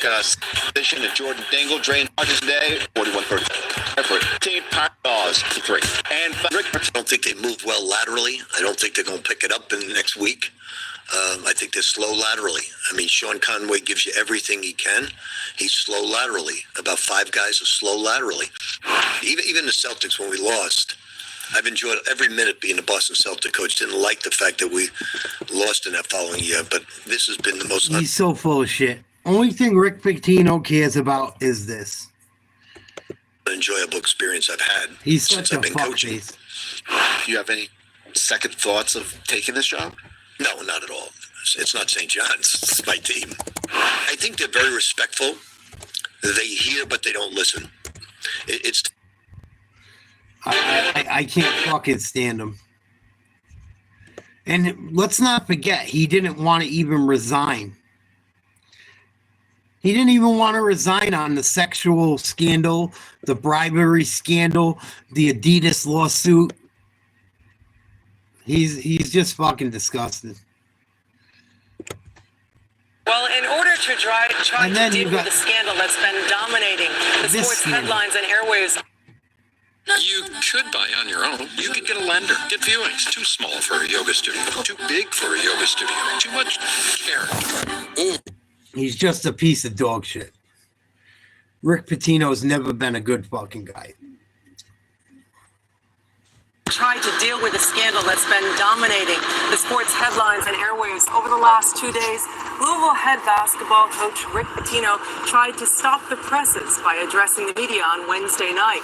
Now, Pitino says that these days he started to take some of the advice that he's been preaching to his players in his last 30 years of coaching. When you have a problem, if you tell the truth, your problem becomes part of your past.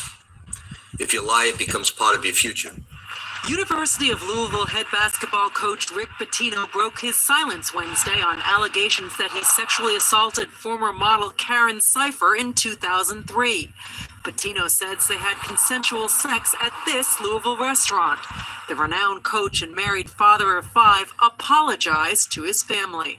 I let them down with my indiscretion 6 years ago. And I'm sorry for that. And I told them that every single day. On Tuesday, police documents revealed that about 3 weeks after they had sex, Cypher claimed she was pregnant and was contemplating having an abortion. Initial news reports claimed Pitino gave her $3,000 for an abortion, but a police investigator says Pitino told him he thought the money would be used for health insurance. Cypher had an abortion, and later her demands grew. Ms. Cypher came to coach and told me that he did not pay her millions of dollars. She was going to do exactly what she's doing now. Over time, in order to keep her silence, Cypher's demands reportedly grew to up to $10 million. In May, she was indicted on charges of extortion and lying to the FBI. Cypher maintains she is the victim. Every day, there is a new piece to my puzzle. And when this puzzle is put together, the whole world will know the truth. Pitino, meanwhile, says he is confident his name will be cleared and will continue to do what he loves most. For as long as they'll have me, I'm going to coach here. I love the game, love my players, love this university as well as this community. Louisville police and prosecutors say they will not seek to press charges against Pitino, citing a lack of evidence and credibility. Oh, how convenient. Meanwhile, Pitino's attorney says that he's asked the federal courts to expedite the case through the system. But Robin, as you can imagine, Pitino and his attorney hope that this case goes to trial before the basketball season begins. Well, before then. All right, Kelly, thank you very much for your reporting. Appreciate that. And Rick Pitino also expressed that he told his family about this some months ago and every day has asked for their forgiveness. Earlier, I spoke with Sure he fucking did. ESPN Radio's Mike Greenberg and Mike Golick of Mike and Mike in the Morning for their take on what will come next for Pitino. Guys, if that shit ever came out in the last 10 years, this was 15 years ago now. Look how the media has changed their tune. Oh, it was okay back then. Thank you very much for joining us. Let me ask you this, first of all, Greenie. Will Rick Pitino weather the storm? I think that he will. I think in general, Robin, in sports, as is the case in most other businesses, your leash is about as long as your track record. His track record is enormous. He had the #1 team in America last year going into the NCAA tournament. I think if he was a coach whose job security wasn't so good going into something like this, he might not. But a guy like Rick Pitino, I think, will be absolutely fine. And Goli, what are your listeners saying? Well, it's again, you're getting both sides of the coin here. Some are saying he made a mistake, you forgive him. Others are saying this is reprehensible.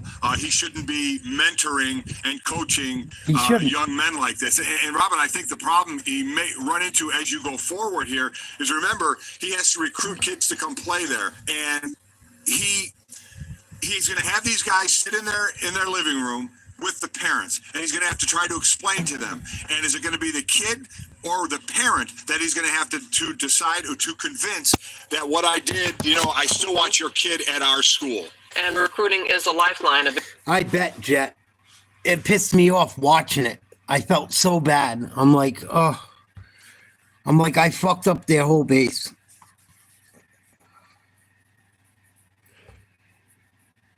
That fucking alleyway worked too good, is what happened. But I've never seen a Horde night go off like that one did, Jet.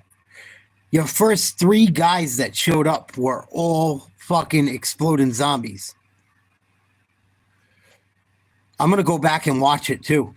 But I've never seen it. Them videos I showed you the other night of some of them Horde bases, I've never seen a turret. I've watched video after video saying that turrets and dots and traps do not set off exploding zombies. And I've seen exploding zombies explode around steel with the 15,000 hit points and it not cause damage. I don't understand why a cop and an exploding zombie cause that much fucking damage. There was an update for that game too, Jet. I was reading. I think it happened at the beginning of the week, last week, or I think last Monday or last Sunday, there was an update.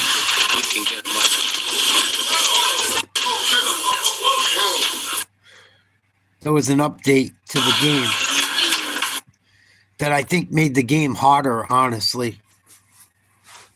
And one thing I don't know also, with 7 Days to Die, maybe because there's 2 of you, it's getting harder.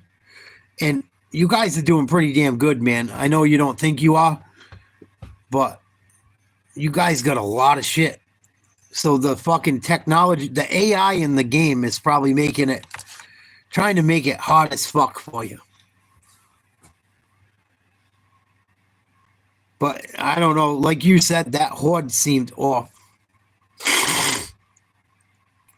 I've watched a lot of videos. I showed you those videos the other night. That guy that makes those videos is like level fucking, he's like got maximum levels to everything. And fucking, they don't get Hordes like you got that last time, blowing through fucking walls like that. I don't understand how the whole fucking door and everything else got destroyed that quickly from one fucking exploder.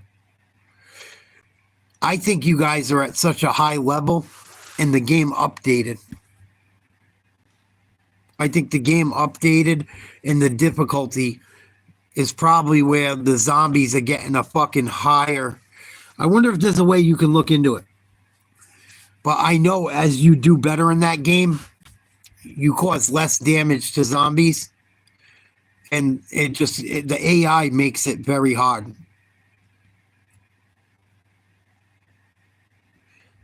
But I never seen, they didn't,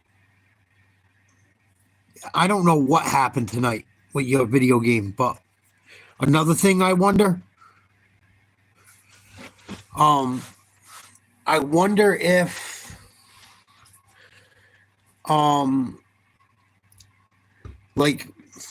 you guys were scrambling around and the power wasn't on. Your buddy went to take a piss. That shit didn't help whatsoever. You guys kind of it took fucking too long getting ready. You know what I mean? You guys tried to get so much done with very little time left. And that might have caused an issue too.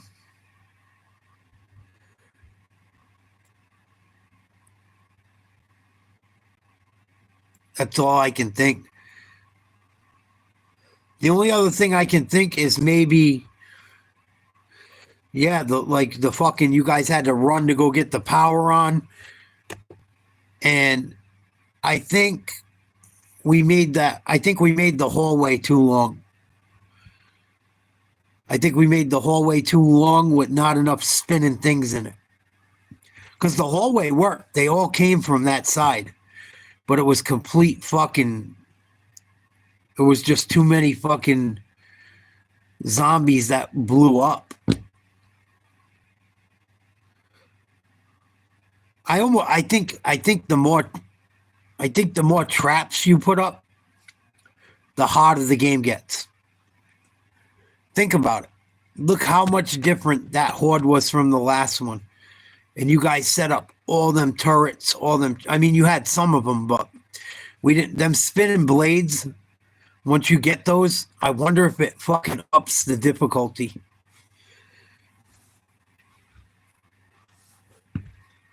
I'm going to look into it right now. Because I love watching you guys play that.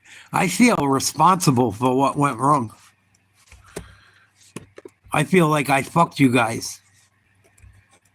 But it's hard for me to tell you exactly what I'm thinking. You know, you guys, I can't, you know, it's your game. I probably shouldn't say anything.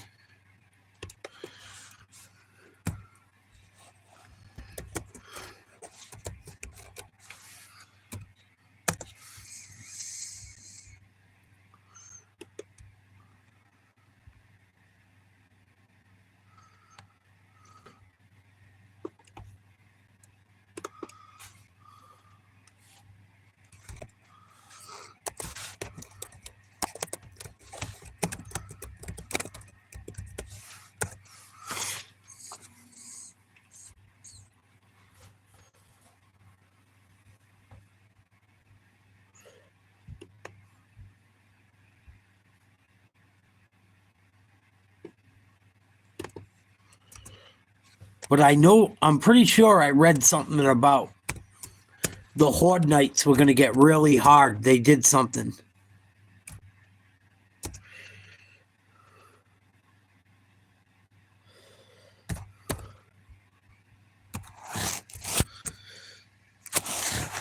I'm pretty sure they did an update recently to fucking... that made shit a lot harder. It was like a 2.0 update.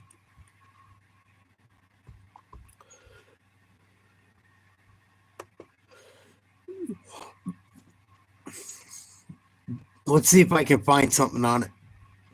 That could be why too. A huge new announcement has been released on the 2.0 update for 7 Days to Die. That is the Storms Brewing up.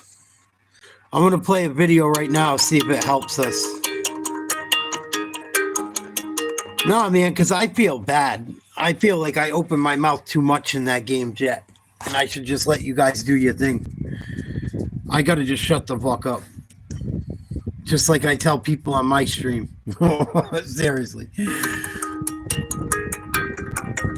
Storms Brewing update. First off, the target release date is April 15th for the experimental build. Now, that's a Tuesday, but the update is massive and content rich, so further delays could arise between now and then. So what is in the update? Well, first and foremost, being the Storms Brewing update, the 2.0 version will have a weather and biome overhaul as the... Oh, this is the storm update. So this hasn't happened yet. Okay.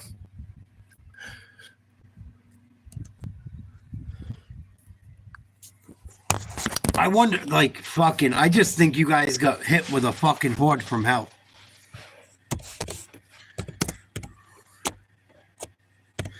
Because even, you guys didn't even get the bags you should have. And I know you took damage and shit was fucked up. But I didn't see you guys get many bags. Like, the whole fucking thing seemed weird. You couldn't rebuild like you normally could. They gave you fucked up, like, locations to get back to your bags.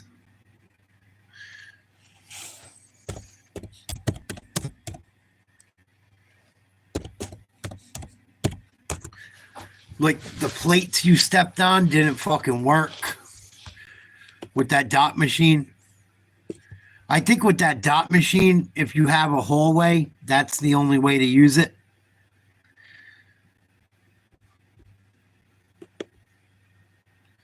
Like maybe put it in the house if they fucking infiltrate and can blow. Like, the dot machine don't make fucking much sense how they make it so you got to set it up. Like you make me put a pressure plate down where they have to step on it. And then the fucking thing's, I don't know. It don't make fucking sense. And the wiring in that game's a nightmare too. Fucking complete nightmare. Because it doesn't allow you, like it doesn't allow you to protect your switches. It doesn't allow you to protect, like, it doesn't really allow you to build protection for your traps. Like for what power, like all the electricity and relays and all that shit. Like, how do you leave it where it's not fucking exposed? It's virtually impossible.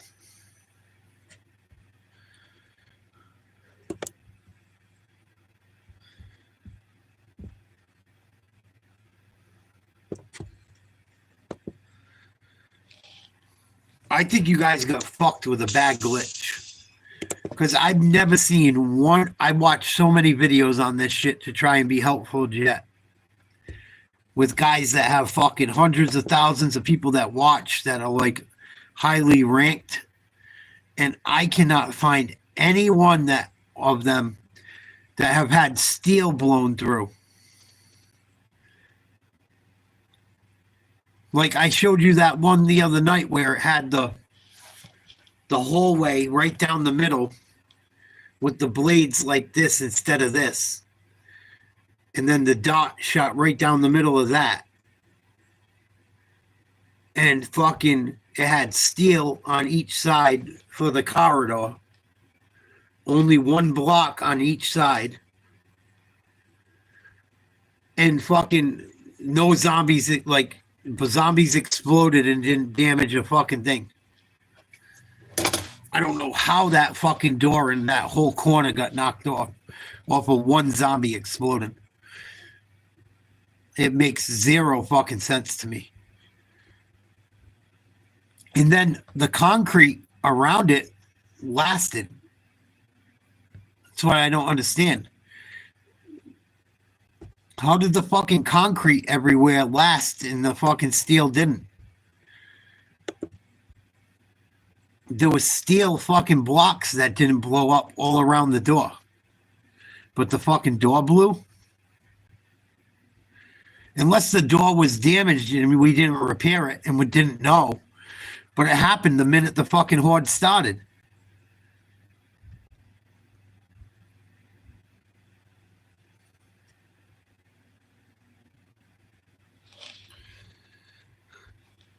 That's true too, Jet. They could be fucking lying, right? Acting like they don't die and shit. That's a valid point. Very valid point, right? Cut off every time they die, acting like it works perfect. I didn't even think of that. Oh, I know.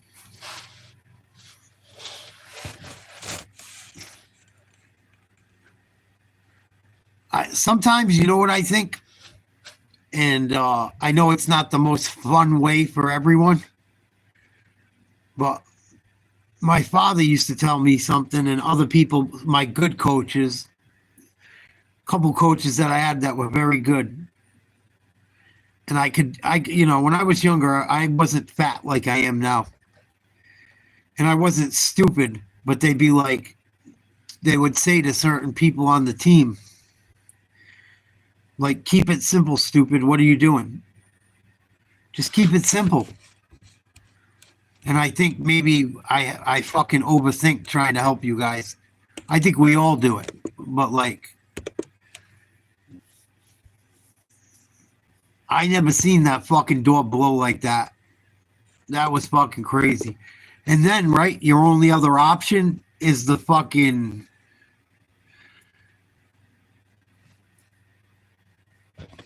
So if that door was damaged before the horde came, would it have had damage on it? You would have saw it. What I'm saying is like if that door, the garage door that blew up, if it was like 1,200 damage and you didn't notice it, would that have fucked you? Like maybe damage was done to that door before the horde came and we didn't recognize it. And that's why things got so fucking bad. I don't think that door ever got damaged, but I never looked at it. I don't remember us looking at it like that. I wish Mike Tomlin would think, period. Mike Tomlin's a pretty damn good coach, dude. Mike Tomlin always had a winning record. Even Bill Belichick didn't do that. I don't get the hate for Mike Tomlin. I don't fucking get it at all.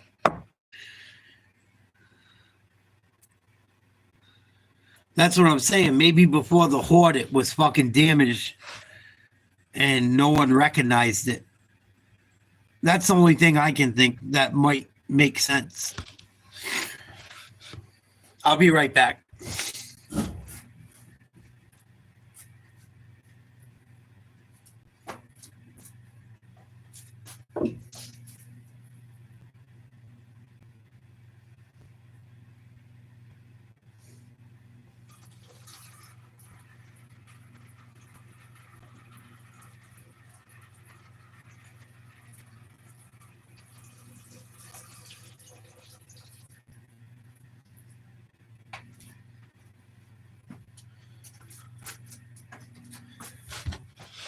I want to find out how to wire that door right for you too, Jet.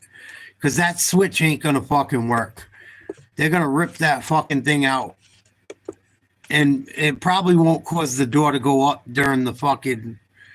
I don't think they know enough to pull the switch. But there's got to be a way to use that fucking automatic door. 7 days to die.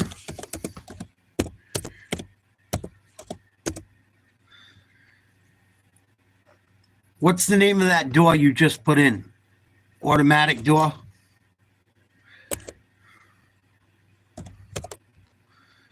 Or garage door?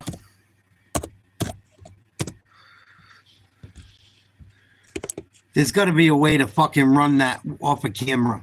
You can't run it off that switch. You're going to get fucked. Something stupid's going to happen and you're not going to be able to get out, or they're going to get in some fucked up way.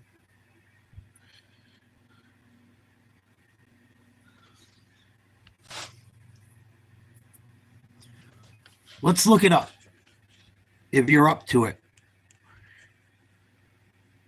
This is from July 3rd, 2023. I don't know if it's the PlayStation version or not. You play on PlayStation 5?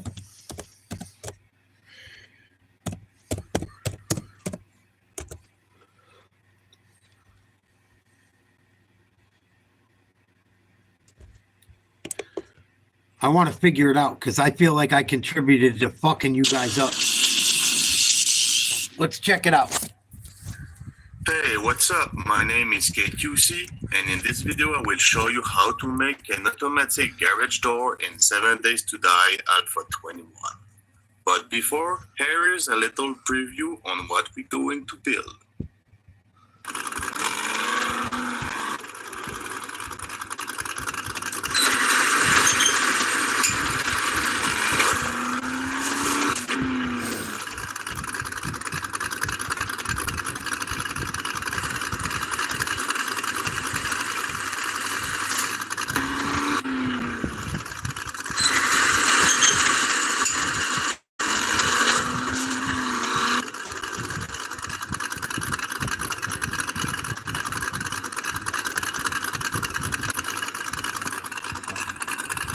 All right, so it's got cameras on both sides of the door. Let's see how he hooks it up.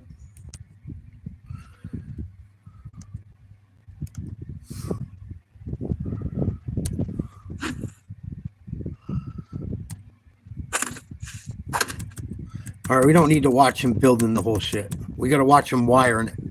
And then you take that same, making a little stair. I think you got to wire everything the way you're supposed to in real life. Like, you got to be like fucking a legit electrician. Or however the game wants it. So let's see. Two up. The warrior really making it. Like, I think you're gonna have different real shit. Like, I think something with this game where it's like gotta be almost like real fucking life, where you can't like fucking Jimmy rig shit.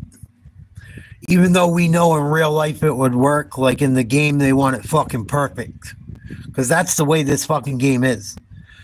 So let me back up a minute and see what's going on.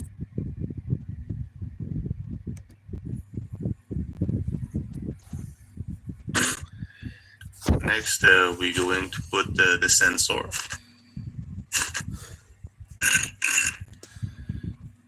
All right, so there's the camera.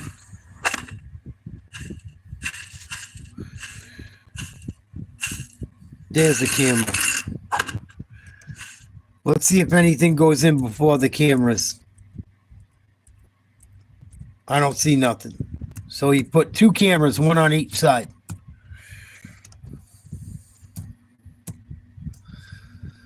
Gas and put it on. Next, we're going to put the sensor.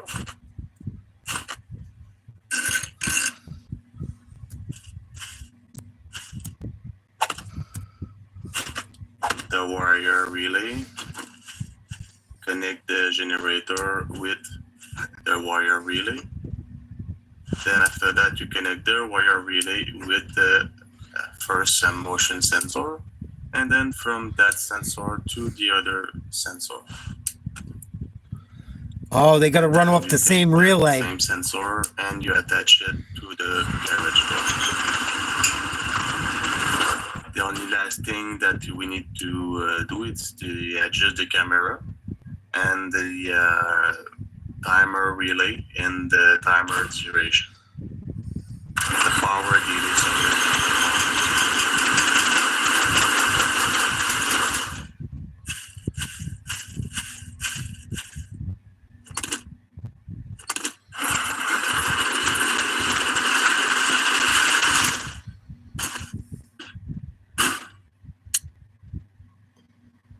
Oh, you got to point the camera the way you want it to see you. That's what it is, bro. Board sensor at 10. You got to point the camera right in front and then wait. Let's watch this one more time to make sure I'm not losing it. I'm not trying to be a prick. I just want to see you succeed.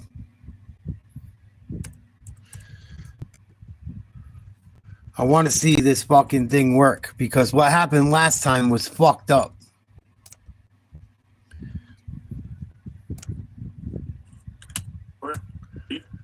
There's the door. Some gas and going to put the sensor.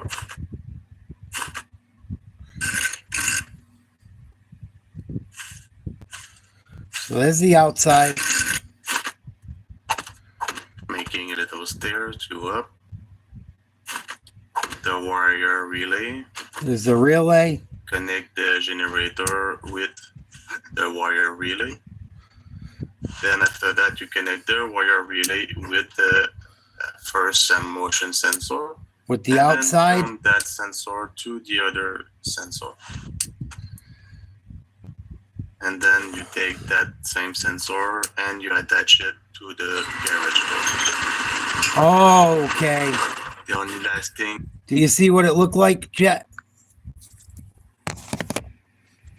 So you're going to go, it looks like you're going to go from power source to the relay to the camera. Let me look at it again. Watch this one more time.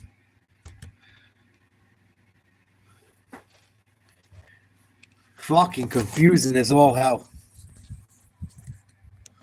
There wire relay with the first the generator with the wire relay. Then after that, you connect the wire relay with the first motion sensor, and then from that sensor to the other sensor. So from relay to sensor to sensor.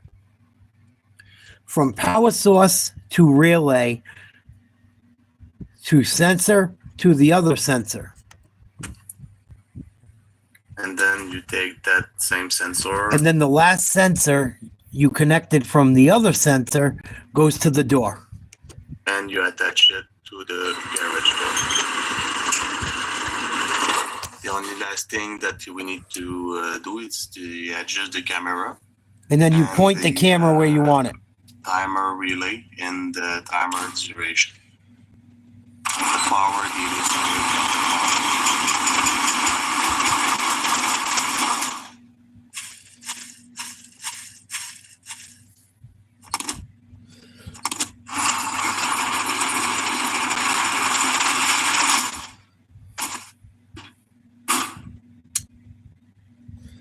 And you want both cameras pointing directly where you walk through. Both sensors are at 10 seconds and instant power delay. Then from now it should start to work. As you can see, the door is open. And I will wait for the door to close. And I will try to from the other side.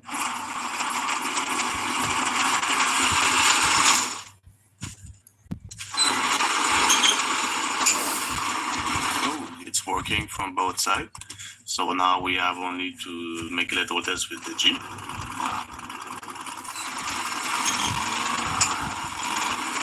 Great. There you go. Everything is working good. This is the end of the video. I will show you two more kind of door you can make in the Alpha 21. So stay on. I will make some new videos soon.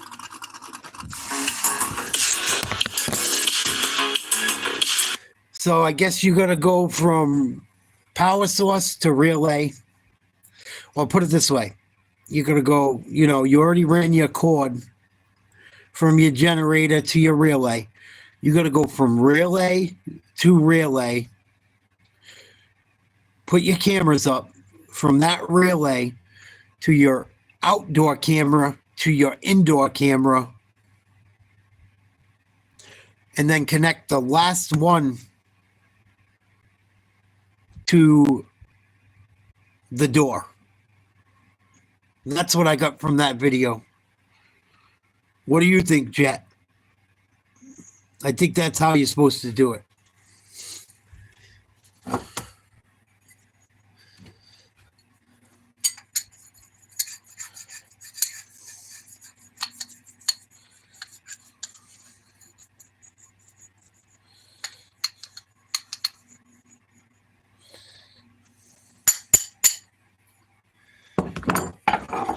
You might have went and fixed it and said, fuck me, I'm out of here. I'm going to go fix it.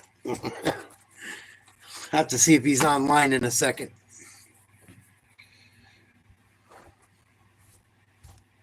But how the fuck would you know if you didn't look it up? I mean, it makes sense, but why would I connect camera to camera off of fucking... You would think it would have to be separate. I wouldn't think you go that way. I would think each fucking camera needed a power source. Or its own. Strange. He probably hopped online to go fucking fix it, knowing him. Because it drove him fucking crazy today. Like, fuck this, I'm going to fix it right now.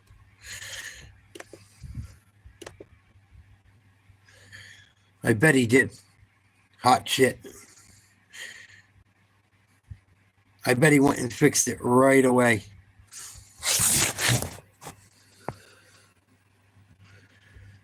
He's probably like, fuck this. I'm going to fix that shit right now.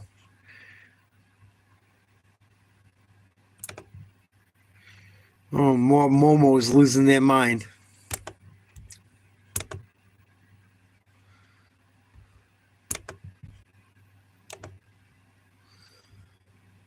See if Jet's online.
No, you didn't sign back on. You still there, Jet?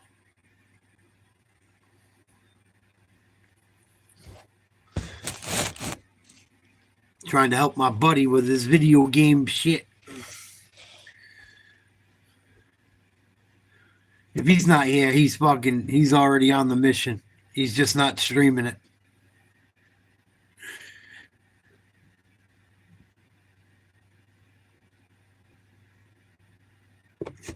What'd the Celtics do tonight? Oh, Porzingis finally fucking played.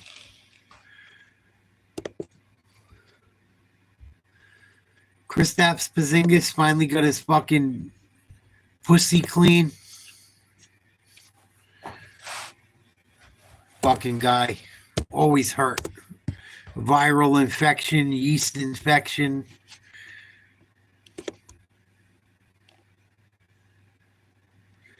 Draymond Green puts the Knicks to sleep.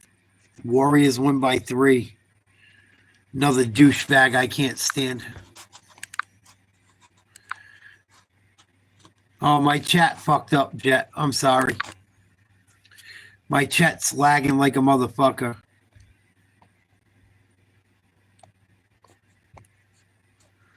Sorry about that. My chat lags like a motherfucker. I don't know why. Every time lately. It used to just happen when I had a ton of comments. Now it happens every fucking night.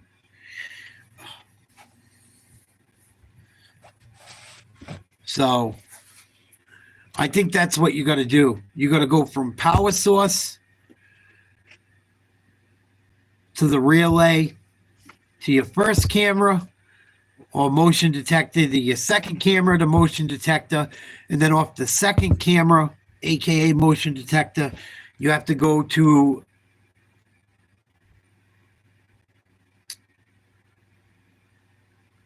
the garage door. So I guess that's how the game works. Remember that going forward. If you're using fucking anything like that with cameras, you got to power one to the other if they're on opposite sides, and then to the device. It probably works the same way as well with traps.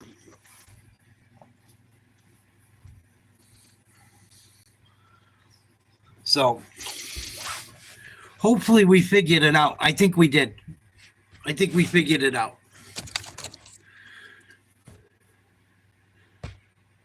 But it kind of makes sense, but it really doesn't. But I know what you mean. Like, I get why I kind of get why they make it that way. But you would think, right, that each camera would need to go to the fucking relay itself. I know why you did it the way you did. Like, you wouldn't think.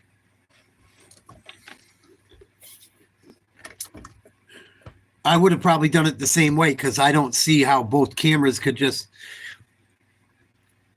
It doesn't make sense, like, as far as fucking running wires, why you would run one camera to the other camera. But I'm not a master fucking electrician, but you would think each camera would need its own wire to the relay, right? That's what I was thinking watching you set it up.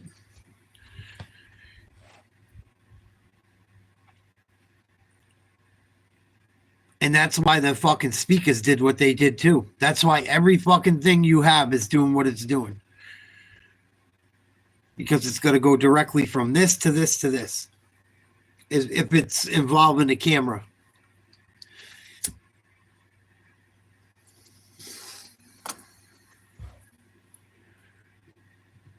What a pain in the ass.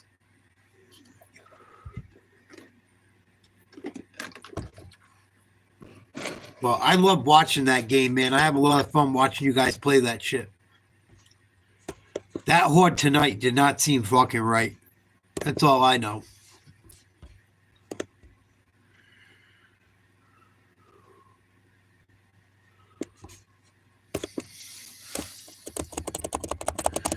Let's see how to hook up that dot machine too. Dot trap.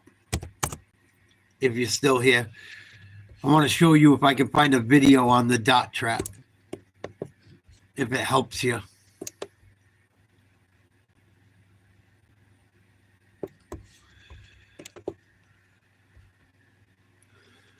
Hey, what's going on, guys? Today I'm going to be showing you how to set up the dart traps in 7 Days to Die. It's pretty simple. All you have to do, take a power source, plug it into the dart trap, and then this is the last step. So notice they don't actually shoot.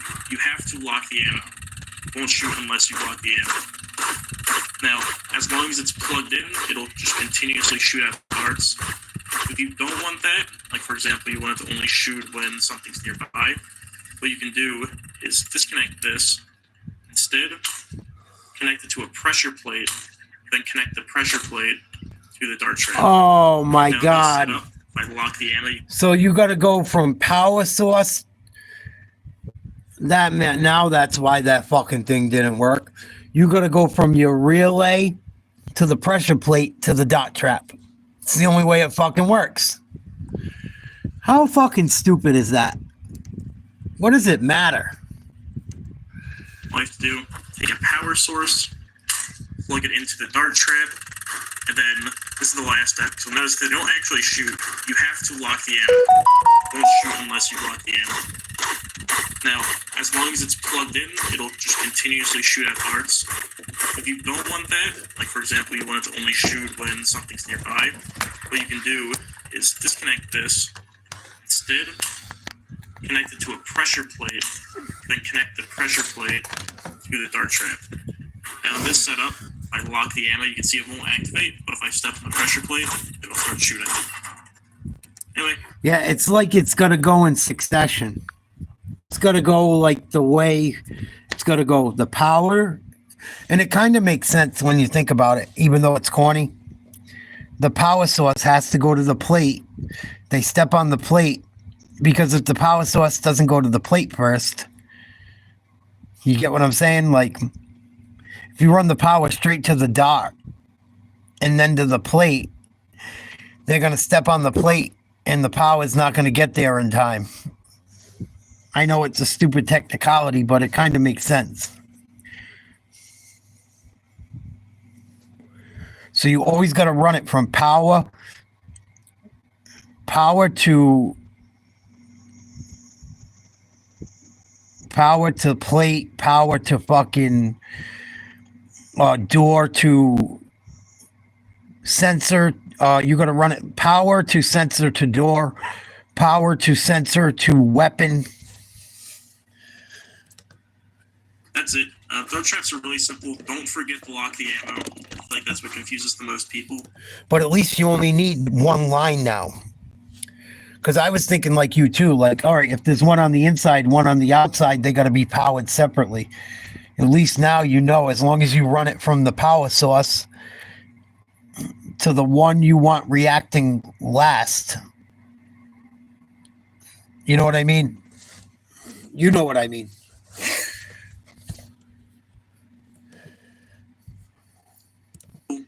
Like to do, take a power source, plug it into the dart trap, and then this is the last step. So notice they don't actually shoot. You have to lock the ammo. Don't shoot unless you lock the ammo.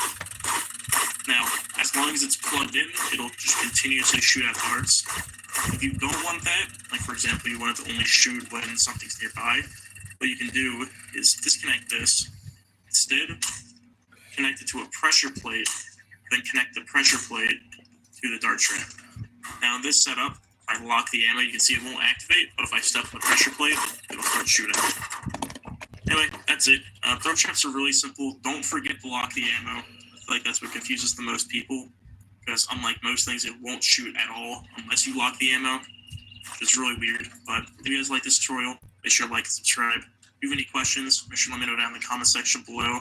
I'll see you guys in the next one. Well, at least you're not losing your mind totally. What's going on, guys? Today, be showing you how to use all of it. At least you know you're not losing your mind totally, Jet.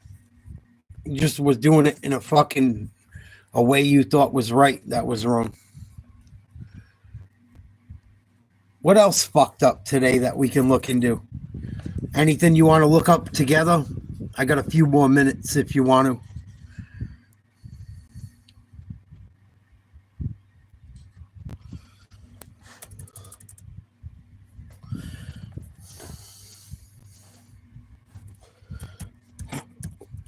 We got to figure out how to deal with suicide zombies.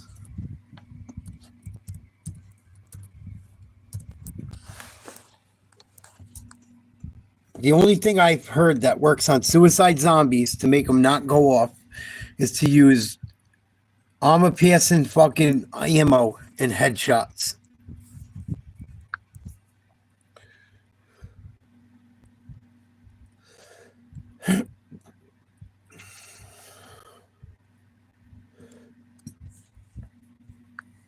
Let's see what they say. Learn to shoot. Yeah, easy to say. They do not explode on their own, and a handful of AP bullets to the head take them down. That's easy to say when fucking you're getting mobbed. Sledgehammer knocks them down and stuns them on the first hit. Headshots, armor-piercing bullets.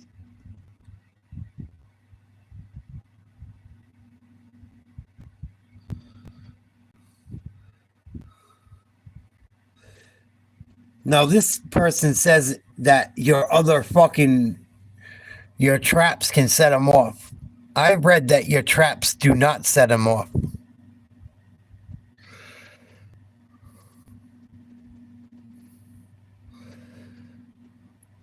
I'm not so sure about that, but I've heard mixed reviews.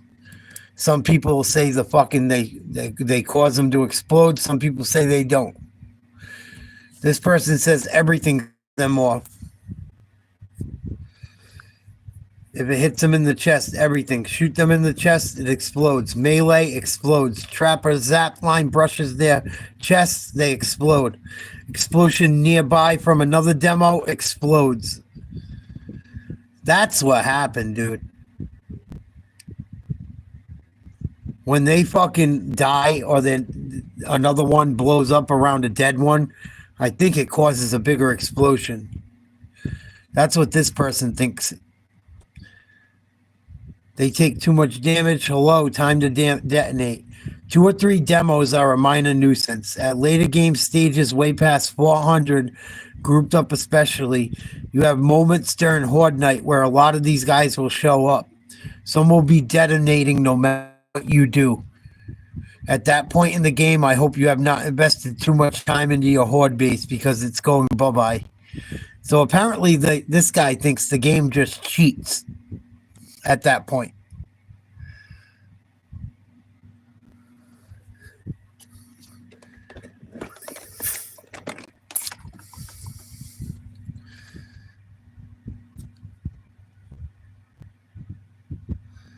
I think the best way to combat them motherfuckers, personally,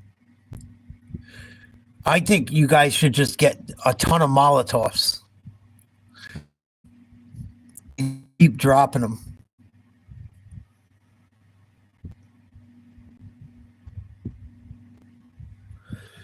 But that's a little bit looking into it. I would use Molotovs and I would use fucking pipe bombs, all that shit. I don't think the pipe bombs cause them to explode more. I haven't seen anything. I've watched a lot of people use grenades, pipe bombs, and Molotovs to fucking kill those demolition zombies. And them not blow up their horde base.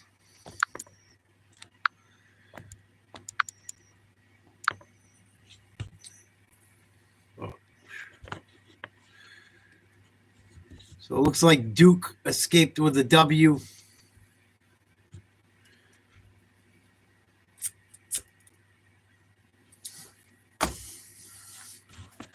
Yeah, Jet, you got fucked too. You got fucked hardcore because I don't think those guys would have got as close as they did if your buddy wasn't out there. Like, your friend had to go do what he had to do and you guys were scrambling. It was like bad timing. You know, and like you said, trying to do too much too late in the game. But what are you going to do? You only got so much time to fix shit and, you know, you're damned if you do, you're damned if you don't. Something fucked up happened that time. And I think once you get good at that game, and I've only watched videos with one player, not two. Maybe because there's two of you guys, like your friend said, it could be making the difficulty worse.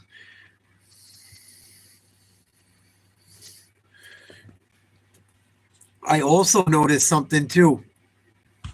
When you guys separate, it seems like the horde separates. You know what I mean? Like they're not just going after one spot in the building. They chase you guys no matter where you are.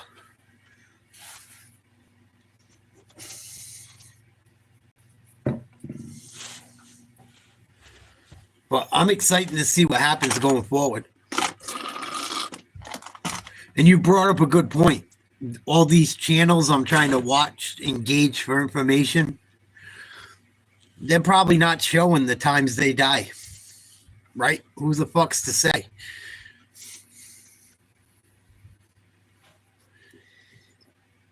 I didn't even think about that, being a fucking idiot.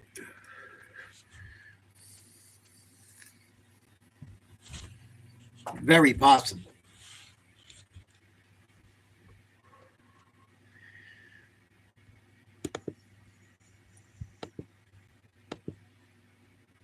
Fucking Celtics won by 2. Holy shit. Bruins got destroyed. Rangers won.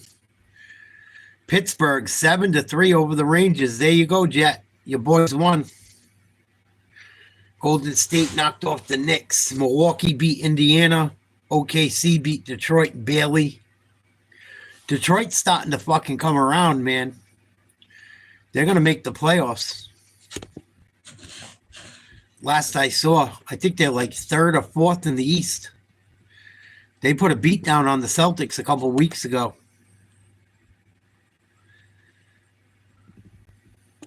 I don't think they haven't. Yeah, they're 37-31. They're going to be a fucking playoff team.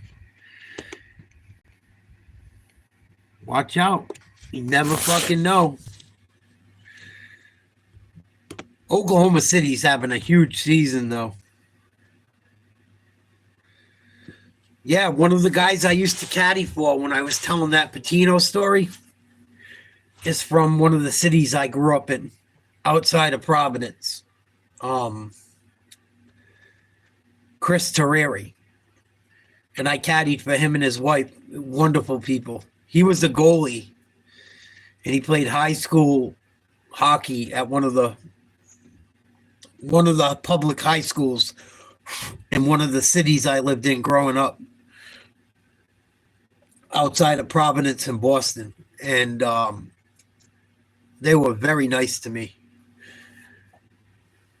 And he was a good goalie. He just lost his starting job to Brodeur.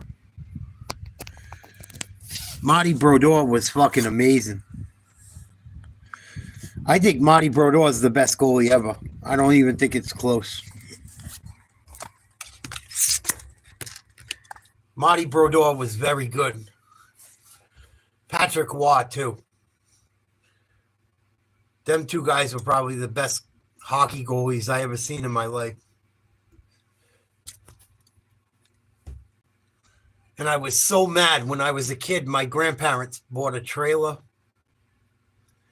down in Tampa, and I had the chance to go to I got to see the Lightning versus the Devils back when the Devils were like a Stanley Cup team. And I thought I was going to get to see Marty Brodeur. I was all psyched. Who do you think I get to go watch? The guy I caddy for, Chris Terreri. Which was cool and shit because I know him personally. But I wanted to see the fucking Marty Brodeur play. I got to see the Devils play a couple times. I got to see him at the Boston Garden. I got to see him down in Tampa Bay. I never got to see Brodeur play. I was always so fucking bummed about it because he was phenomenal. I think he was better than Patrick Waugh. Marty Brodeur was fucking phenomenal. Phenomenal.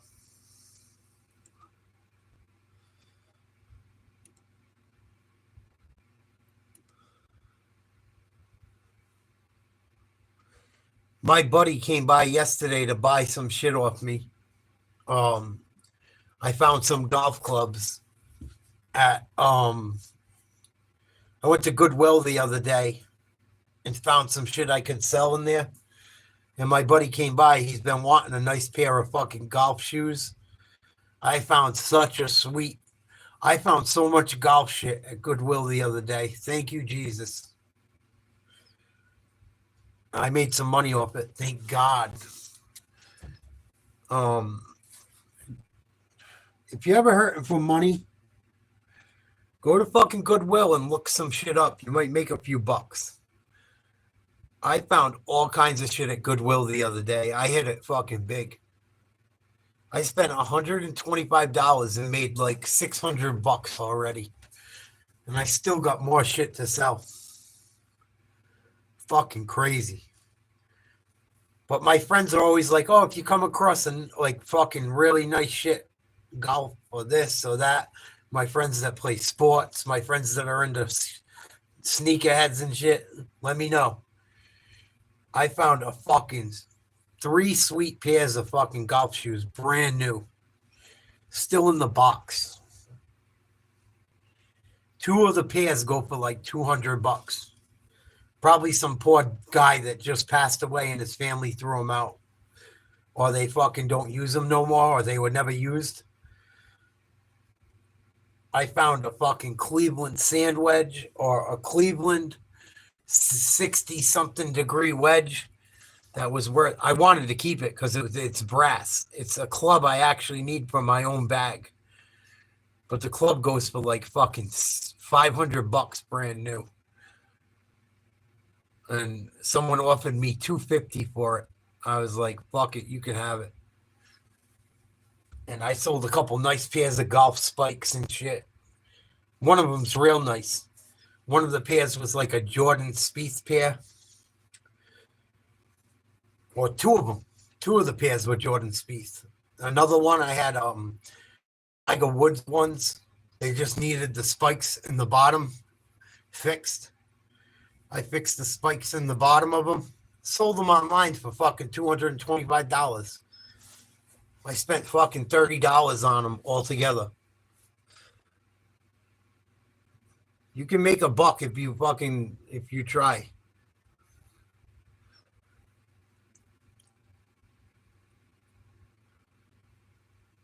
You can find a way to hustle a buck. That fucking Goodwill store every month saves me. Every month I make like fucking $300 to $500 at least. I still got shit. I gotta have another fucking yard sale again. Because what I do is once I make my money back and I know I'm in the profit, I get rid of it for whatever. It's just going to sit in my spare room or my basement. Once I'm in the green, sell it all. Fuck it. Give me $1, $2, $3, $5, $10. Because I already made my money. I'm already in the green. Fuck it. Keep the hustle going.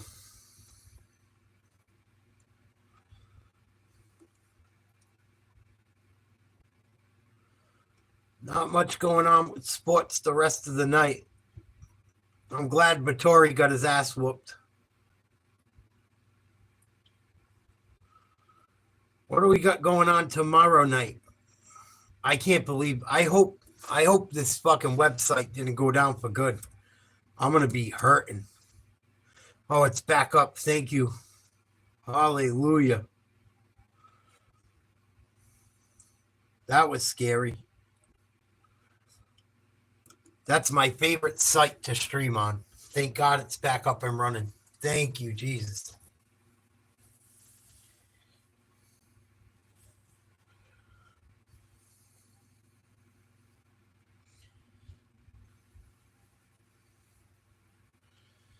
Yeah, Tom Barrasso was all right. No one could beat those teams back in the day, man. The Penguins were so fucking good. They had fucking Lemieux, Luke Robitaille, Jaromir Jagr, Kevin Stevens, Ulf Samuelsson.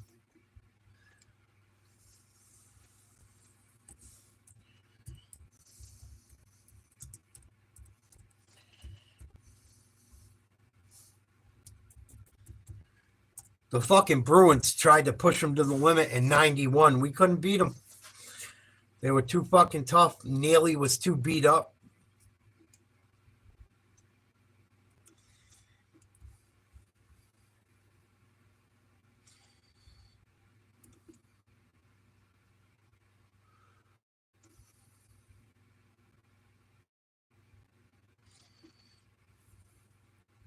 That 91 team was good.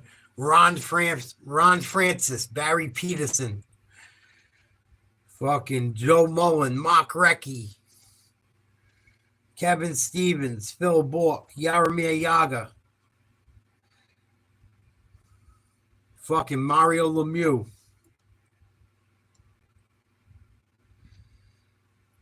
They had a fucking squad. Larry Murphy, Joe Mullen. Paul Coffey played on that team. Ulf Samuelsson. Wendell Young, another good goalie. Scott Young. Peter Taglianetti. Paul Stanton. Petrangelo was a decent goalie too. They had a fucking squad, dude. Grant Jennings. Yuri Herdina. Bob Erie was tough. Fucking Jay Caulfield was tough too. I remember him being scrappy. Mike Modano, I think, played on the North Stars back then. That's who they beat. They beat fucking Minnesota. Yep. Before they moved to Dallas. I remember because I think Boston lost to them in the Eastern Conference Finals. If it wasn't Boston, it was Montreal, but I think we knocked Montreal off that year.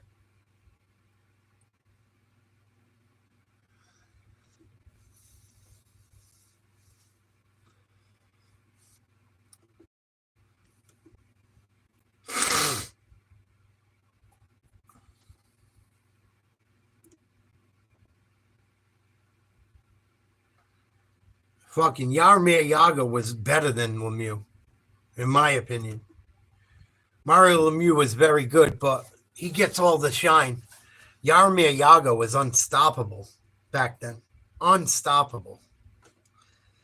You put Mario Lemieux and fucking Jaromir Jagr on the same line with Kevin Stevens or Luke Robitaille or any of them guys, forget about it. Oh, Samuelson, fucking Paul Coffey on the defense. Come on.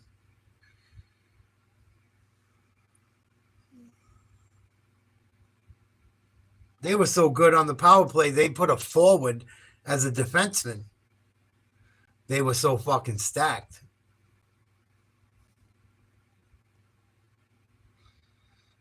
Paul Coffey was a fucking stud. Absolute stud. Ron Francis, too. They were deep. Yuri Hardina, Mario Lemieux, Troy Loney, Joe Mullen, Larry Murphy, Jim Payak. Yeah, Samuelson was a defender. What a squad.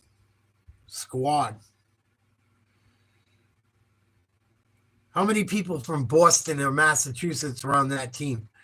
1, 2, 3, 4.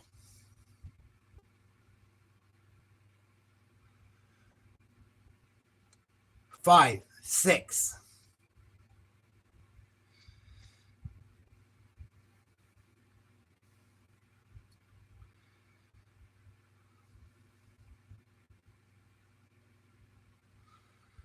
Fucking more guys from Massachusetts comes out with some fucking players, man, for years and years and years. If they ain't from most of the time, if they ain't from Canada, they're from fucking New England. Everyone was from Canada or Sweden, just about. 2 guys from Minnesota, 3 guys. Everyone else from Canada, the rest from Mass. How many guys went to fucking... Wow.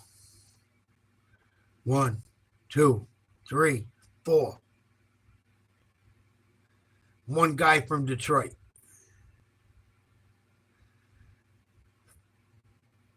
5, 6, 7.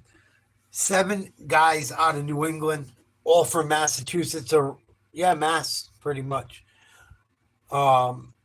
Rest 3 guys from Minnesota or 2 guys from Michigan, the rest from Canada. There you fucking go. 2 guys from Sweden. Wow. Yeah, they had a hell of a fucking team. Oof.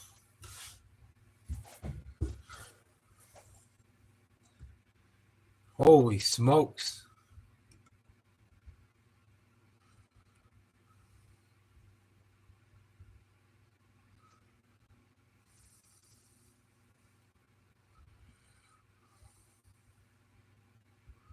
Stevens was from Brockton. I remember that. Taglianetti's from Framingham. Scott Young was from out west. And Clinton, 1, 2, 3, 4. Paul Stanton was from Boston.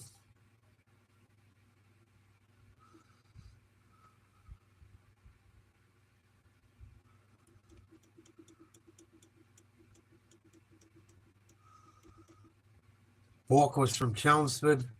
Barrasso was from Boston. A couple guys from fucking West Germany and Czechoslovakia, too.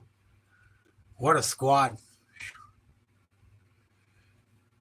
And they had the same team the next year, pretty much.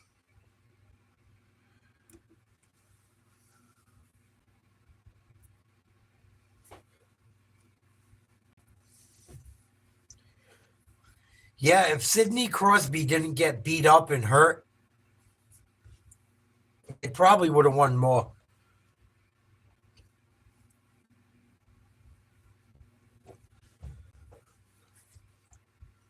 I feel like Crosby kind of underachieved. I feel like the Penguins kind of underachieved.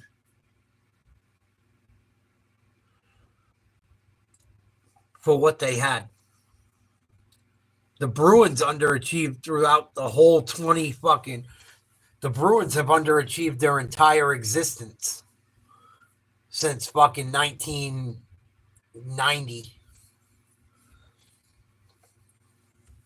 I'm not just knocking the fucking Penguins. The Bruins have had so much talent, they can't figure out a goddamn thing. fucking lost more Stanley Cups and fucking up 3-0 and blow leads in series. Complete insanity.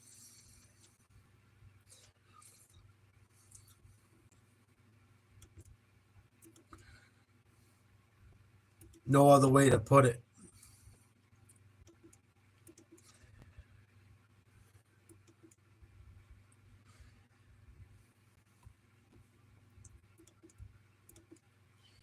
Yeah, I think you got glitched the fuck. I think they fucked up you. I think you got glitched up or something. Something didn't go right with that Horde jet. Something, I don't know. Something fucking happened. I don't know exactly what, but when I was watching it, I swear to God, I think 3 out of your first 5 people that you came up shooting were fucking exploding zombies, and they all blew up.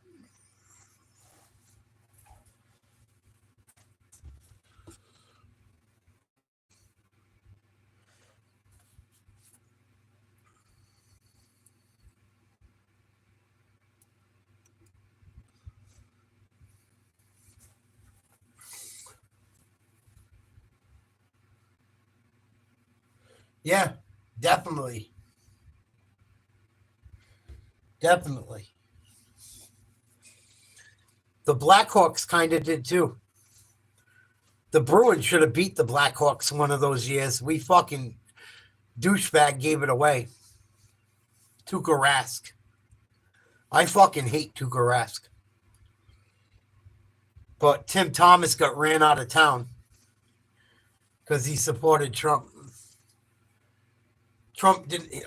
Thomas didn't support the Democrats, so they ran him out of Boston. If you look into it. That's part of what ruined the Bruins championship run, too. Tim Thomas won a fucking championship, and then they didn't want him anymore because he wouldn't go to the fucking White House because he didn't like Obama. Tim Thomas was ahead of his time. He saw all the shit that was coming. God bless him for it. But Tim Thomas would have won the Bruins another cup or two. I think.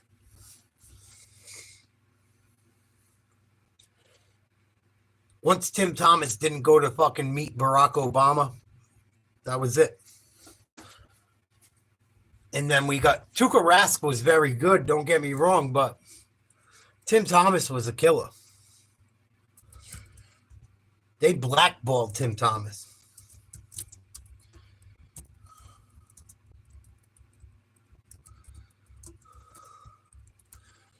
Blackballed him.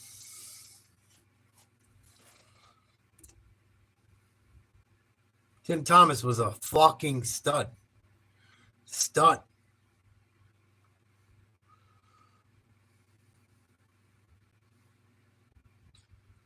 Tim Thomas was one of them guys, he'd go fight the other goalie. I remember he got in a fight with Carey Price.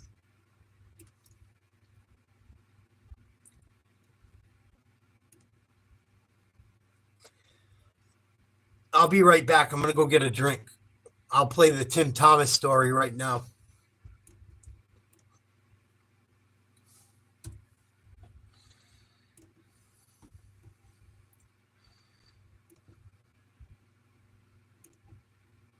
World by storm in 2005.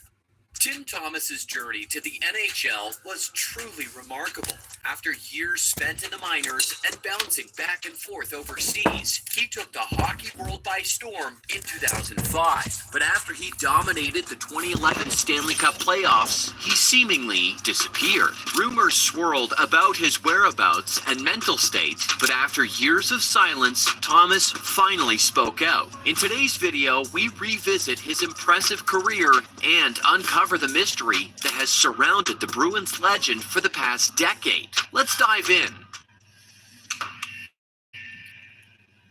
Born and raised in Flint, Michigan, Thomas later attended high school in Davison, Michigan. Growing up in a challenging economic environment shaped Thomas's character. To support his hockey journey, his parents, Kathy and Tim Sr., had to make sacrifices, including...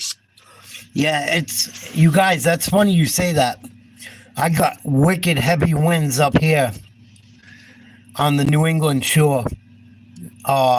Wicked heavy winds started this evening as well. And they're coming straight out of the south. Up here in New England. Selling Kathy's wedding ring. Despite facing financial constraints, Tim had the opportunity to play alongside former Boston Bruin Brian Ralston on travel teams for a few years. Eventually, due to the high costs associated with travel teams, Tim shifted his focus to high school hockey, where he found success and even secured a state championship win with his school team. Upon completing high school, Thomas embarked on his hockey journey at the University of Vermont. Throughout his four-year tenure from 1993 to 1997, he amassed an impressive record of 81 wins, 43 losses, and 15 ties, showcasing exceptional goaltending skills with a goals against average of 2.70 and an extraordinary save percentage of .934. His outstanding performance secured him a spot in the NCAA Division I record books, ranking third for career saves with an impressive tally of 3,950. In 1996, he led the nation in save percentage, boasting a remarkable .924, while also leading the UVM Catamounts alongside Martin St. Louis to multiple NCAA tournament appearances, including a notable berth in the 1996 NCAA Frozen Four. Thomas's prowess on the ice earned him recognition as a two-time All-ECAC Conference selection and a two-time NCAA East All-American. His legacy at Vermont is undeniable, holding the top position among two goalies in various categories, including games played with 140, wins with 81, and saves with 3,950. In the 1994 NHL draft, Tim Thomas was selected by the Quebec Nordiques as the 217th overall pick in the 9th round. However, despite being drafted, Thomas did not play for the Nordiques, and it took him a challenging 8 years before he finally made his debut in the NHL. Thomas began his professional career in North America during the 1997-98 season, but it was brief. He played just one game for the Houston Aeros in the IHL and 6 games for the Birmingham Bulls in the ECHL. Following this stint, he ventured overseas to play for HIFK in the Finnish Elite League. During his time with HIFK, Thomas demonstrated his exceptional skills, boasting a remarkable .947 save percentage and a mere 1.62 goals against average. He recorded 13 wins in 18 regular season starts and maintained a flawless 9-0 record in the playoffs, ultimately leading his team to clinch the league championship. The 1998-99 hockey season closely mirrored the previous one for Tim Thomas. Beginning in the AHL with the Hamilton Bulldogs, he played just 15 games before returning to Finland to join HIFK once more. In the subsequent 1999-2000 season, Thomas spent the entirety of it with the Detroit Vipers in the IHL. However, his performance that season was lackluster, leading to his decision to return to Europe for the following 2 seasons. During the 2002-03 season, Thomas played 35 games for the Providence Bruins. The highlight of this season was his long-awaited start in the National Hockey League. On October 19, 2002, Thomas made his NHL debut against the Edmonton Oilers, securing a 4-3 victory in his first game. Despite this initial success, he only played a total of 4 games for the Boston Bruins that season. In the subsequent 2003-04 season with the Providence Bruins, Thomas once again displayed impressive statistics with a .941 save percentage and a 1.84 goals against average. These remarkable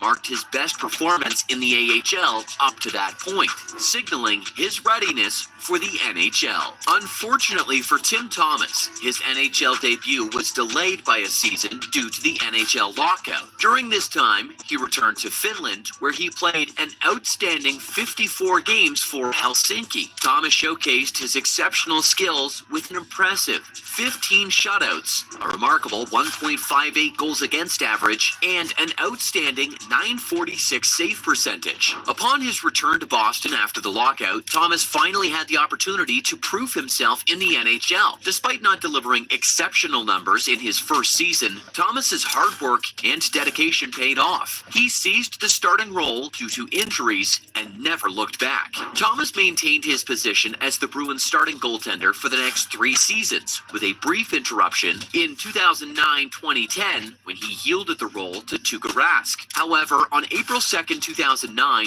Thomas's perseverance was rewarded when he signed a lucrative 4-year, $20 million contract extension with Boston. Additionally, he achieved a significant milestone by winning his first of 2 Vezina trophies that season, solidifying his status as one of the premier goaltenders in the NHL. The 2010-2011 NHL season was truly extraordinary for Tim Thomas. Despite undergoing hip surgery during the offseason, he returned to the ice as a dominant force. Thomas showcased his exceptional goaltending skills throughout the season, appearing in 57 games and achieving a remarkable record of 36 wins, 11 losses, and 9 ties. He recorded an impressive 9 shutouts with a stellar 2.00 goals against average and an outstanding .938 save percentage. Thomas's performance reached new heights during the 2011 playoffs, leading the Boston Bruins to the Stanley Cup final. Throughout the playoffs, he set multiple records, including the most saves in a single postseason with 798, the most saves in a Stanley Cup final with 238. Remarkably, he surrendered only 8 goals in the 7-game series, establishing a new NHL record. His phenomenal... Thomas was a brick wall.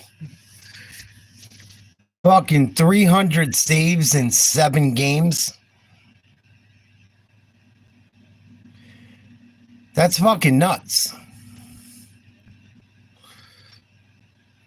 7 fucking game series, 300 fucking saves, and allowed 8 goals. That's like a fucking 96%, 97% save percentage. Or 96.7, excuse me. That's fucking nuts. Nuts, dude. In 7 fucking games. And he had almost 1,000 saves in the playoffs total. He was a fucking brick wall. .967 save percentage in the Stanley Cup final also set an NHL record. Thomas's out... No, that's the thing, Jet. Like, Tuukka Rask make all the hard ones and then let you shoot on him from fucking center ice and watch one go between his legs. Like, if you were going to get Thomas, you had to blast one by him and you got him. Pretty much like you got to tip your cap, at least in that season of his career. They fucked him over. They fucked Tim Thomas so bad. He wasn't down with Barack Obama.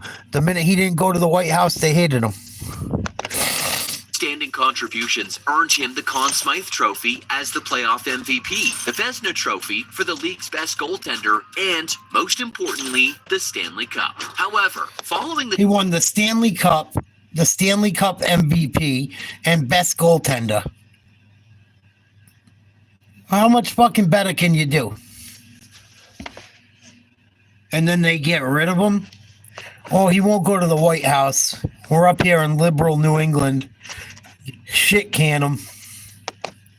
The Stanley Cup victory, Tim Thomas found himself in peculiar circumstances. He stirred controversy by opting out of the Bruins' visit to the White House, a customary celebration following their 2011-12 NHL championship win. Thomas, a staunch supporter of the Tea Party political movement, decided to boycott the event, leading to friction between him and the Bruins organization. On June 3rd, 2012, Thomas made an unexpected announcement that he would be taking a break from hockey for the season. He stated that he wanted to prioritize his connections with friends, family, and faith, referring to them as the 3 Fs. Consequently, the Bruins suspended Thomas, and later his rights were traded to the New York Islanders. He then concluded his NHL career with stints with the Florida Panthers and the Dallas Stars. Until 2019, Tim Thomas maintained a low profile, staying away from the public eye since his exit from the NHL. However, this changed when he was honored with his induction into the U.S. Hockey Hall of Fame. It marked his first public appearance since leaving hockey in 2014. During his induction, Thomas struggled to hold back tears as he recounted the brain damage he suffered from a concussion sustained in his final NHL season. In an interview with ESPN, he opened up about his struggles with post-traumatic concussion syndrome, revealing how it impaired his cognitive abilities. Thomas admitted, "My brain wasn't functioning well enough to keep up with the game, so I retreated to the woods for a few years. I didn't watch much hockey. There's not much TV out there." Fast forward to 2024, and Tim Thomas has slowly begun to make his way back into the public eye and into hockey. Initially hesitant to participate in the Boston Bruins' centennial season celebrations, Thomas has had a change of heart and is now slated to make his highly anticipated return to TD. Moreover, Thomas has shown increased involvement in community initiatives in recent years. When Vermont experienced severe flooding in July 2023, Thomas and his wife Melissa played an active role in rebuilding a local youth center that was devastated by the floods. Their efforts were crucial in restoring the center after it endured nearly 6 inches of water and suffered damage to its electrical system. Overall, it seems that Tim Thomas is now in a much better place mentally compared to previous years. Currently, he appears content a quieter life away from the hockey spotlight and the public eye, which had become somewhat unwelcoming for him following the peak of his NHL career. If you like this video and want to see more, hit the subscribe button and turn on the notification bell. Drop us a comment below and let us know your favorite memory of Tim Thomas. See you in the next one.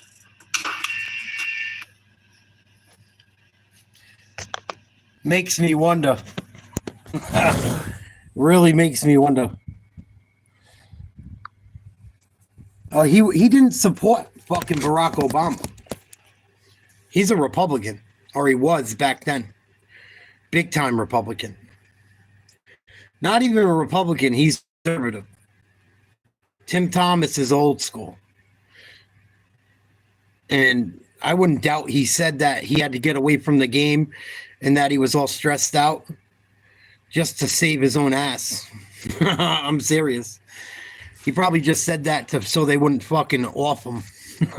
Or, you know, who fucking knows? Makes me wonder, right? Guy was all outspoken and then he hits the road.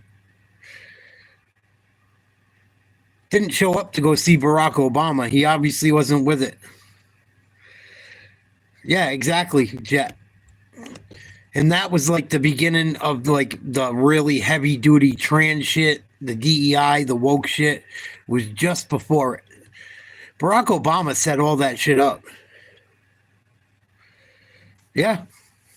Yep.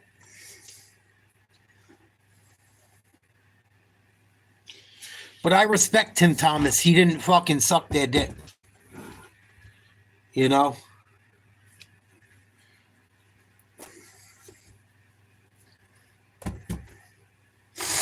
That's why I love Tim Thomas. He would not kiss their ass.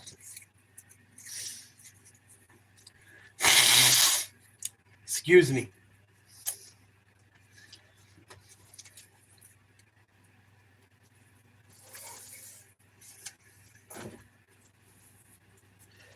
That's one of the reasons I love Tim Thomas. He would not suck their balls.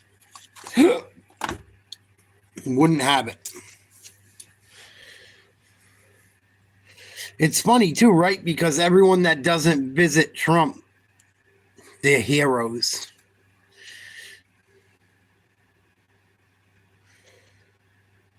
Oh, yeah, most definitely.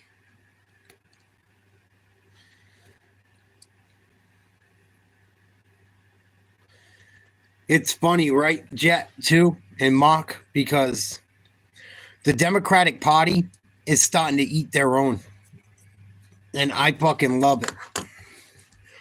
I got a couple new videos if you guys want to see. I'll show you quick. I got a little bit of time left. Oh, the Democratic Party's starting to eat their fucking own big time. They don't even like each other.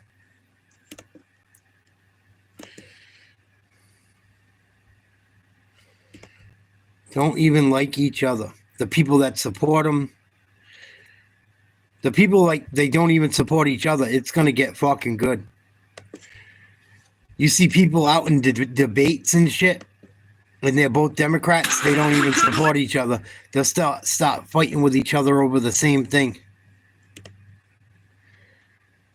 It's fucking great. I love it.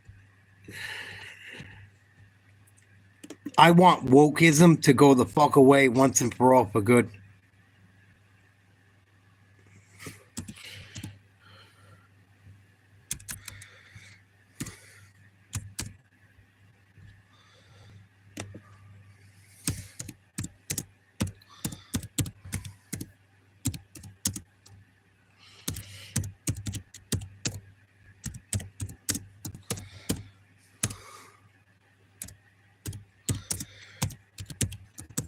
Don't tell me the video didn't save.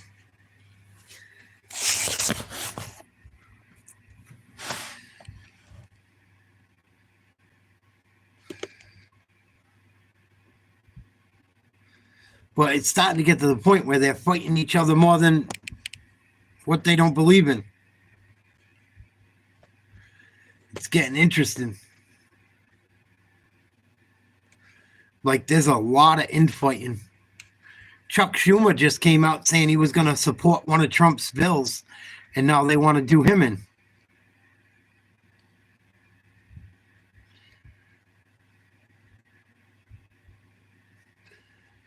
It's fucking great.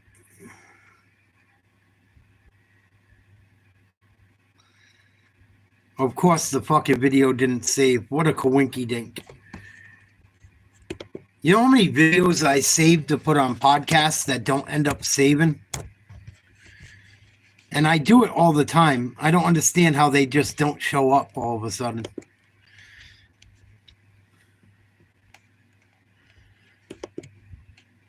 Unfucking believable.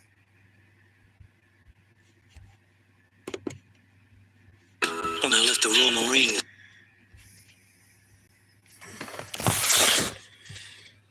Oh yeah, it's horrible.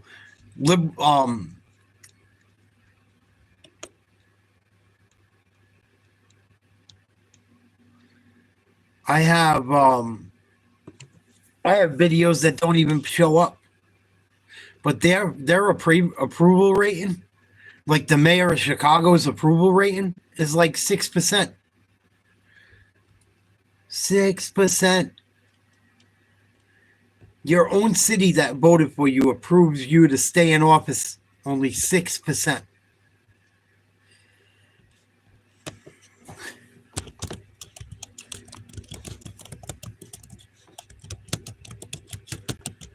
But they're starting to turn on each other. That's the best thing you could wish for.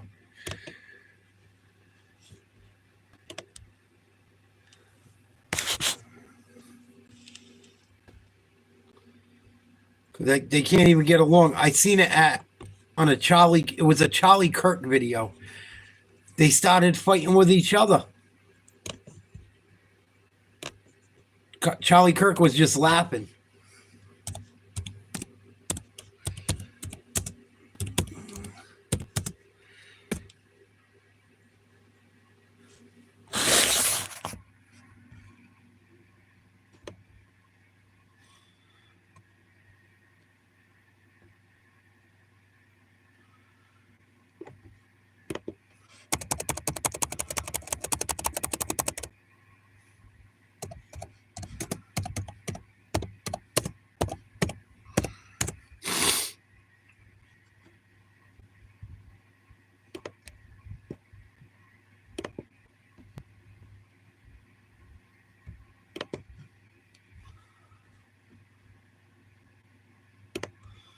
Yeah, it disappeared. Son of a bitch. YouTube and social media, like, it's fucked up. You know how many people I know try to look for my podcast and come and hang out and can't find it? People I know, like, in my own circle of life. Like, I can't find your channel on YouTube. Like, they got to go digging and digging and digging. They should be able to type my name in Nate's Live Talk and find everything. That's fucking ridiculous.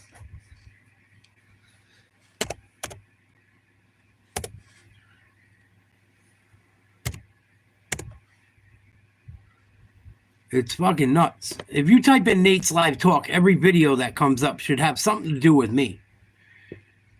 Whether I made it or not. Whether it's someone hating on me, calling me a crackhead, which I have several of those out. It's fucking ridiculous. But I don't fucking understand how I can't find any of my own fucking...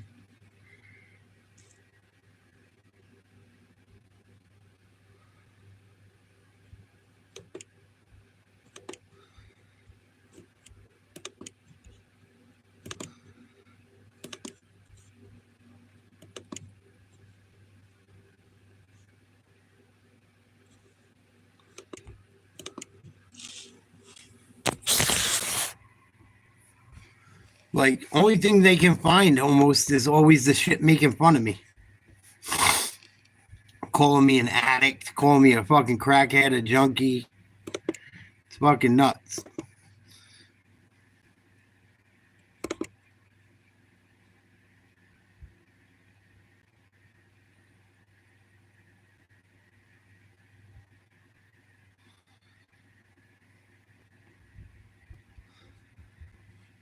What can you do? What the fuck can you do, right? Oh, it's ridiculous, dude. I got that one motherfucker Dottie Guns that made 2 videos calling me a junkie still. I haven't done fucking drugs in years. It's crazy. Fucking nuts. And even the shit I continue to look up, or I save shit to do on a show, it don't pop up. It don't fucking pop up.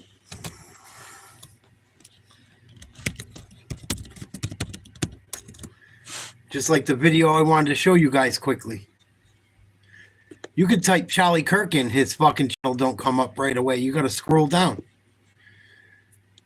It's wild. What up, Juice? Exactly, Mark. You know what it is? I wouldn't give a fuck, but I haven't done that shit in a long time.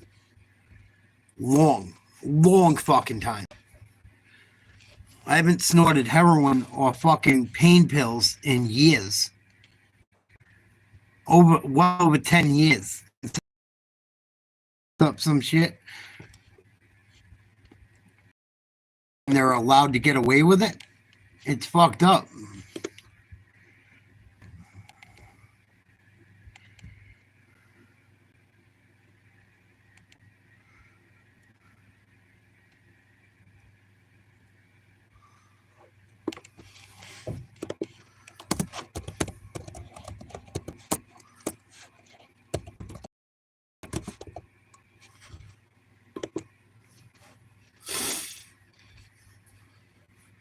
I can't believe the video disappeared. This happens to me all the time, man.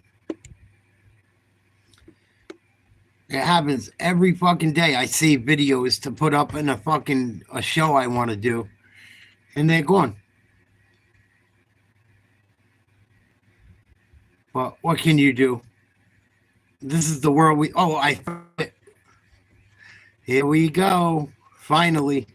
Only took 10 minutes of fucking trudging through everything. This is how you know we're starting to get somewhere. This is how you know these fucking Man, people call me racist. I don't care what anyone says. These black and white liberals, especially the black liberals, that act like fucking everyone owes them something for something that happened and they got it so rough, the victim mentality. I want to punch them right in the face. I'm so sick of it. These black people that think white people have it so much better are so fucking delusional. White people do not have an advantage, most of us, unless they come from very rich families. The shit gotta stop. That's not a play. They tried to make me into a member. I'm here to out there and listen. No, I'm trying to get some free hot dogs. This is not a joke. What's up? Did you even come over here and make it a joke? It's not. It's a joke to me because I'm not listening. Where do you see free hot dogs at? Don't make it a joke. You're making it about me. Listen, I'm not. The left will eat their own. Hello, how are you? I'm just here to listen. I'm not allowed to speak to you. I don't know. I'm just here to listen. Okay, America's the greatest country ever to exist. And so it's kind of. So that's not a play. They tried to make me into a member. I'm here to out there and listen. No, I'm trying to get some free hot dogs. This is not a joke. What's up? Did you even come over here and make it a joke? It's not. It's a joke to me because Where do I'm you not see? listening. Where do you see free hot dogs at? Don't make it a joke. You're making it about me. Listen, I'm not. The left will eat their own. Hello, how are you? I'm just here to listen. I'm not allowed to speak to you. I don't know. I'm just here to listen. Okay, America's the greatest country ever to exist. And so it's kind of. So that's not a play. They tried to make me into a member. I'm here to out there and listen. No, I'm trying to get some free hot dogs. This is not a joke. What's up? Did you even come over here and make it a joke? It's not. It's a joke to me because I'm not listening. Where do you see free hot dogs at? Don't make it a joke. You're making it about me. Listen, I'm not. Fighting over hot dogs. Fucking nuts. Nuts.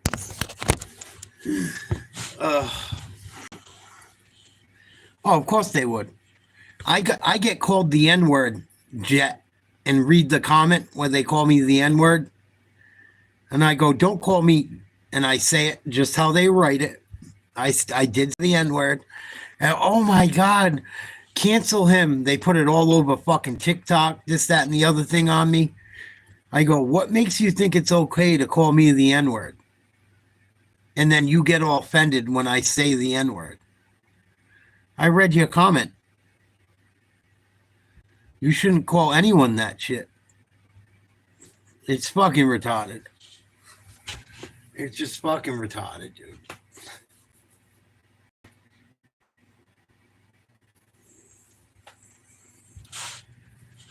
You guys know once we're gone, the world's over, right? Oh, yeah, it's ridiculous. Mock, I know you're around my age, and I think Jet is as well. I was born in 83. When our generation is gone, it's over, dude. The world's over. It's all over.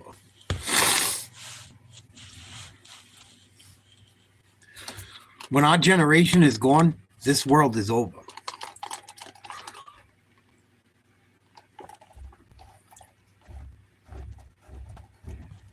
Largely. Unless there's aliens that look like fucking human beings that can keep it going, this world is over with, dude. Yeah, but you're close enough. Once like people 35 or 30 years old and under are gone, this world is over. It's over. I'm telling you, it's over. It's over. It's too late. I already know it.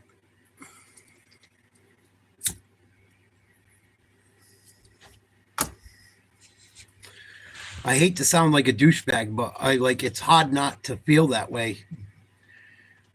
This fucking world is over with. I'm so glad I don't have children. That's one reason why I'm glad I don't. I have no faith in anyone under 30 years old.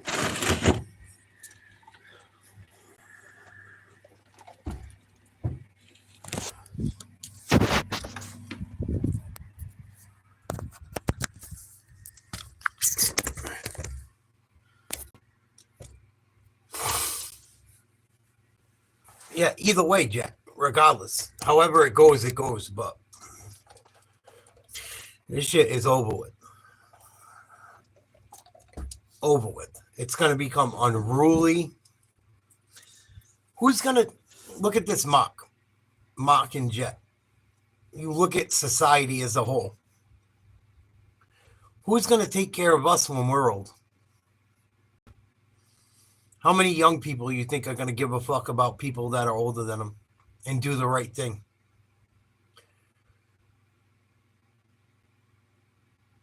Young people don't even want to work no more.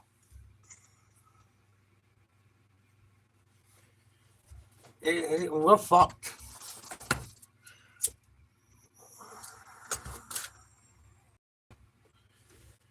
We're fucked, dude. We're like the last generation that takes care of older people. Our generation is going to be fucked. Fucked. We're going to be like the first generation that is going to have nowhere to live unless we work till the day we die. Or go figure out a way to live some other way. It's going to get fucking ugly.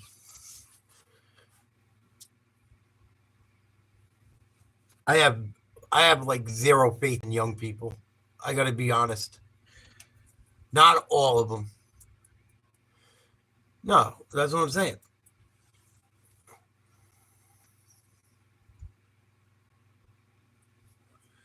We're done, dude. Shit's over.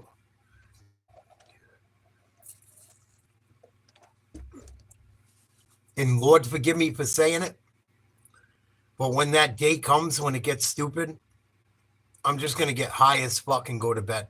I am. I don't give a fuck. If and when that day comes, I'm just going to do mad fucking oxys or fentanyl and go to sleep. Good night. I've had enough. I'm telling you. I know it sounds fucked up, but fuck this.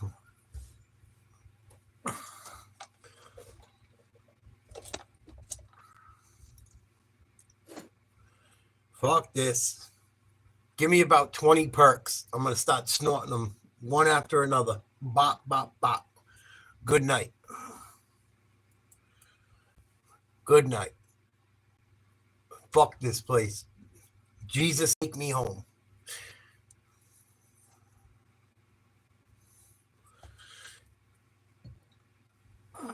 I know it sounds fucked up, but fuck me. I'm not going to be dragged around this fucking hellhole. No way.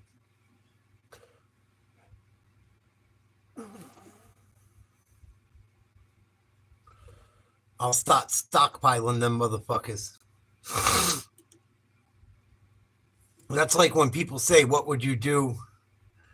What would you do if the world got that bad? Nothing. I would fucking get really high and go to sleep. And go to heaven. I'll fucking intentionally overdose. Fuck that.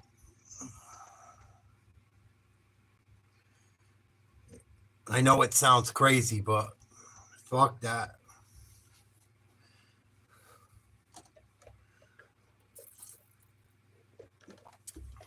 I don't have much faith in where we're going. I have more faith now, but the American dream has fucking died.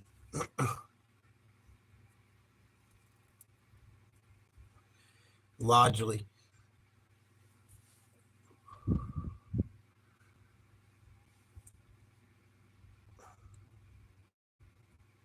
Yeah, I'm just going to go get a bunch of Roxy's. Fuck it. Roxy's, whatever. Good night. It's like people always ask, what would you do if it got that bad, if war broke out? I don't even want to live during that shit. Why would you? Fuck it. Call it a fucking day. Call it a fucking day.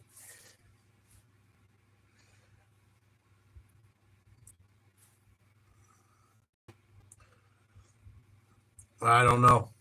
I don't have much faith on what Earth has to offer anymore. I would never end it prematurely unless shit got really bad, but I don't have much faith in where society's going. Whatsoever.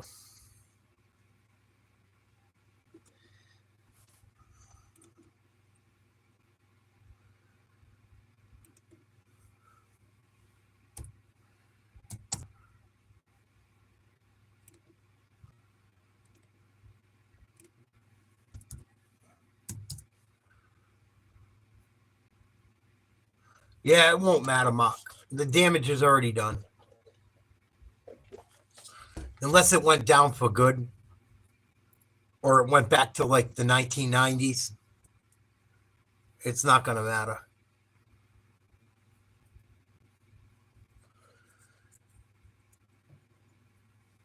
Like, it's got to be reset from the very fucking beginning of the internet, where it has to all be rebuilt totally.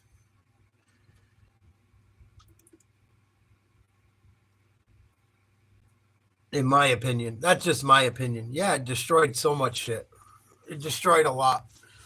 That pandemic destroyed a lot of shit. Baby boomers and their economic greed destroyed so much shit. Look at all the people selling their houses that weren't even worth $200,000 10 years ago for fucking $400,000. You know, we've been fucked over every way possible, Mark. Our generation has been fucked by our own parents. The people that raised us have fucking given away everything for financial gain. Wicked bad. Wicked bad. Exactly, Mark. Exactly. You know how many people I know that are like that? My whole family's like that. That's why I don't deal with them. Oh, you guys don't know how hard it was when we were coming up. Bullshit. 40 years old, I'd never owned a home in my life. Fuck are you talking about?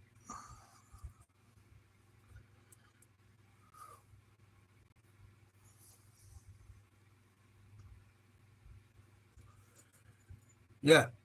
And he'll act like he worked so hard to do it, Mark. No offense to your dad, but it's the fucking truth. It's lame. It's lame.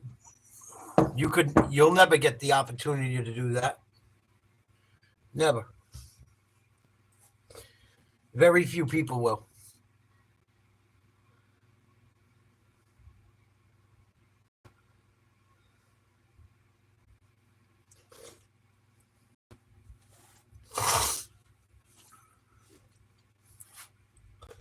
A lot of people going through that shit.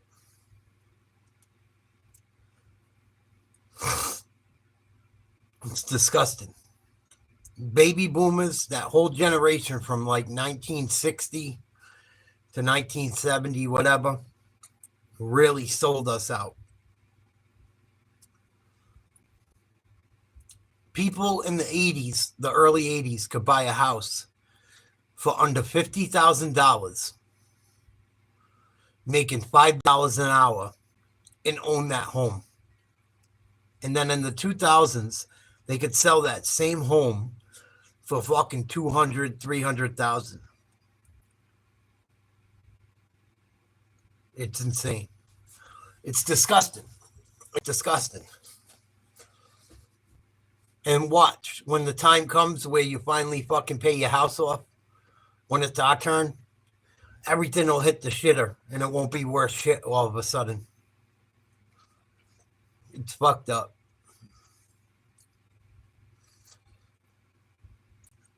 I think people born in the 1980s, late 70s, early 80s, hurt the worst because we got to experience some of the good times. where money didn't matter. No, they won't. Mark, you know how much money I put into the house that my mom lives in and my dad lives in? Before my dad died, I didn't talk to my mom and dad for like 2 to 3 years because they fucked me out of money. That's part of the reason I'm back. I came back for my fucking money. I'm not getting fucked out of my money. I'm not. I'm not. I'm not. I put too much money into this fucking house that they never sold to me and play games with me over. And I'm not leaving until I get my fucking cut. I don't give a fuck who likes it. And I got a brother that comes around for nothing other than to fucking act like he gives a fuck once in a while. Never done anything. He's always done his own thing his entire life. Never worried about this house once that I'm going to give half to, that I have to give half to. And I'll do it and I'll shut the fuck up. But after that, I'm done. If I even make it that long. Yeah, that's what they do, Mark. I can relate. Same thing with the addition in my house. We put the addition on for my parents. They wanted us to buy the house. They couldn't stop drinking and acting stupid. My father came after me one night with my girl in the house and my stepkids before he passed away. And that was the last straw with me. That was the last time I talked to him. I go, dude, you want to fist fight me after you and your wife go out drinking all night long? Because you went out drinking, acting stupid, and we're here getting ready to go to bed, and I don't want to hear you screaming, playing music.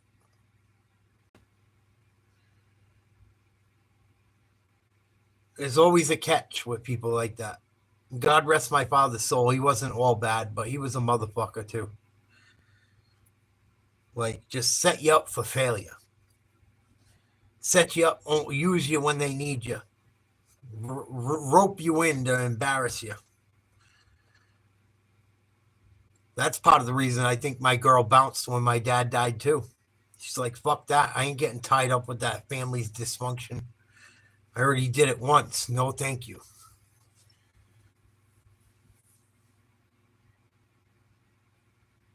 But that whole generation's that way. My uncles are that way. They don't give a fuck about nothing but themselves.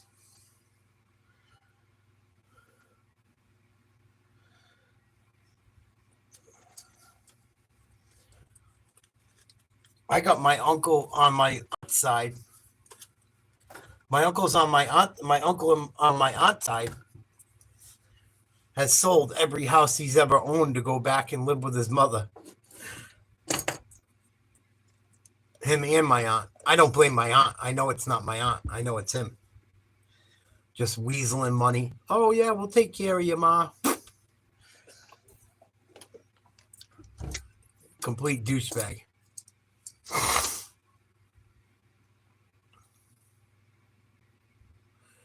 Yeah, Mark, that makes sense. My intention is, if it happens, is to take my money.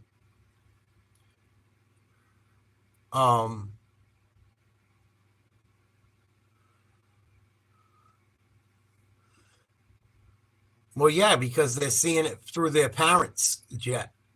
A lot of them. They see it from their parents, so fuck it. Only the parents give them everything. I never got to live in my parents' house for free ever. It was always something, some fucking catch.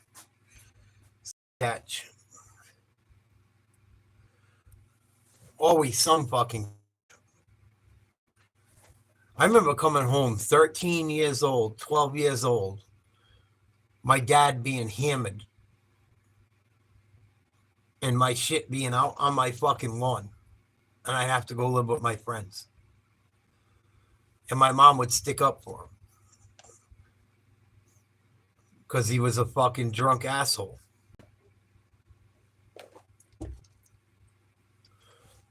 I remember having to go to jail when I just turned 18 for my father attacking me. And when I got out of jail, my mom fucking apologized, saying, you had to go. If Dad lost his job, what were we going to do? What do you mean if Dad lost his job, what are we going to do? He's fucking drunk coming after me. Fucking nuts. I used to come home every other fucking day. My shit would be on the lawn. All the time.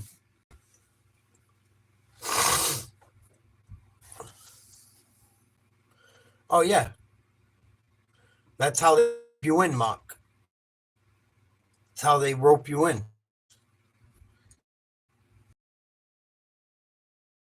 Forever. It's never out of the kindness of their heart. It's because they're paying you ahead of time for what they think you owe them. I've been through it with all my family. I have an uncle that I used to sell my catch to when I was a fisherman. When I was a commercial fisherman. And I'd come in off the water and he'd go, oh, I can't buy it. I go, you can't buy it off me. You bought it off everyone else in the entire fucking state. You can't buy my catch. No, I got too much. I can't get rid of it all. Fuck do you mean you can't get rid of it?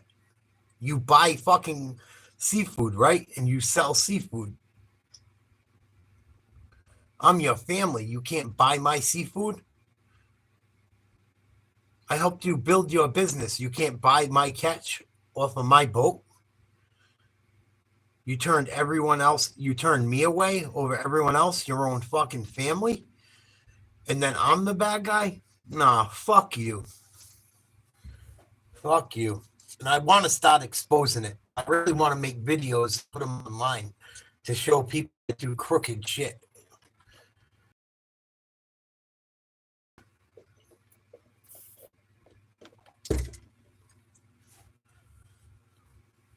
Just like my uncle that I fucking was talking about that got me pissed off earlier. My mom's been driving me crazy to go see. I don't want nothing to fucking do with him. Fucking guy takes advantage of me everywhere, every fucking chance he gets. Fuck that.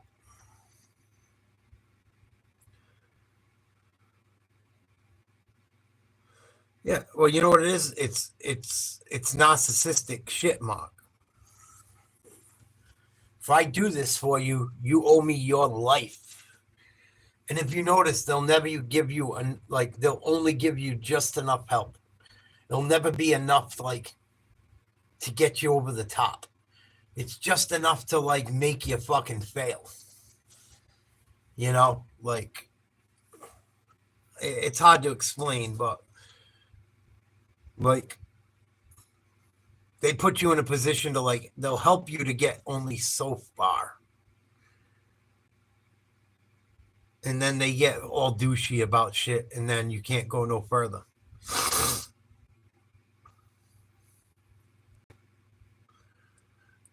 That's why I don't talk to my family. That's why when I talk about things, sometimes I get emotional or I'll block people for going deep into my shit. That's why I blocked that fucking. That's why I blocked the psychic that started saying too much shit. There were certain things I told the psychic I didn't want to talk about. She starts talking about it on my own live. What are you talking about? I told you I didn't want to speak about these things in public. And she tried to fucking push the issue and take over my podcast. I'm like, fuck you, lady.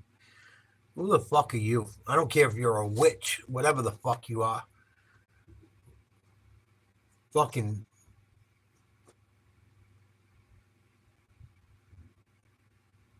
People are just fucking gross, a lot of them.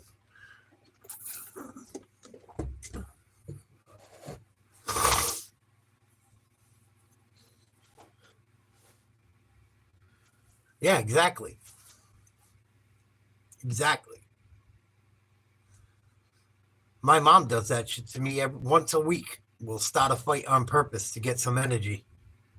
She did it tonight. Oh, I'm going to your uncle's tomorrow. Are you going to come with me? Why don't you come hang out? Why? So I can go look at the motor, the brand new motor that my father sold on me that's on the back of his boat, and go look at the house I helped him build that he didn't pay me all the money he owes me for, not a thank you for. The same uncle that told me I'd never be shit.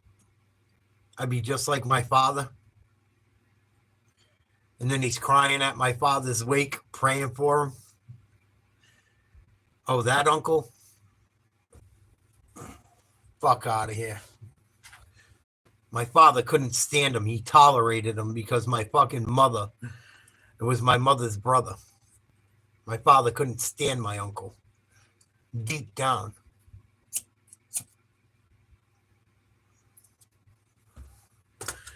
At least when he vented to me. Hopefully these motherfuckers watch these videos eventually. That's why on my regular videos, I put out videos like that are shocking. So all the motherfuckers that think I forgot, no, I didn't. I think I'm going to start posting some more videos like that. Calling out some people in my personal life just for shit sales. Just to let them know that they didn't fucking get away with what they think they got away with. And these people know they didn't get away with it. I despise them too, Mark. I think they're the fucking lowest of the low. Worst generation ever. Generation that had it easier than everyone. By far. Boomers had it easiest. Easiest. My parents bought their first home for $28,000. $28,000. Their combined yearly income could have paid for that house the first fucking year they owned it. I have no sympathy for baby boomers. Yeah.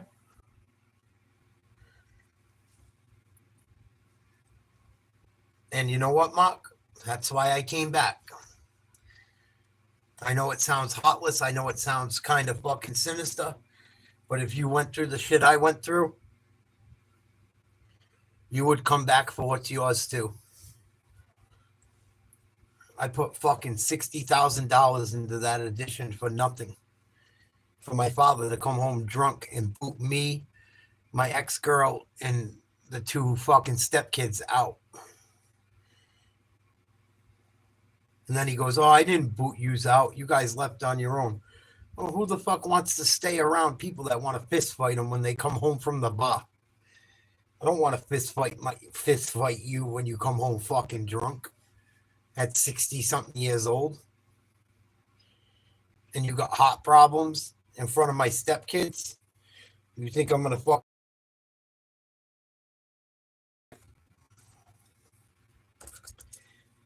Wonder why my girl fucking left. Part of it. On top of her crazy family as well.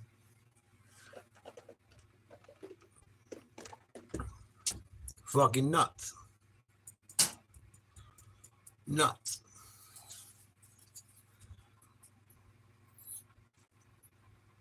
And it's crazy because none of them ever remember shit. When you bring up that shit, it's like you're talking to someone that has fucking it's like talking to someone with fucking amnesia. Oh, I don't know what you're talking about. You're lying. You're full of shit. My mom would do that shit. Still to this day. My friends' parents would come over and tell her my father would be beating on me all drunk when I was a kid. To this day, my mother don't believe it. I don't know if it's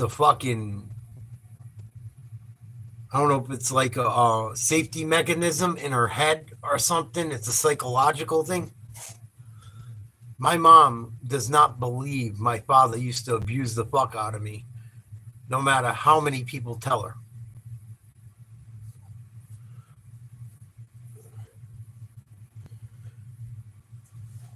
Child Protective Services even came to my school. Child Protective Services even came to my school in like second grade and questioned my mom, and she threw him the fuck out of the house and got away with it. Because I went to school all beat up one day, and I fucking lied like an idiot and said that I got beat up in the neighborhood and didn't tell him the truth. What happened? My father fucking flipped out on me that night.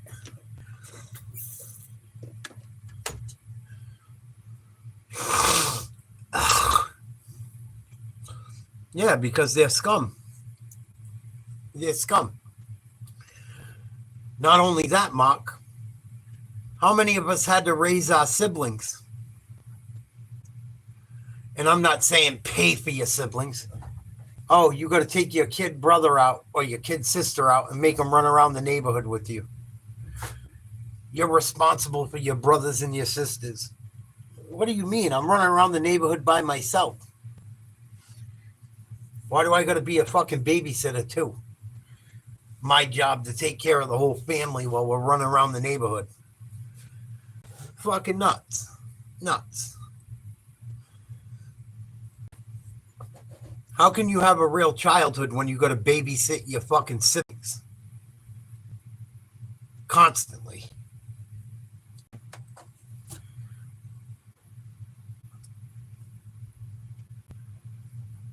And we all know that we have brothers and sisters that suck. Yeah, it's crazy, Mark. It's not right. It's not right. My little brother growing up was a fucking pain in the ass.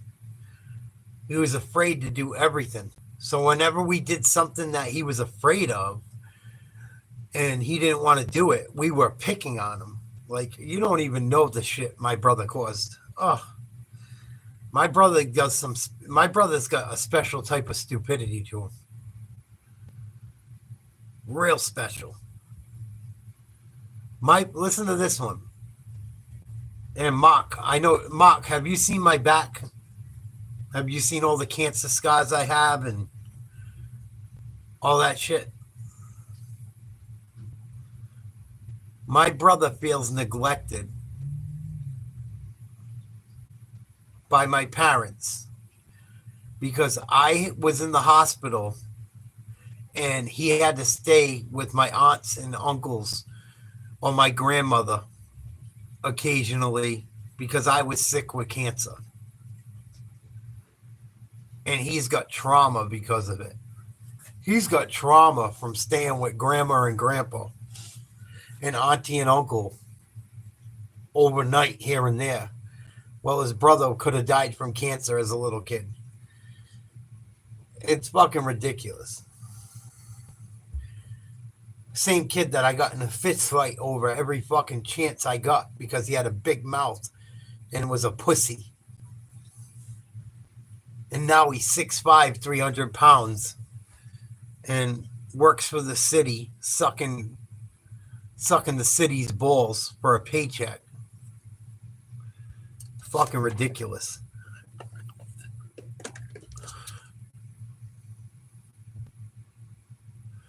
No, he was left with my grandparents, my aunt, my uncle. He was left with he was chilling. Imagine being jealous your brother got fucking attention for having cancer. But he's the golden child. What can you do? Fucking nuts. Then they helped him buy a house. He got to flip the house for a couple $100,000. Him and his girl, her mother's got is stuck in a wheelchair. They grabbed her house for a couple 100 grand on a compound the family owns on like 30 acres. People like that, they know what they're doing, man. Everything they do is calculated. People like that, everything they do is calculated. Calculated. Calculated. Calculated.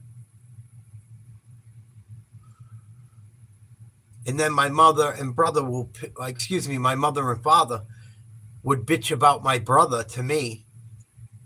And then I'd flip out and call my brother and be like, what the fuck are you doing? I'm sick of mom and dad flipping out. And then he'd run back and tell them. And then I'm the bad guy with everyone.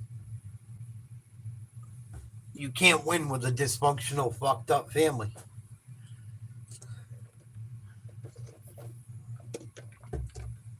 My little brother's such a fuck jet. My little brother tells my mom, he calls me every day. My mom goes, why don't you pick up the phone for Jay? I go, what do you mean I don't pick up the phone for Jay? Jay hasn't called me since I was with my ex. I go, Jay hasn't called me since I've been with Jennifer. She goes, no, you're full of shit. Jay tells me he calls you all the time. I go, listen, the only time Jay used to call me was when he FaceTimed me when me and Jennifer were together and he was doing something and he needed someone to watch the kids on FaceTime. Well, the kids wanted to talk to the kids. My brother don't call me. And then he tells my mother he calls me all the fucking time. I show her the call log the other day. I go, Mom, my brother hasn't fucking called me in weeks. And I shut my phone off all the time because I'm sick of it. Oh, you're full of shit. He calls you. I showed her it. She goes, I still don't believe you. You don't fucking call me. He's just like my uncle. Call you when he needs you. Call you when he needs you. That's why I don't call people at all. That's why I don't bother people. Because I don't want people fucking throwing shit in my face. If I need help, I don't ask for help, man. I don't ask for shit. I don't want to hear it. Even when people offer help, I don't fucking want it. Because it's always going to come back like I'm the fucking bad guy. I don't fucking need it. And I don't need ammunition thrown back my way. It's not fucking worth it.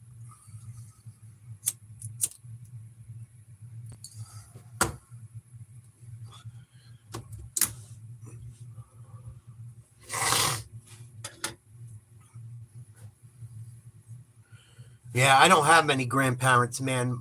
All my family's dead. I have a big family on both sides, but most of the family I'm tight with is dead. I went through so much death in my life. Young people dying, old people dying, fucking. I don't even cry when people die anymore. So many people have died. I barely cried when my father died. I cry here and there, but exactly, Jet. And even then, like my grandmother, I cried for. My grandfather was whatever. My grandfather on my father's side, I never knew. He was a piece of shit, from what I heard. Lived in the projects. Wannabe gangster, millionaire. His gumata ended up with all the money. My mother's father, veteran. He was around, but he was just too busy getting drunk all the time. Never went to anything involving us.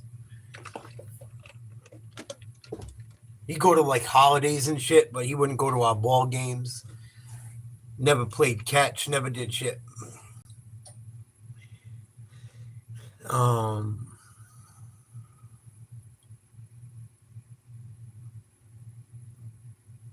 Yeah, it is what it is. And then, like, part of my family on my dad's side, my grandmother went fucking nuts, and we didn't talk to them anymore when I was like in like 7th grade or so. And then my mom's side's got a big family, like extended with cousins and shit. But a lot of them are better than.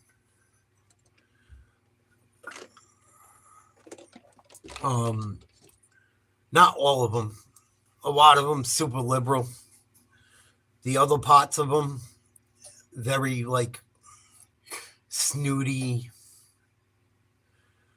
like very fucking snooty. Some of them, like a few of my great aunts came into money with the guys they married. And those cousins, one of them was like, one of them had kids with a judge that's very famous in Rhode Island. And they were just much better than, they're all better than. Even to this day, I see some of them here and there. They try to like act cool and shit. And I'm like, why? What are we faking here? What are we doing?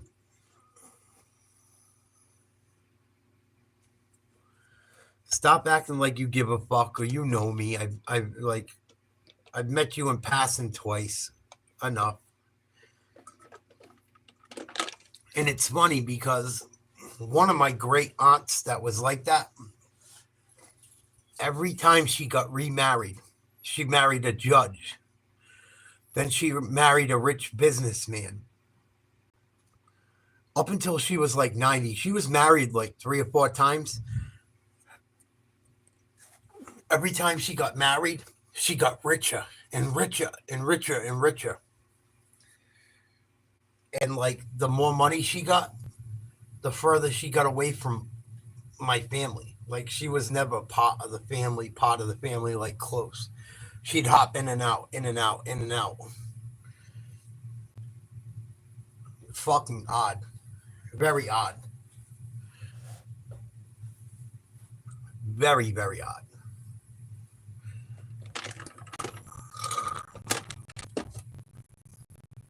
Yeah, I don't do it either, Mark. And that's why I had it out with my mom today. She keeps trying to force me to do shit. She's like, oh, I'm going to Uncle's tomorrow. Do you want to come and do this and this and this? I go, Ma, no, I don't want no part to do with that shit. Why do you keep trying to force me to do shit?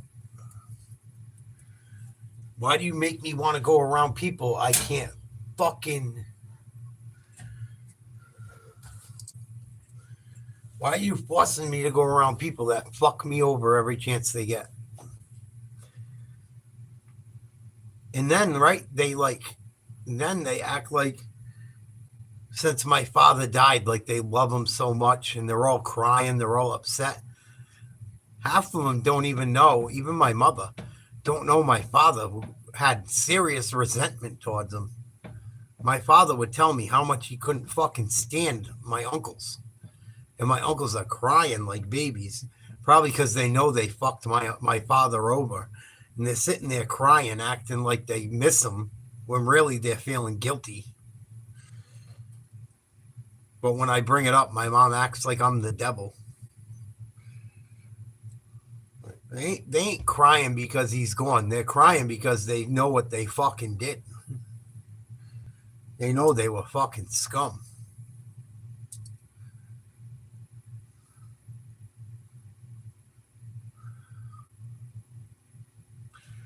That's why I keep saying, once this fucking house goes up for sale and I get my cut, I'm fucking out of here. I'm going to hit the road and I'm going to fucking travel around, living my life and recording it.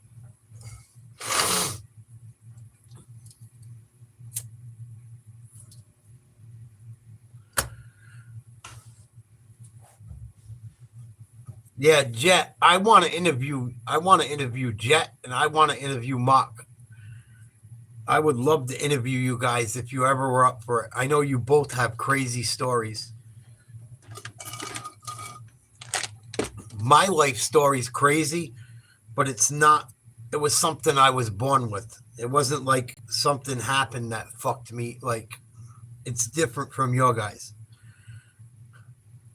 I was born with something that I couldn't change. You guys had something happen to you that changed your life. I would really like to fucking interview you guys.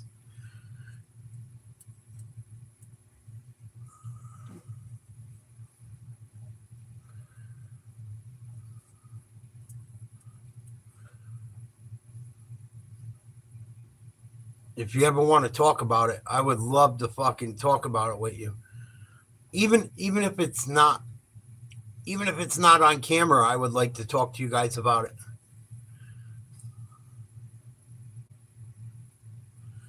It'd probably help us all. It might help you, it might help me.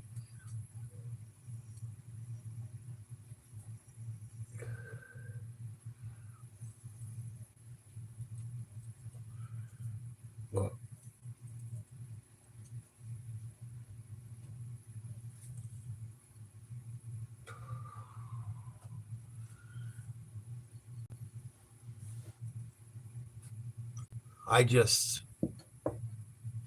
I'm besides myself with how people have become. And you know what else is fucked up about it? Is like when you go through bad shit and or when you see other people go through rough shit and you're there for them, and then the shoe's on the other foot and there's no one to be found, that's when it hurts. There's been so many people I have been there for and helped out. And then when it's like I'm down and out, you'll never see them. It was never like that before. I don't know what happened with society or what, but for a large part of my life, people were there for me when I was there for them. And then there's something happened. I don't know if we crossed the timeline. I don't know what. But something happened where people became ultra selfish. It just that I can't fucking figure out. I can't figure out. And then when that shit starts to happen, of course you're gonna stay to yourself. Because what's the point? What's the point of having friends if you're always the only one being a friend? Right? What's the point of being a friend if you're the only one being a friend?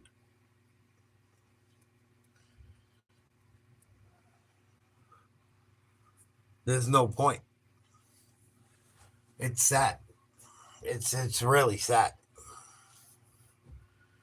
You know, these motherfuckers are burning out down the fucking seawall.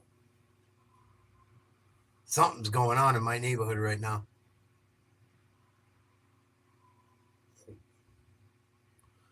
They have like fucking drift shows down here. If they don't lock up by the water, someone's fucking going crazy right now down here.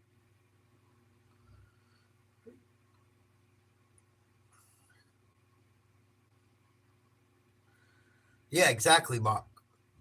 It makes you cold.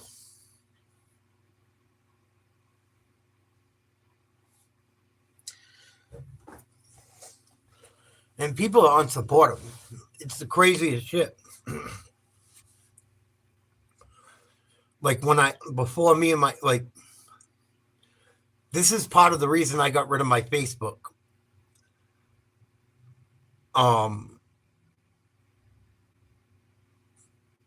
Yeah, there's cops and everything.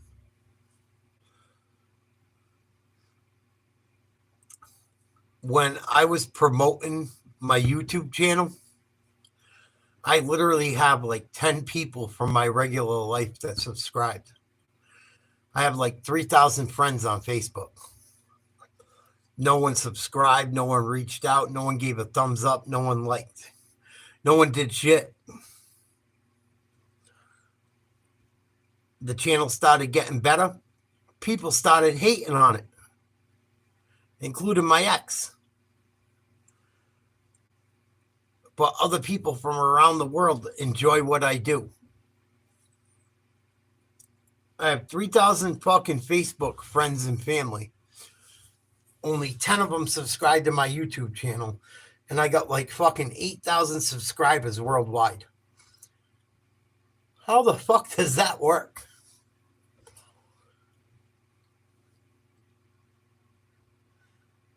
It's like, just to show you, like, you think people will support you. They don't fucking give a damn.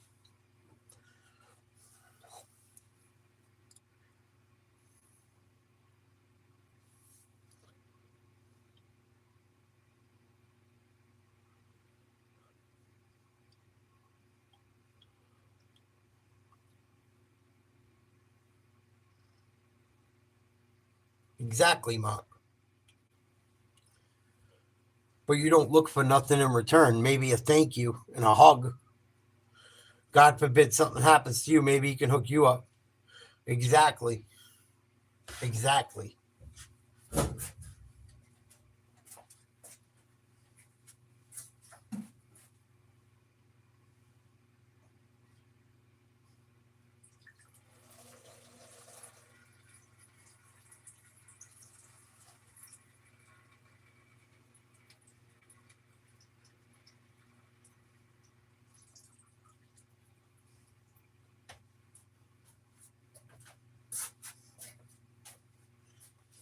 And you know what a lot of it is too? Yeah, exactly, Jet. You know what a lot of it is? People aren't truly friends with each other.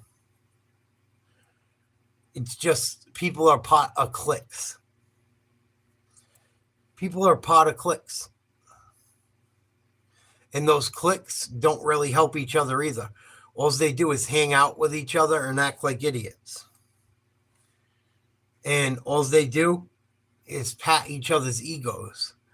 Because the minute you need any of those people truly, they're not friends. They're not friends. It's all clique. It's just you're part of a clique.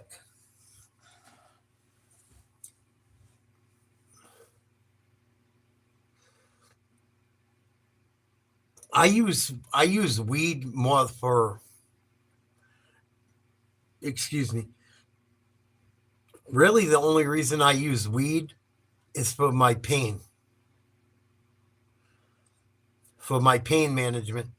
That's about it. Like, weed doesn't really make me, like, I'm at the point in my life where I've smoked enough and, you know, partied enough. Like, where weed doesn't give me anxiety or anything like that. It just really helps my body feel better. With my cancer surgeries and everything and all my skin grafts. It really just makes you a little more flexible. Makes everything hurt a little less. Sometimes it elevates my mood, but not all the time. Yeah, exactly. I have a buddy of mine that I helped make so much fucking money. I helped him make so much fucking money, he had to get rid of me. Because he wouldn't pay me what I was worth. Like, oh, you gotta go. We're making too much money. I don't want to share the wealth. It's fucking nuts, man. I don't know what to tell people anymore. But the reason I don't even really smoke weed. I smoke the vape more than anything, or I eat edibles. And it's really just for pain. It's really just for pain.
But baby boomers are fucking terrible.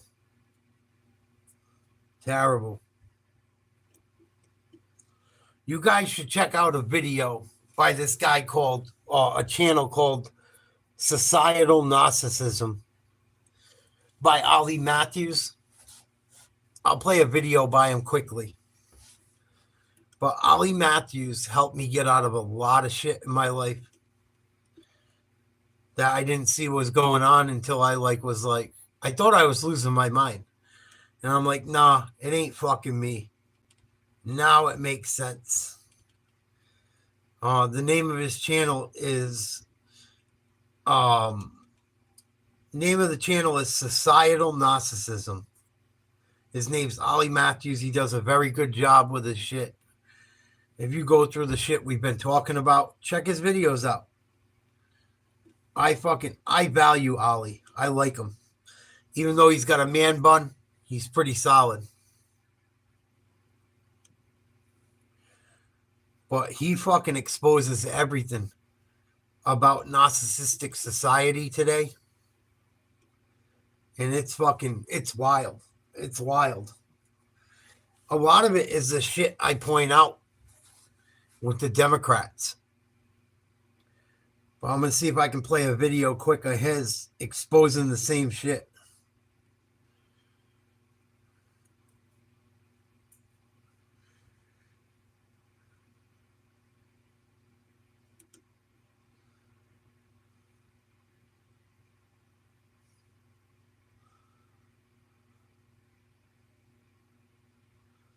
But these lefties and these narcissists, boomers, are the fucking worst.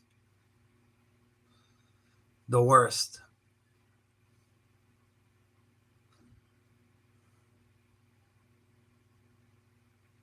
And if people treat you like that, cut them out of your fucking life.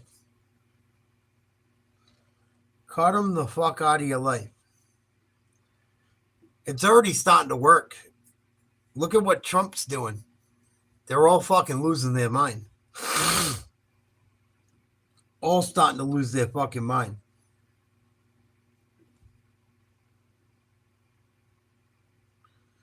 Look at how lefties act. Look how the boomers act. Look how they all act. They taunt you with degeneracy. It's fucking nuts. But I'll play a video by Ollie so you can check him out. Hey everyone, I'm Ollie Matthews. This is Societal Narcissism. This video is sponsored by contribution from Norm. Norm is our last. I had turned my sound volume. So usually the second I pin this comment from this Mika Suska, whatever the name is.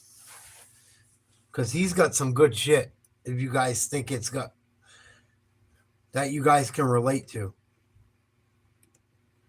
If you go through the shit we've been talking about, these videos can help you.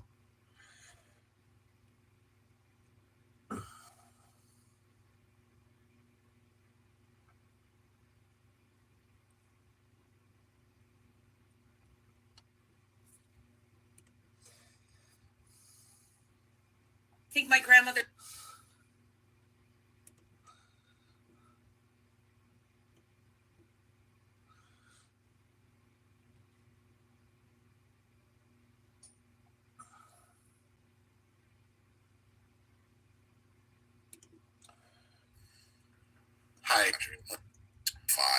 With all the behaviors, that Mueller investigation, and those deep state people in the IRS and the intelligence agencies haven't been through his taxes, that if there was something in them, they would have leaked out.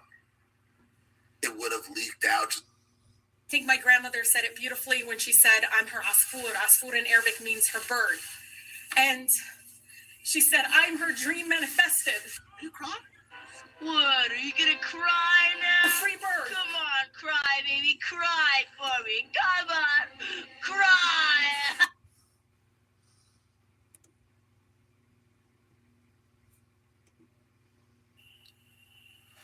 Hi again, everyone. I'm Ollie Matthews. It made me reflect more on the medical side. All right. It's February 26, 2019. Hello, blank region. I recalled Hi again, everyone. I'm Ollie Matthews. The front of the doors off a narcissistic coven was amazing. It made me.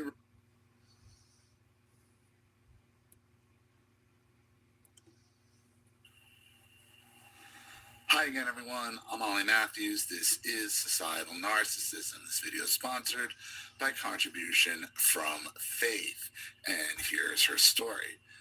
Hi, people in prison for words. And he. Fuck, I'm trying to look for the exact video.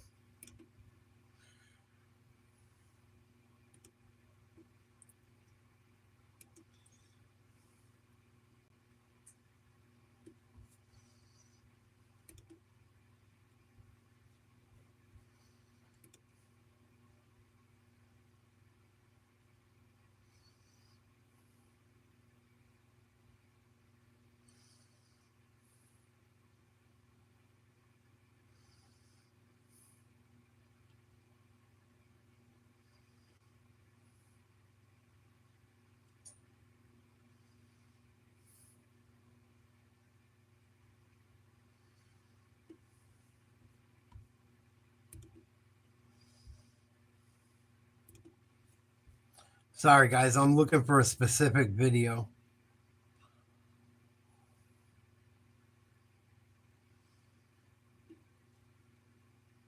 All right, here we go. Hi again, everyone. I'm Ollie Matthews. Typical narcissistic baby boomer parents.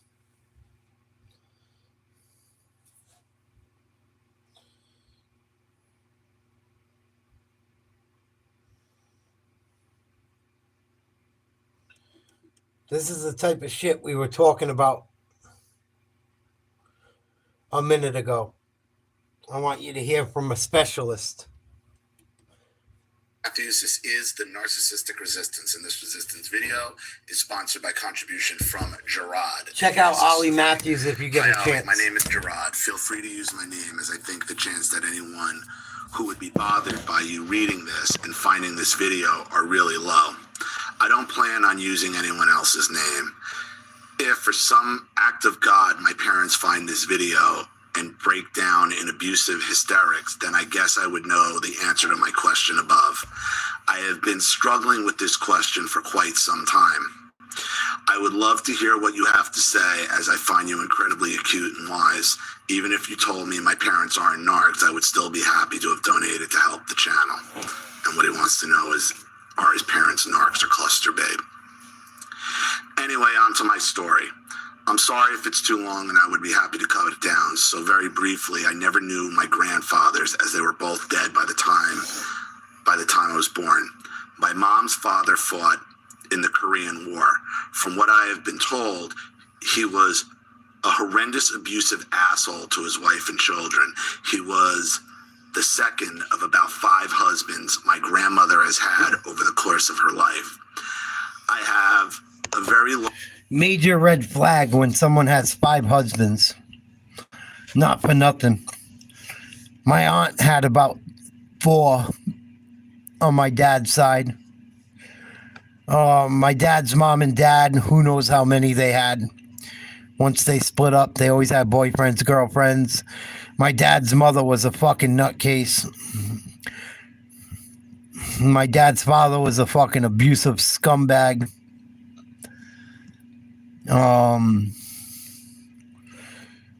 My mom's father was a heavy alcoholic, Korean War vet. I never heard too much bad shit. I think he did fuck around on my grandmother a little bit, though. I remember him having to move out a couple times when I was younger. Large extended family in Kansas and Arkansas, and I don't know about that. And that my mother will occasionally take my grandmother to visit. So you got a whole extended family in Kansas and Arkansas that you've never even met. But your mother goes and takes your grandmother. Okay, that's odd.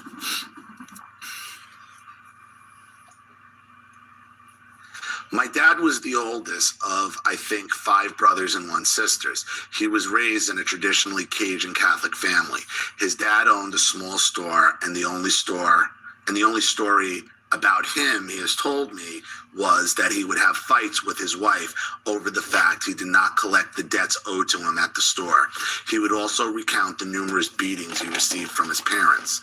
Both my parents recount stories about how they were beaten and how I should be grateful due to the fact they were so desperately poor when they were children.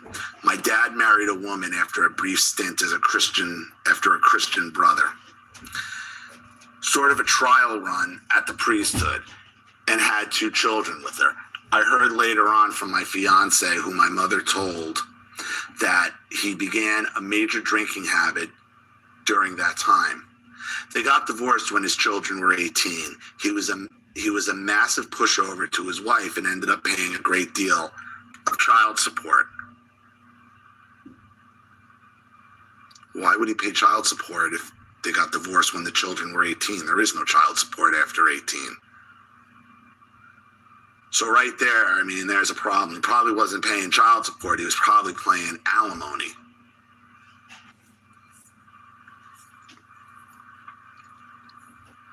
Meanwhile, my mom was busy getting married to a Coast Guardsman who was dishonorably discharged due to the fact he would go on long cocaine binges.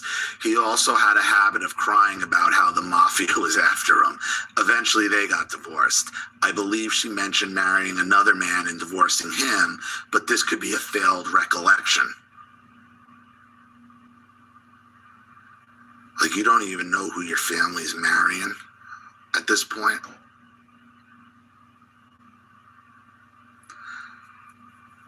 My mom and dad both worked for a school district in Louisiana where they happened to meet and start dating. A major factor in their decision was the fact that dad had a $1,000 child support payment bill while his children were in college. It was college they had to pay for. Jeez.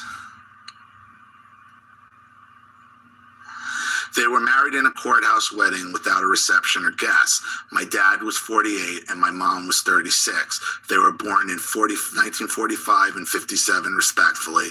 Baby boomers. I can't believe I didn't notice this until now, but they were boomers. Yep. They had me a year after getting married. My mom brags about having a C-section and not having any more children after me. Since mom was a boomer, she went straight back to work, and my dad actually took a sabbatical. She was also going on long tangents about how she was so happy that I wasn't a girl. This always seemed odd to me and made me feel weird. Yeah, because he had one son, one child of a boomer, the single child of the boomer, son husband, you're meant to be a lifelong servant, an only child. Like, only children for Gen Xers and only children now are because of finances mostly, okay? Back then, they were people having 2, 3, 4 kids, 5 kids, no problem, okay? You see a boomer with only 1 kid, it's a red flag. Yep. Granted, they were a little older, but even that didn't stop boomers back then. They just kept having kids.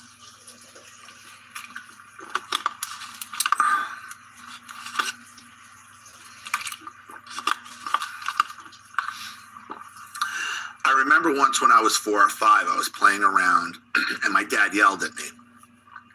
I picked up a sign saying, "This sign says no monsters allowed."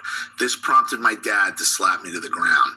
Interestingly enough, my mom would brag about not spanking or hitting me, which would happen sometimes anyway, but not frequently. Well, there's a hell of a thing to brag about not hitting you. Great, thanks. I read once that Jim Morrison of the Doors fame had parents who agreed they would never hit their kids.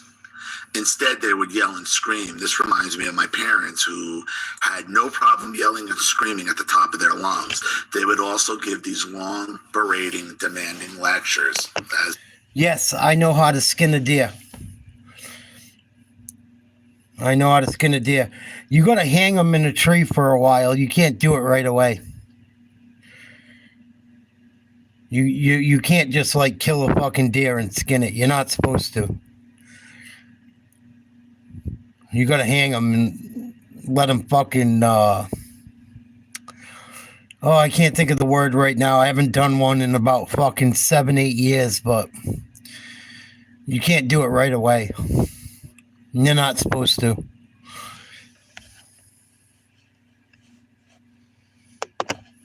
As boomers love to do. My dad, who to his credit had more or less tamed his alcoholism, also had this habit of being very upset with me if I didn't know how to do something. One time, he brought me to fix. You got to let deer cure for a few days before you skin them. That's what it's called. But yeah, my best friend has the 16th heaviest deer ever caught in Rhode Island. My cousin Greg has one of the biggest deer racks ever caught in Rhode Island. And I have cousins of mine that are guides up in Maine that have some wrecked moose and black bears up in Maine and New England records. Just because I lived in the city doesn't mean my family didn't go out in nature. I come from I'm like sixth generation, excuse me, not sixth. I'm fifth generation fisherman and hunter on both sides of my family, even though we lived in the city. So for part of our lives, it was really me mostly. I had a different life than most of my family because I was sick. My family comes from the Providence, Rhode Island area, but when I got sick, I had to go to Boston as a kid. So really, I'm the only one in my family that grew up in Boston. And my parents had the house in Rhode Island. So I had a whole different life without my parents since I was a very little kid. And my mom would come up there like every other day and shit, or, sometimes every day. She came up as much as she could when I was real little. But, when you got bills to pay, you can't always be there. So, I was a large portion of my life, I was a sick kid by myself in a hospital in Boston. And my parents lived about 65, 70 minutes away in Providence, or just south of Providence. I say Providence because I don't want you guys to know my exact city or my exact area. Plus, we did live in Providence for points of my life, and I lived in Providence for points of my life. But Providence makes it easier, and it keeps me safe as far as the internet. But I live in a city about fucking 5 minutes from Providence.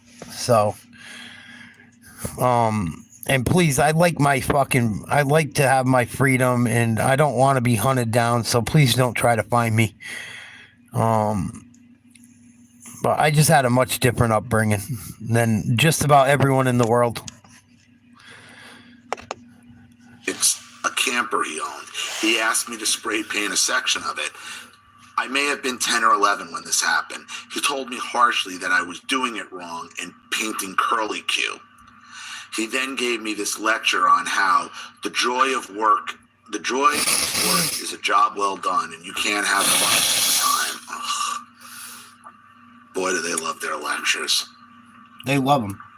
Looking back on it, why the hell didn't he just show me what he wanted done? It's not like they have a camper spray painting class at school, because it's much better to tear you down and make you feel like you're not good enough, because that's the boomer motto. You're never going to be good enough. You're always going to need them. Because you're always going to need them, they'll always be in your life, and you'll have to take care. And then, you're always going to need them, they make you think. And then when you want to get away, they act like you don't love them, and then they treat you like shit. And then everything they do for you, you owe them. I still go through it today, dude. The only difference is I'm not leaving until I get my cut of this fucking house that I put my own money into. I don't give a fuck. I don't give a Frenchman's fuck. I know it sounds fucking terrible, but I am not going to be used and abused anymore. I'm getting the fucking money owed to me for always being the stupid motherfucker that stuck around. I just had to sign papers for it the other day. It's a fucking horrible way to live, but it's the truth. I fucking had it. I had it. Being the only fucking child that sticks around for their parents. That's why my brother never was around. He fucking hit the road and did his own thing. Why would he want to stick around and get fucking chastised? Not that he really did, but he wasn't stupid. He knew it would come his way. Care of them forever. That's it.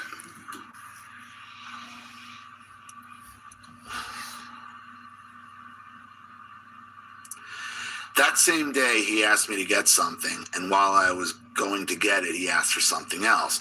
I went to ask for clarification and was given a long lecture about how all kids want to do is complain. I couldn't understand why I couldn't even get clarification for an answer without somehow doing something wrong. And that was what it was like to deal with my mother. You couldn't ask her anything. She asked you to do something like you had to know it already, or else. They were particularly critical of my school performance. My mom would commonly tell me the grades I made would make her want to cry. When I told her once that I wasn't proud of my math grade, she checked it and told me, "I'm about to lose it with you." This I found particularly astonishing because I admitted a vulnerability and was attacked for it. My mom would commonly tell people that if I checked Gerard's grades, it would only make me mad. Also, instead of trying to be helpful, they would just berate me if I forgot or lost something instead of trying to help me keep track of things or remember them. Getting in trouble in school was paramount to mortal sin, even if I was standing up for myself against a bully. Fist fights were rare, as this was the late 2000s. The kids would do more subtle things like telling me I was a faggot and should be hanged. I'm not gay, though, or telling me to call them a pedophile after calling me a pedophile for a long time, which would get me in trouble with the teachers. My parents would act like these were my fault for getting provoked by bullies or act. See how much things changed? This is someone that's telling you they were like in elementary school in the early 2000s being called a pedophile. Where did this shit come from?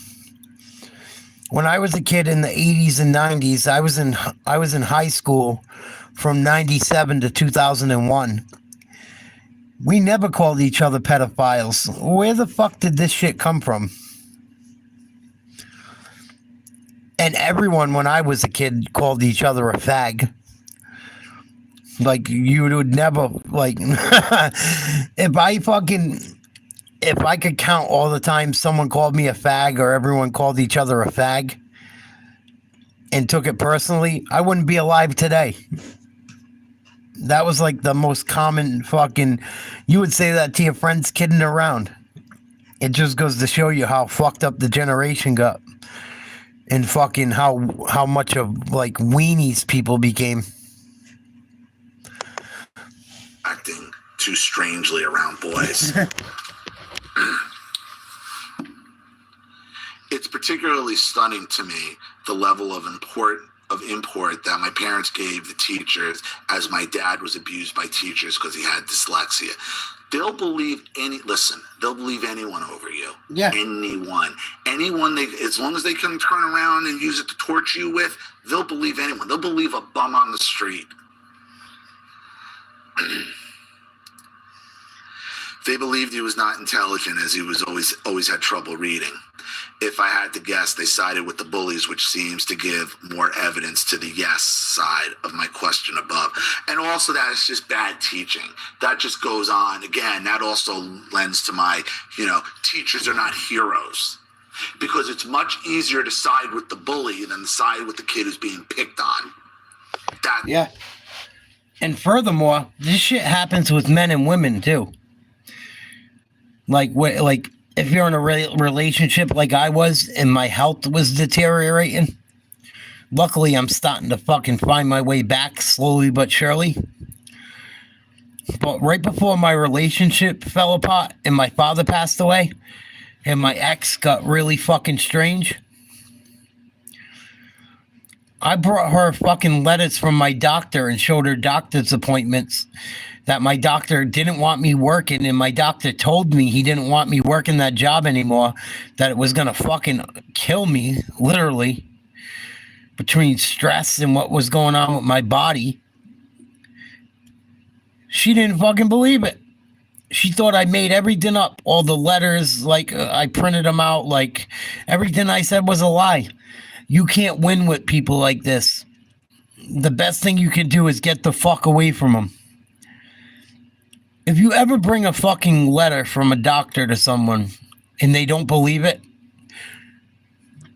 if it's an employer, call your fucking lawyer. If it's like your wife or your girlfriend, as much as it hurts, get the fuck away from them. If they don't believe your fucking doctor that you have something wrong and you've taken good care of them for a long time, they are not your fucking, they do not love you. Get the fuck away from them. That's what. Another gift of the baby boomers. Our education system. I'm rather intelligent. This would never be praised. Instead, it would be used as an attack. If I was so intelligent, why couldn't I do better in school? Why couldn't I make straight A's? Or like with the camper painting example above, why couldn't I figure out how to do the things my parents wanted me to do? I can sing pretty well too, and would perform in choirs and plays. I wanted to be a singer for a while, at which my dad and some family friends laughed at me.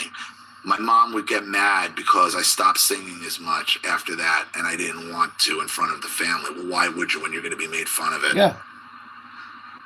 That's what they do. They take what you enjoy and they turn it around, ruin and it, use it against you until it's a weapon.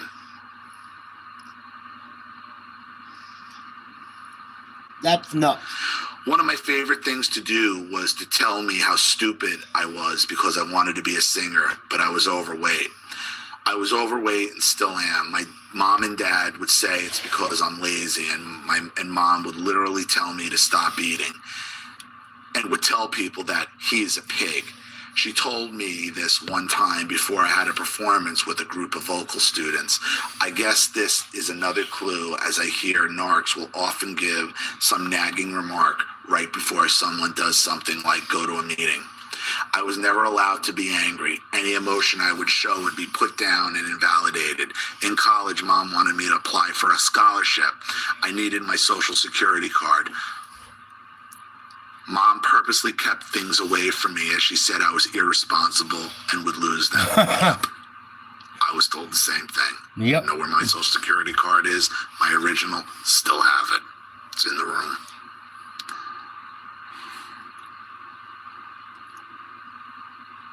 She lost my social security card, and I said I needed to get a new one from the social security office in Atlanta. I texted her asking if it was okay if I was angry, literally, to which she said, I don't know why, apart from being an adult, is running through a maze. I wanted to call her and scream that I was mad at her for belittling me for losing things while she lost my social security card. That's really good evidence of narcissism, that you are attacked or invalidated for showing emotions or concerns. Then the narc acts shocked whenever you leave them because you never tell them your feelings or concerns. Dude, you were gaslighted. Yep. She projected that onto you. It's her who's going to lose things. Her. She's the one who loses things. And that's all just narcissistic projection. My parents also have a major issue with apologizing, as do all baby boomers. Yep. They all do. This is the generation. This is the generation you're dealing with, man. Yep. Once I was late to a performance at graduation at my high school because someone was taking there someone I was taking there was sick.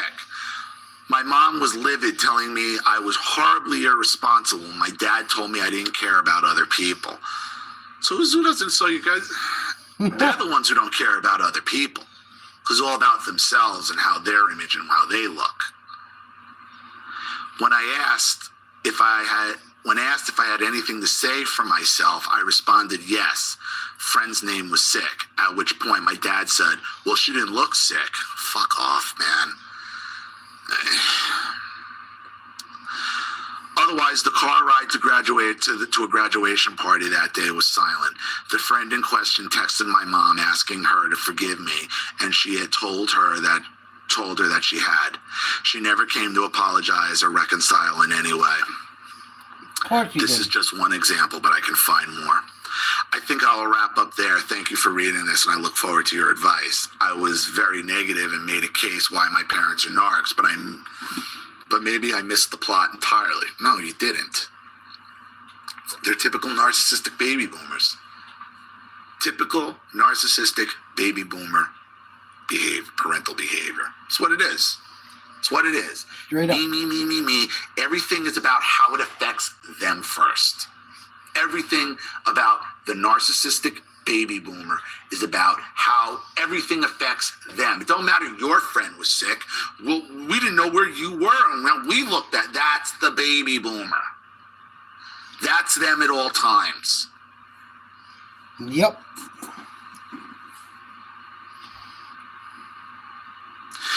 Maybe there are good people who let some of their biases get in the way, and I'm a bad person, and I'm projecting my judgmental attitude onto them. I would love to have written a longer letter, but I know this letter is Dickinson in size as it is. Money is kind of tight right now, so I wish I could contribute more. Later, I will contribute another letter or phone call based on the advice you give. Again. And I got better ones than this. But Ollie breaks them down really good. He breaks them down at a fucking amazing level. And I like showing these to people because check out Societal Narcissism. Shout out to Ollie. Because he helped me so much. He's the reason I didn't come back home for like 3 years. Only reason I came back home is because I come back home for what's rightfully mine. And because even though my mother's a nightmare sometimes, she doesn't have anyone else. My brother's not around. My uncle and aunts, they act like they're around. They're not around. They're only around on a phone to have cocktails and talk and upset her. My mom comes home on Friday nights after dinner and gets on the phone with my aunt and uncle and just starts crying. I think they get her going. Fucking nuts. They all cry. They're in for the same fucking boat coming soon. I don't want to hear a fucking word. Don't come crying to me. Nobody's been around for a fucking thing. Even my brother, he don't come around. Don't come around. At all. He only calls all of us when he needs someone to watch his kids on FaceTime. He's on vacation right now. We're struggling to survive. Whatever.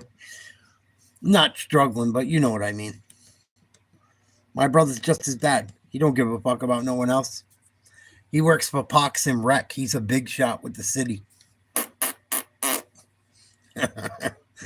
He's the head of the union.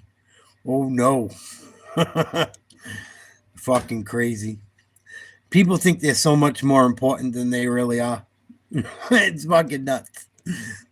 I'm the head of the union, Parks and Rec Security, of one of the biggest cities in the smallest state. Get the fuck out of here, dude. Ugh.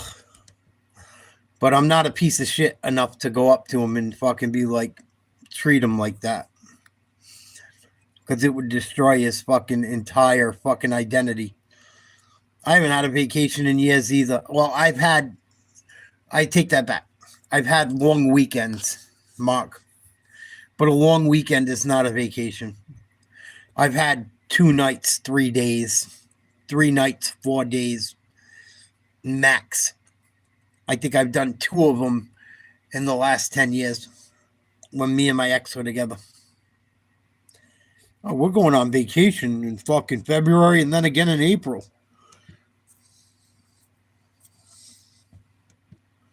Fucking joke. All on taxpayer money. I want to see what Ollie has to say about Joe Biden.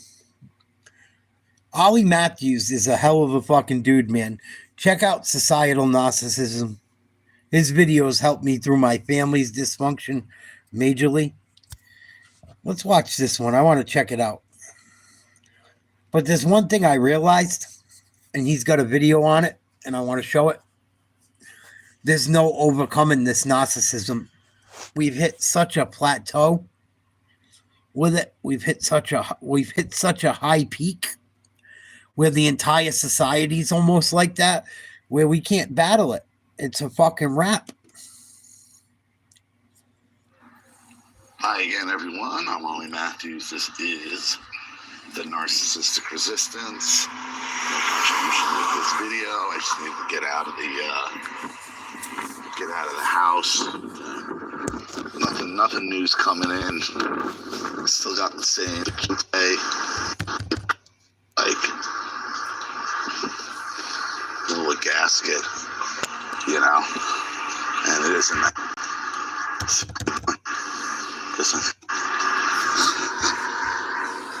So anyway, oh Joe, Parliament, the gods.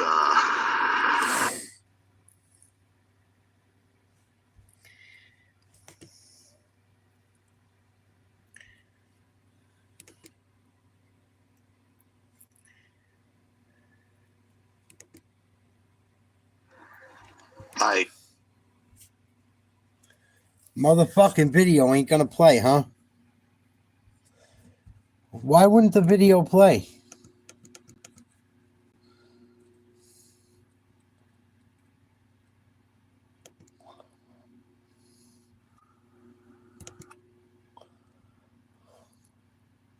Wow, they won't let me play it. Very odd.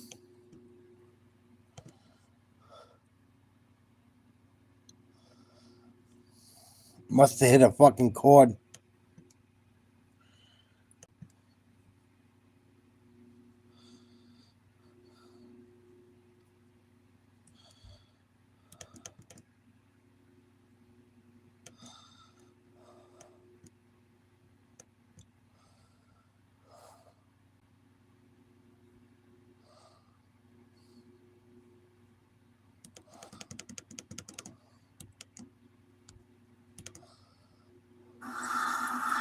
Hi again, everyone. He was verbally abusive, calling me stupid and retardo, among other things. Oh, the boomers love their fucking name calling, didn't they? He would also smack my sister and myself in the face for whatever, which, in my opinion, is one of the most humiliating and degrading things you can do to a kid, because I wasn't big enough to defend myself. One time when I was 11 or 12, he knocked me off my chair at the dinner table and beat me up pretty good. Yeah, my mother would throw a beating at the drop of a dime, but you got used to it because you knew she was crazy. My father would blindside you out of nowhere, like just out of nowhere, because that's the kind of fucking punk prick he is, you know. 6'2", 6'2.5", 6'3", knocking off an 8, 9, 10-year-old. Just a fucking jerk off. Yep. And always in the face. And always in front of people. Yep. To humiliate you. Yep. That's just really what it is. It is to humiliate you. If I got bad grades on my work hard or whatever, my dad used to make me get in the car to go somewhere, which I hated, and he'd get in my face and scream, "You're going to college, goddammit." Playing sports for me was like a job. I think he pushed sports on me so bad because he wanted me to go to college, but he didn't want to pay for it. Yep. That gives them, that gives the boomers something to do. They can strut around the ball field. Act like they do something. I had to deal with the Little League. If you've followed my channel long enough, you'll hear my stories about my father on Little League, coaching teams, getting in the fucking fights with other coaches, destroying any enjoyment women I had in the league. And it's just fucking like baseball. I was tortured with baseball from the time I was 9 until I was 13. This guy would not get out of my life. He would not stop. He would not stop being involved with my teams, being involved. I had a fucking coach. It's funny he says that. I had a coach that coached one of my travel teams. I played in the national championships for my age group down in Wilkes-Barre, Pennsylvania in basketball in 6th grade. Best players in the country. Literally. Best players in the country in 6th grade. Go all the way down to Pennsylvania to play in the tournament. Because my dad had it out with the coach of my team at a bar somewhere, the coach didn't play me the entire fucking championship game and we lost. Lost by 4 points. And I found out years later the only reason he did it was to piss off me and one other kid's grandparents that fought with him at a bar one day. Had nothing to do with us kids. It was amongst the parents. Because the parents couldn't control their fucking liquor or their emotions. Real nice. With everything.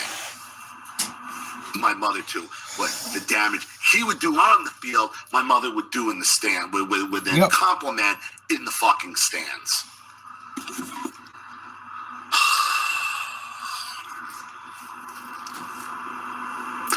I did end up going to college, which I wish I didn't, because it was a huge waste of time and money, because my boomer parents beat it into my head that that's what I was going to do.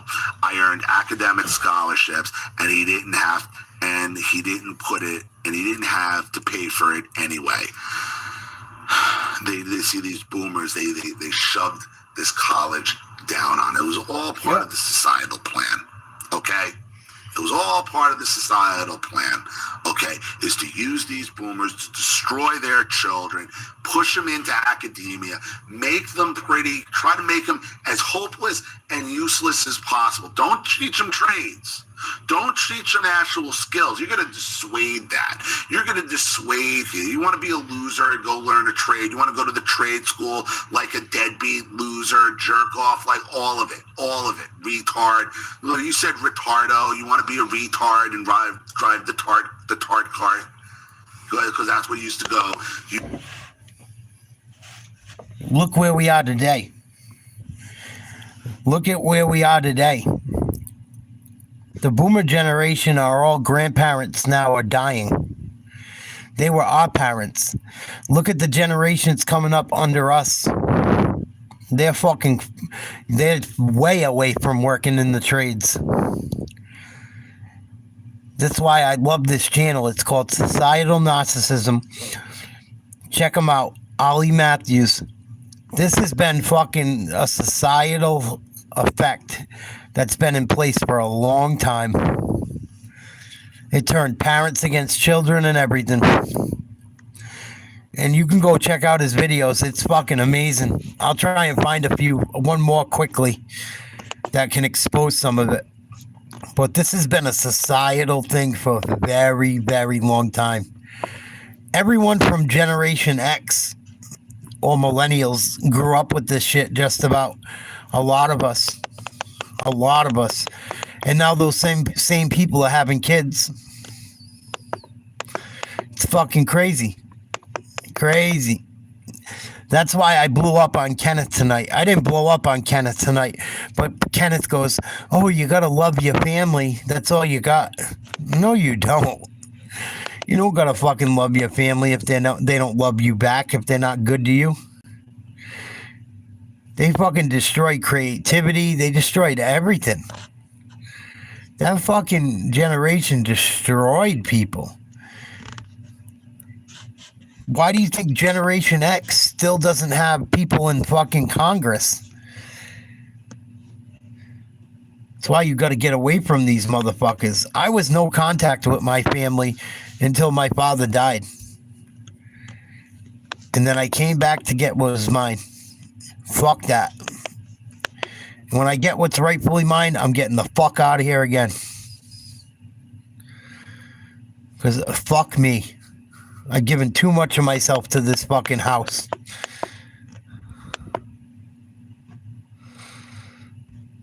And these motherfuckers enjoy it. That older generation loves it. They're selling their houses they paid $20,000 worth for $1 million now. You don't owe these motherfuckers shit. They decided to have children, not you. That's why I hope our generation steps up soon, or else we're never gonna. But these people are fucking sick, man. It's like they were raised under the best of times. People that bought homes in the 70s and 80s and before that, they had it fucking made. Had it made. Could you imagine buying a home for under $100,000? Could you imagine it? Could you imagine how easy your life would be if you could fucking pay your mortgage on one paycheck?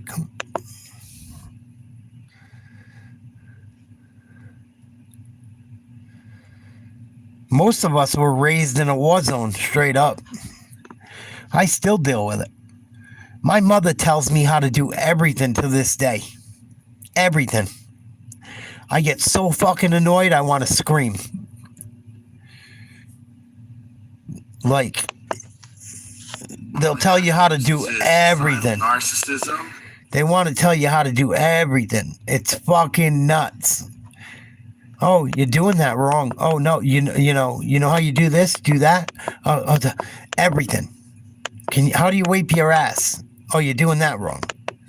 How do you do this? How do you they'll watch you doing it, or they'll tell you to do something and tell you how to do it.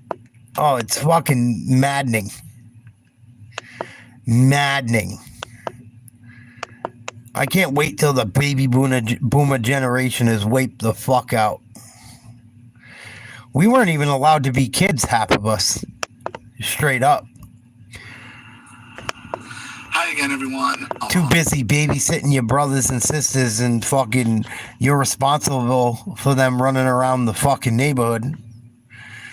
Matthews, this is Societal Narcissism. This video is sponsored by contribution from Anonymous, and here's his story. Hi, Ollie. I would like to go by Anonymous on this posting. I just wanted to share some of my experiences growing up with my narc parents and how they treated me when I was a kid. I've been a long-time follower of your channel, and funny enough, we actually grew up one state from each other and are roughly the same age as well. So, the Gen X are probably raised by boomers. Growing up in my household in the late 70s and early 80s, my mother had a saying that children should be seen but not heard. Oh, Lord. Yep. I don't even know what that means. Seen but not heard. No, you need to listen to your children. I'm sorry, but that's Gen X. Gen X was seen but not heard. So the slightest provocation, my mother would slap me in the face and mouth. Not lightly, like a slap, like slap the shit out of you.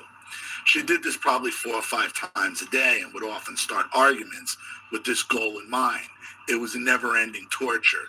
Busted lips, red cheeks were the norm for me as a kid. My mother was a master at splitting my lip from the inside. She turned her fucking wedding ring around, okay? And I can taste that ring hitting me in the mouth to this day, and then the blood cut, then the taste of blood.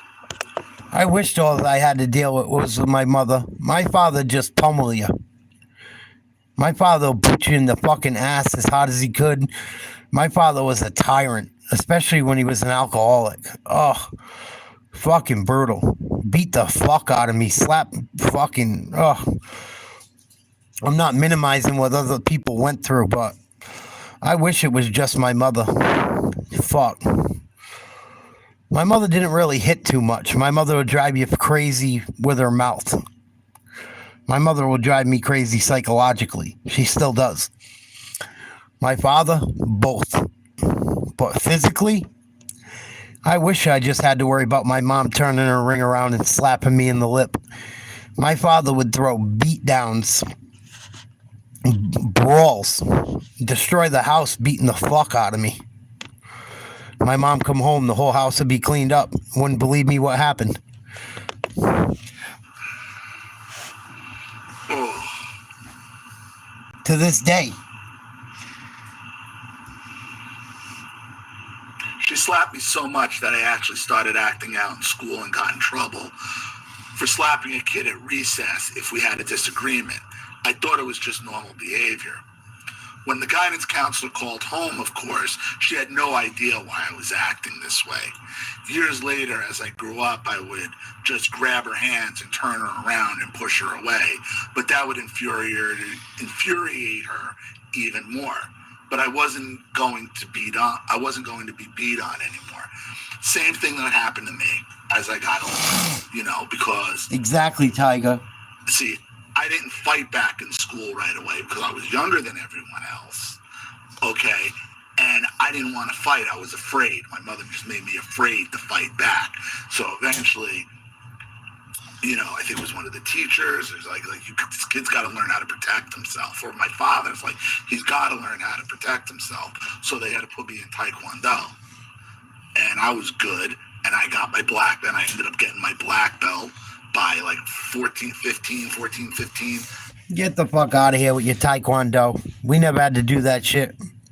My dad was beating me the fuck up. You think I needed to do Taekwondo? Not trying to minimize it. I'm just saying. Like, oh, my parents had to put me in Taekwondo. With all due respect, Ollie, most people were getting beat up so bad they weren't getting beat up outside the house. They had to fucking fight their dad. When anyone fucked with them outside the house, they were winning. 6 days a week. It just goes to show you the different levels of it. It doesn't make it right. Fucking Taekwondo. Yeah, Taekwondo ain't gonna help with my dad. He's 6 foot, 250, built like Hulk Hogan, and smashes my head in every time he gets drunk. I don't think he's gonna sign me up for Taekwondo. The day the dojo was closed was on Sundays. And the thing with it, and Charlene can attest to this, I can block. And not that Charlene hits me. She never hits me. It's never out of anger. But she'll try to grab, and it's just like my instinct. For anybody trying to grab me, touch me, like it's... If you ever watch It's Always Sunny, like with Matt, that's me. It's like I have eyes in the back of my head. So as I got older and I was training, fighting every day, learning how to fight properly, learning how to see a punch, see something coming, watching the shoulder, watching the movement, it becomes second nature. So my mother would just would try with the slaps, and it didn't work anymore. I could just catch it with dead air. Boom, just block her. And then you're accused of raising your hands. Yep. You raise your hands to me, you better keep your hands down. I'm not keeping my hands down. It's all instinct. It's all instinct at this point. I can't keep my hands down, nor am I. And then that would infuriate her even more. And then she'd come charging at you like a bull. She'd just bull rush. And I've said before, there was no knocking that woman out. None. She's like a machine coming at you, like a Fuck out of Terminator here. coming at you. She would also pull my hair out, yank out my hair by the handful. And her worst trick was to get me while I was not paying attention, sitting down with my back to her or preoccupied with homework, etc. And just grab a handful of hair. But as I got older, that really didn't work because at this point I was bigger than she was. Yeah, my mother couldn't sneak up on anyone because she was a bull. You hear her coming. you'd hear her coming every fucking time. You just had to deal with the bull rush and had to defend the attack. Yeah, I got that too, Mark. It's funny you bring that up. She would tell my father I was grabbing her hands or basically Don't want to let anyone know that he's a fucking animal, right? Yeah. He would come home from a hard day at his factory job. Neither one of them had any real education. It was like living with village idiots. Me cowering in my bedroom at 10 or so, waiting for him to come home, stomped down the hall like a caveman and knocked the crap out of me. He never gave me punishment in the traditional sense. He would just throw you a beating, knock you upside the head, wrestle you around with you, pin you to the ground, all while pummeling me. I can't imagine wrestling my own kid at 10 and me being a grown ass and being a grown man. It's despicable.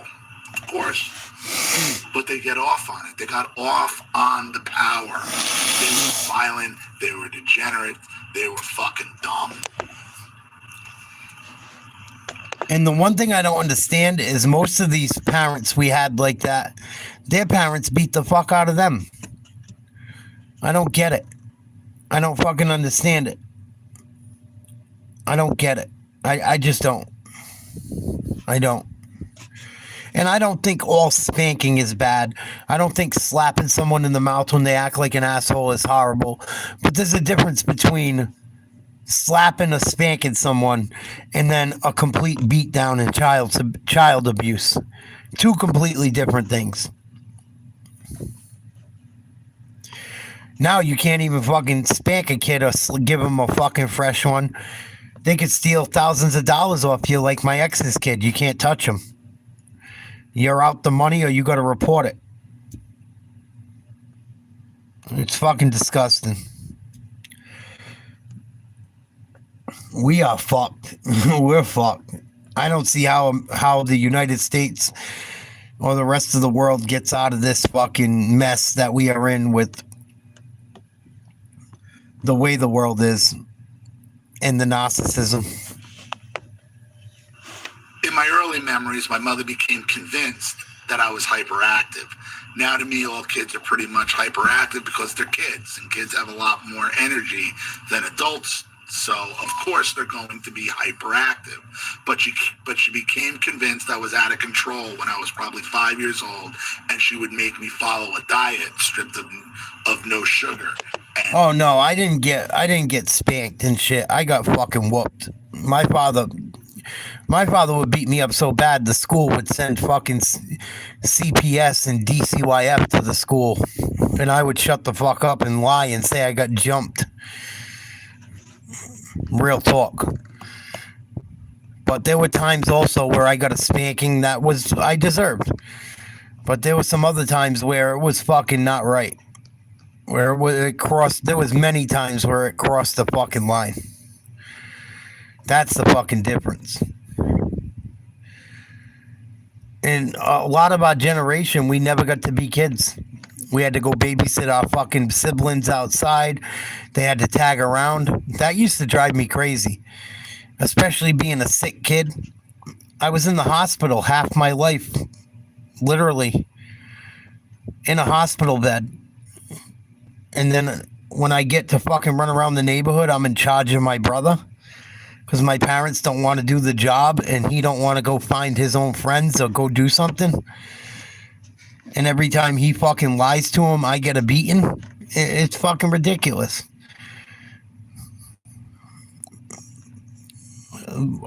Generation fucking X got fucked so hard. And so I couldn't have any candy. Exactly. You weren't allowed to be a kid. You were held. This is what I'm talking about Gen X. Held to an adult standard as a child, and at the same time, never allowed to grow up. So you have to respect your mother, and you can't defend yourself, but you can't act like a kid either. Nope. That's why they would just throw us out of the house and let us run the streets. Correct. Feral generation. That's all I did. Run the neighborhood. 7 o'clock, outside, go. 8 o'clock, you better be out of this house. I couldn't have any kind of artificial flavors or colors. She convinced everybody in the family that it was for my own good. I was just too hard to deal with. Of course, now looking back in reflection, I know that this was just simple withholding of food and food control, which is a tried and true method of any Class A narcissist. This went on for years. As a kid, I would go to the roller rink every Friday night. It was the 80s, and the roller rink was the place to be. Yeah, we had it too. We had Wallington skating rink, which was, 2 towns over, maybe like 2 miles. So we spent a lot of time to ride bikes. You could ride your bike anywhere. We didn't care. The further, the better. This was one of the few ways I could get away from the house. When I was 10 or 11 years old, all the neighborhood kids would go to the bus stop, and there would be a bus that would take us to the roller rink, which was a town over about 10 or 15 miles away. I would walk there and wait with the other kids at the bus stop and chat and hang out with my friends waiting for the roller rink bus to come. One particular Friday, I walked there, and assuming that I was not going to be bothered by my mother, I accepted a piece of gum from one of my friends, and chewing gum and talking with my friends. Here she comes driving up the road, and she sees me and stops, throws the car in park, damn near stripping out the transmission, screaming like a lunatic about me chewing gum. It's like they have this alarm that goes off in their head. It's like they just know when you're happy. They just had this alarm. Yep. He's happy right now. I got to go find him, humiliate him, and beat him in front of his friends. Jumps out of the car, runs up, smacks me in the mouth, totally humiliating me, screams at me in front of my friends to spit out the gum, and then screams at me to get in the car and takes me home with her because I was grounded at that point. That was one of the humiliating experiences I had. She lived to humiliate me in front of my friends. Oh, they love it. They love it. My father loved it. My father loved that shit too. In front of people. Beat the fuck out of me. My parents are so narcissistic and so into disco dancing. I guess they had disco fever, that they would have these crazy disco parties with all their friends. Looking back now, I am sure my brother and I were just inconvenient pains that were in the way of their swinger lifestyles. Yep. Know what that's about. They would push all the furniture in the living room against the wall so they could have the center floor of the room, and then they would be dancing, flinging themselves around while whirling and twirling to the music and disco parties, the music blaring into the early morning.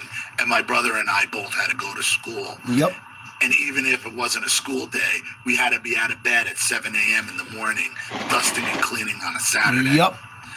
I remember many times as an 80s latchkey kid coming home alone. Don't we all?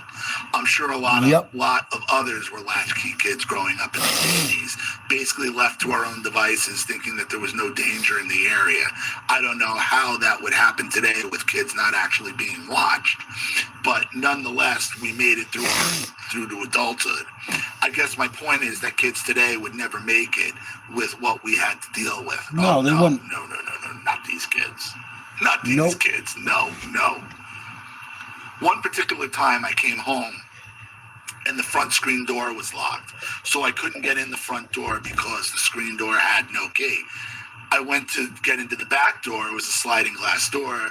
You could kind of jimmy back and forth so it would go ahead and pull open. But my parents came home and accused me of kicking the screen door to where it was ruined. Oh, they just wanted a new screen door and needed somebody to blame it on. So not only did they have to probably need a new door, that's not good enough. They needed to blame you for breaking it. Probably. Now, I didn't do this, and I don't know who did. Probably they did it themselves, locking the screen door on purpose. But it was completely mangled, looking like someone had kicked it to hell and back. And I know for a fact I never did that. I knew to go to the sliding door immediately. Yeah, they did it themselves. They needed a screen door, so they set up a scenario where they can blame you for something. Just a few of my experiences, and I will share again, but we'll keep it short on this one. Love the channel, Ollie. Keep up the good work exposing these hateful narcs. Anonymous. So yeah. Don't let people tell you you have to love your fucking family or your parents or you gotta love this one or that one. With all due respect. And I'm sorry I shut you down for the night, Kenneth. But if you're watching, maybe you understand a little bit why I feel the way I do. Fortunately, it sounds like you weren't raised the way I was. But when you're raised where people treat you like dog shit and abuse you, even if you love them, even if you still talk to them, doesn't mean you have to respect them or totally love them. Doesn't mean that's all you have. You do not have to put up with that shit. If I didn't invest so much money into this house, I would not be here. But I have. So never feel like you got to deal with your family's shit or because they're family, you got to tolerate them. I'm so sick of that. I hear so many people say that. When people treat you like dog shit, you do not owe them a fucking thing. I don't care if they're your mother or not, your father or not. You don't owe them shit. When people take advantage of you and use you, you do not owe them a fucking thing. Nothing. Nothing. And I'm going to end it on that note. Check out Ollie Matthews in the YouTube channel Societal Narcissism.